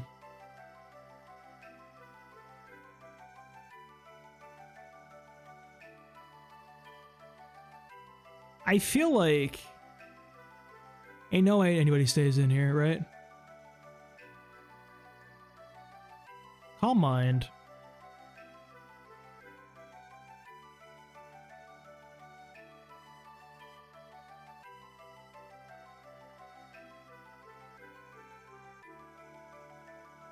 The simple beam?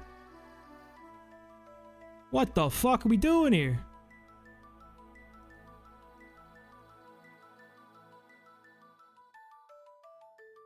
I mean, I can do that too, cuz.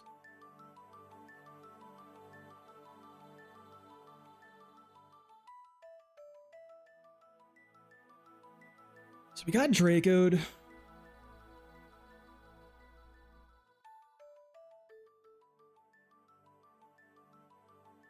Eternatus. I don't know what that guy does, I'm gonna be real with you.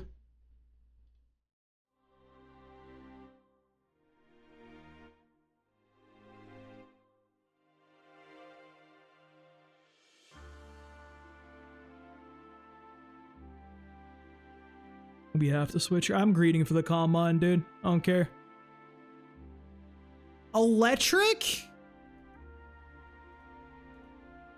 We're just doing things.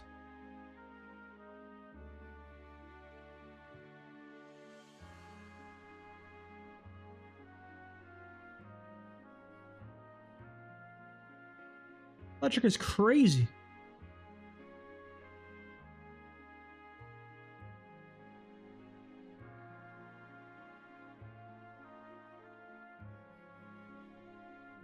Eternatus is a kind of a fast Pokemon. This guy, like, what the fuck is this dude's stats? We outspeed. Interesting.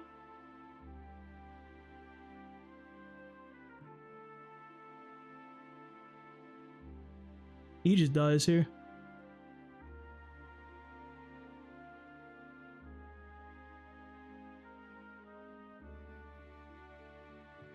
Outspeed the Eternatus at least. Just don't kill Uxie.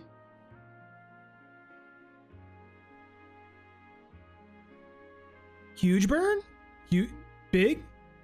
Big burns? So Lugia outspeeds here. Snorlax comes in. Calm Mind. I'm gonna go T-Bolt, or switch to Ursaluna here. I don't think I wanted to press Calm Mind, I want to press Protect.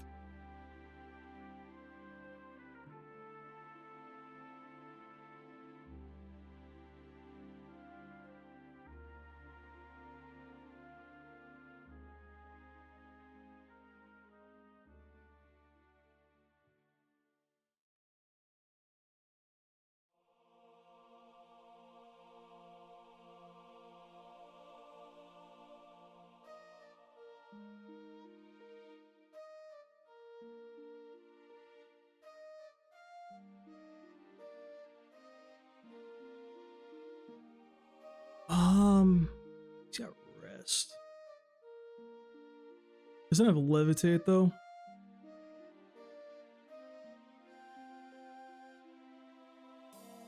Damn, he outspeeds.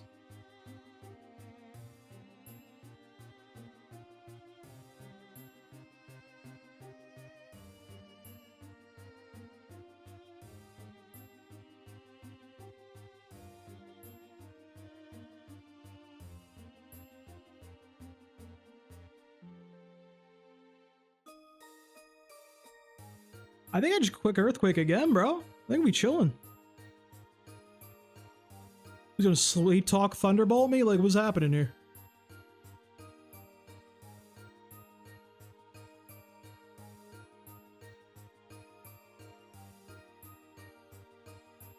The fuck is he crash? Snorlax went so fast. I want to see if I get the 11 hundo. Might end after that one. This seems a pretty standard team to me. This seems about what I would expect.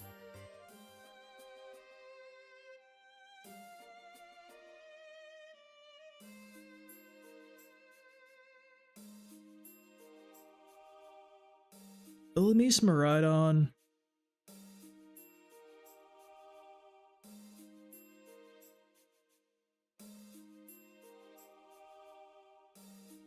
Or the Whimsicott lead, though. Sketch to me.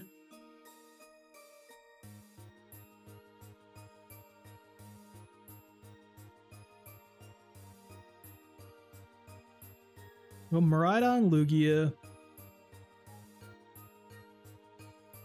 Insane.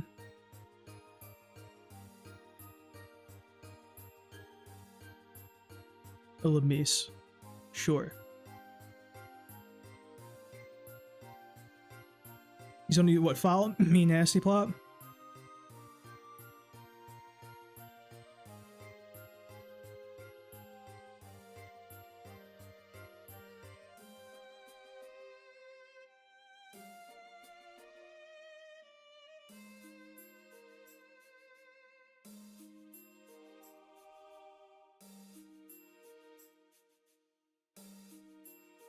I think he definitely nasty plots here. Right? Greeting. Oh, he went for the barrage. Huh.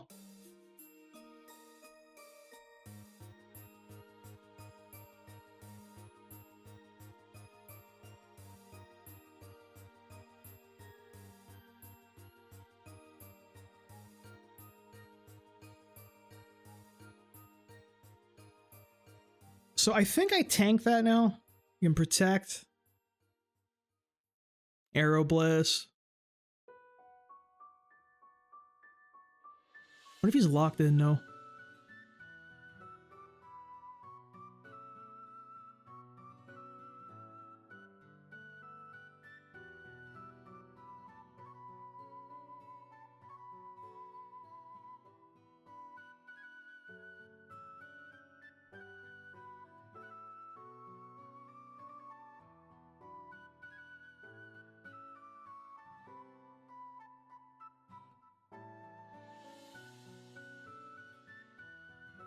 He didn't press the funny button.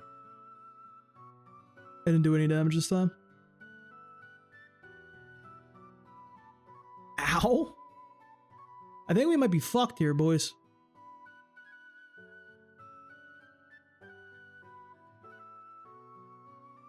We are, as the kids say, cooked.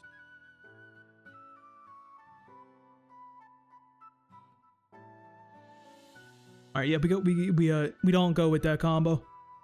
I don't have anything to do about that type of thing. So he's got to go in DD lead here, right? DDF. Jumpluff.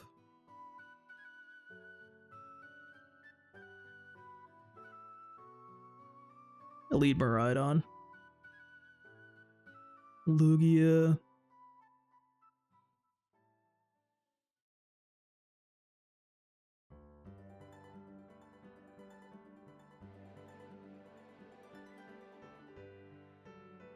I like the idea of having a little, nice little guy right there. He's got to see the Precipice Blade here, right? He's got to be fiending for it.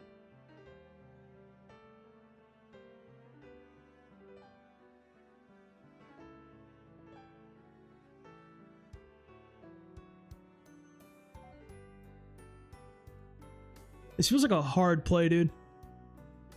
Oh, he's got the clear amulet. It's still killed. Wait. Oh, wait. That was a fucking crazy thing. Insane thing I just did to him.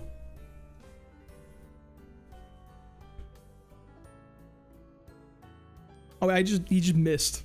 Okay. He missed and I one-tapped him.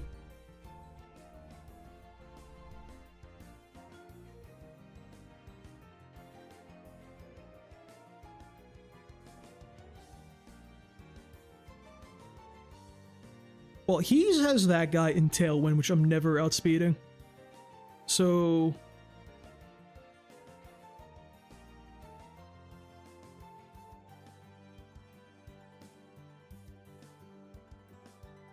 do I even bother setting this up? I think not.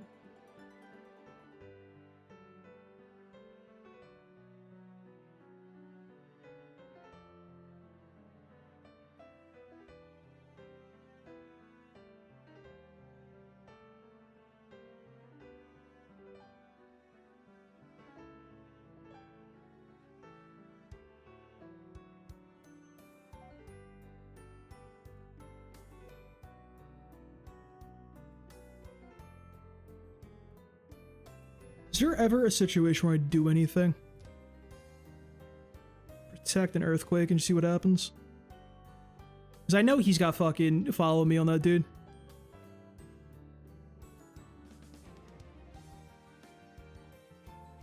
But if I Terra, it's gonna be Ghost. I take the damage from the earthquake as the thing. I think we protect.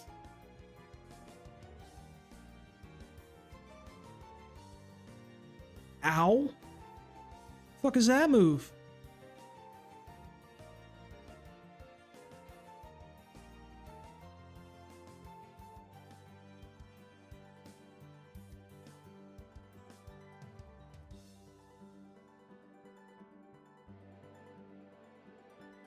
Oh, he's just gonna kill everybody now. Maybe we can set up some calm minds and pray to God.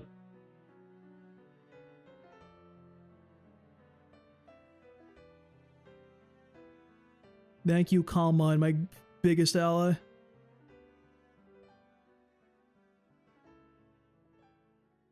Psychic Ghost.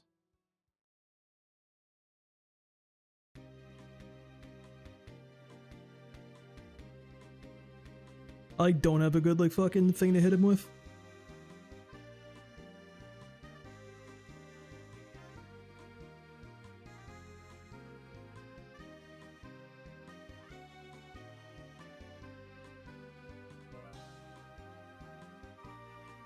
That won't hit two people anymore.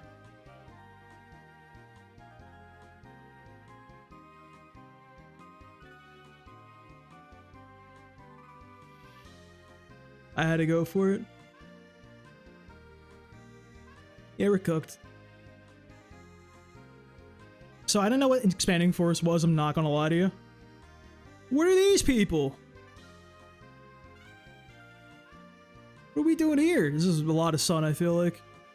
There's a lot of sun going on here.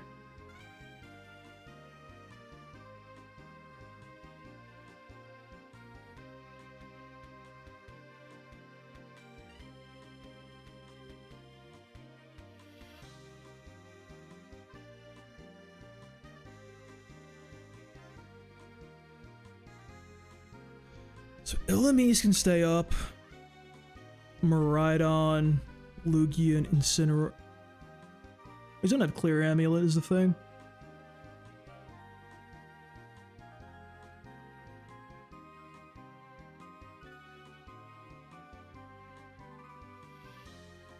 He's got two follow me guys. Is he also the other thing? I'm gonna come out the gate swinging, I think.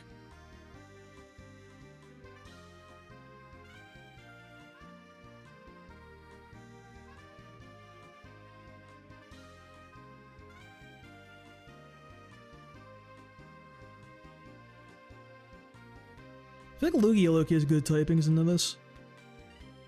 Incineroar. Illumise.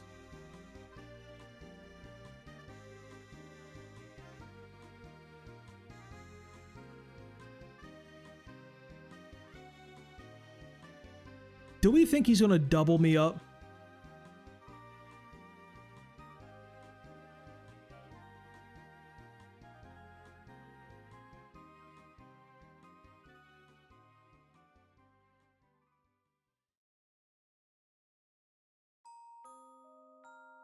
He's probably got one choice on the one of these guys, perhaps.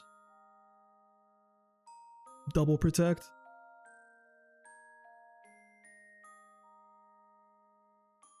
Oh, for Draco Meteor.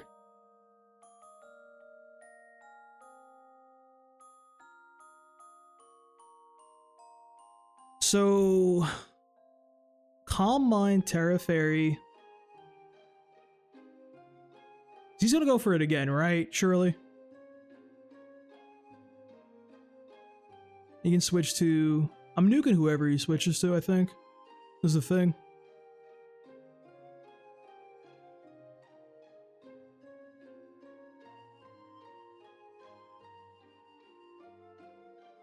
This will resist collision course too.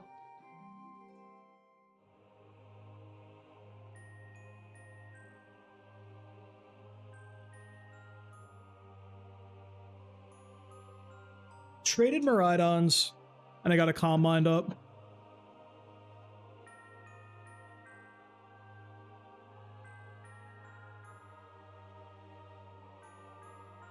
Go and Sin.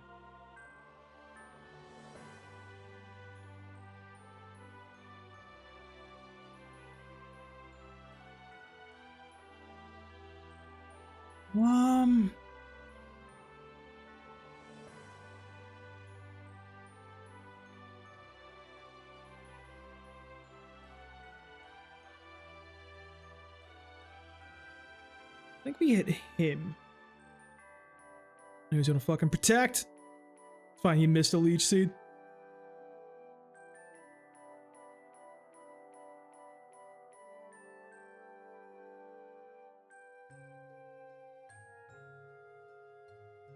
I'll go back to Ilamis here.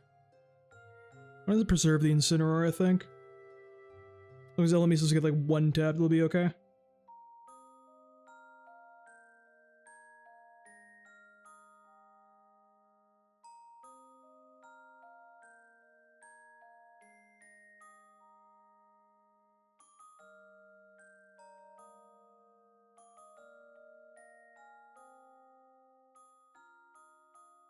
I think he's got a spiky shield here, right? Or he's gonna go for Leech Seed again?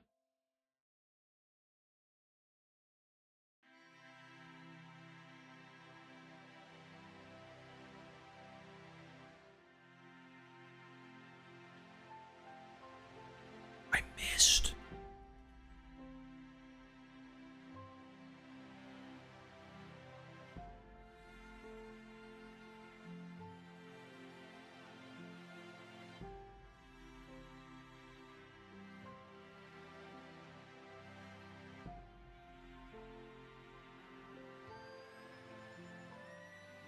Do I just out-damage that shit, bro? Or is it lefties like do more than Leech Seed? We set up a turn here.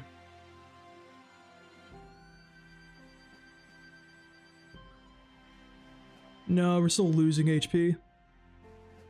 Get some damage in here, though.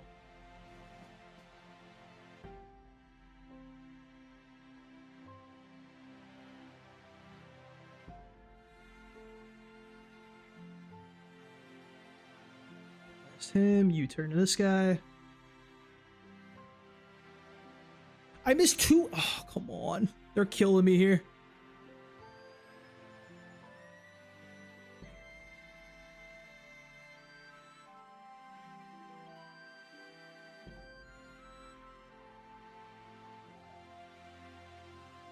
He used a Psychic Seed already, so...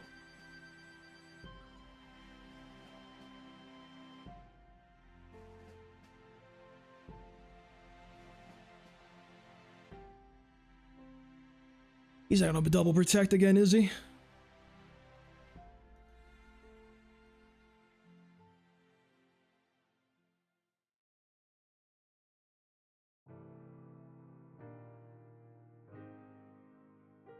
This is fun, I'm vibing, bro.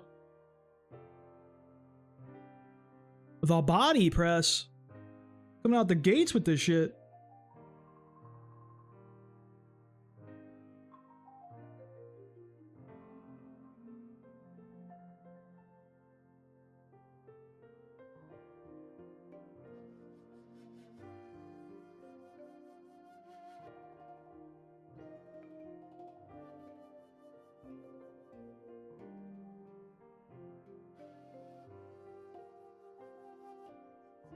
I can't do any of these moves, unfortunately.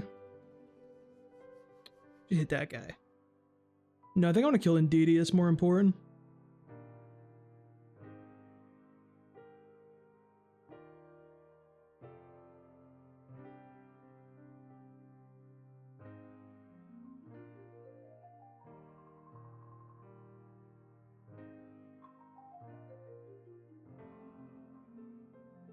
So now we need the Prankster Tailwind, hit Koraidon in the mouth. Hopefully kill him.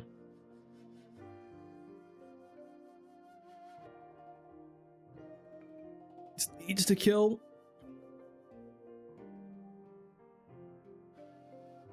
Watch me fucking miss again.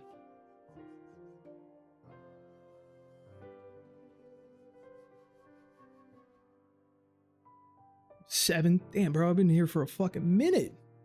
Alright, this will be the last battle, I think, tonight, friends.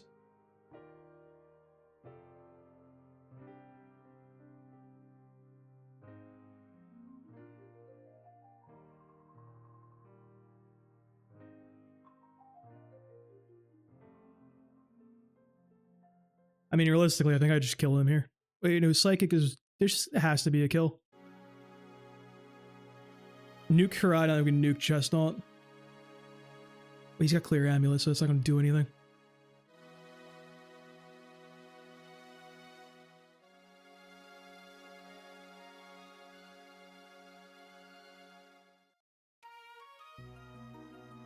Encore him.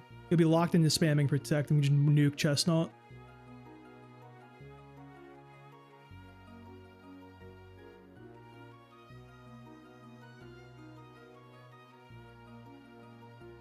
I think he's just dead to rights now. We can just lock him into Protect forever. Dude, Illimi's kind of going crazy, I'm not gonna lie. I need this battle, and my microarm's about to fall off my desk, dude. Okay. Thank you guys for watching. That was a fun little journey. Hope I've learned a pretty good amount about VGC, and I'll catch you guys later. I don't have a stream tomorrow. I don't know what I'm doing tomorrow, but we shall see. Adios.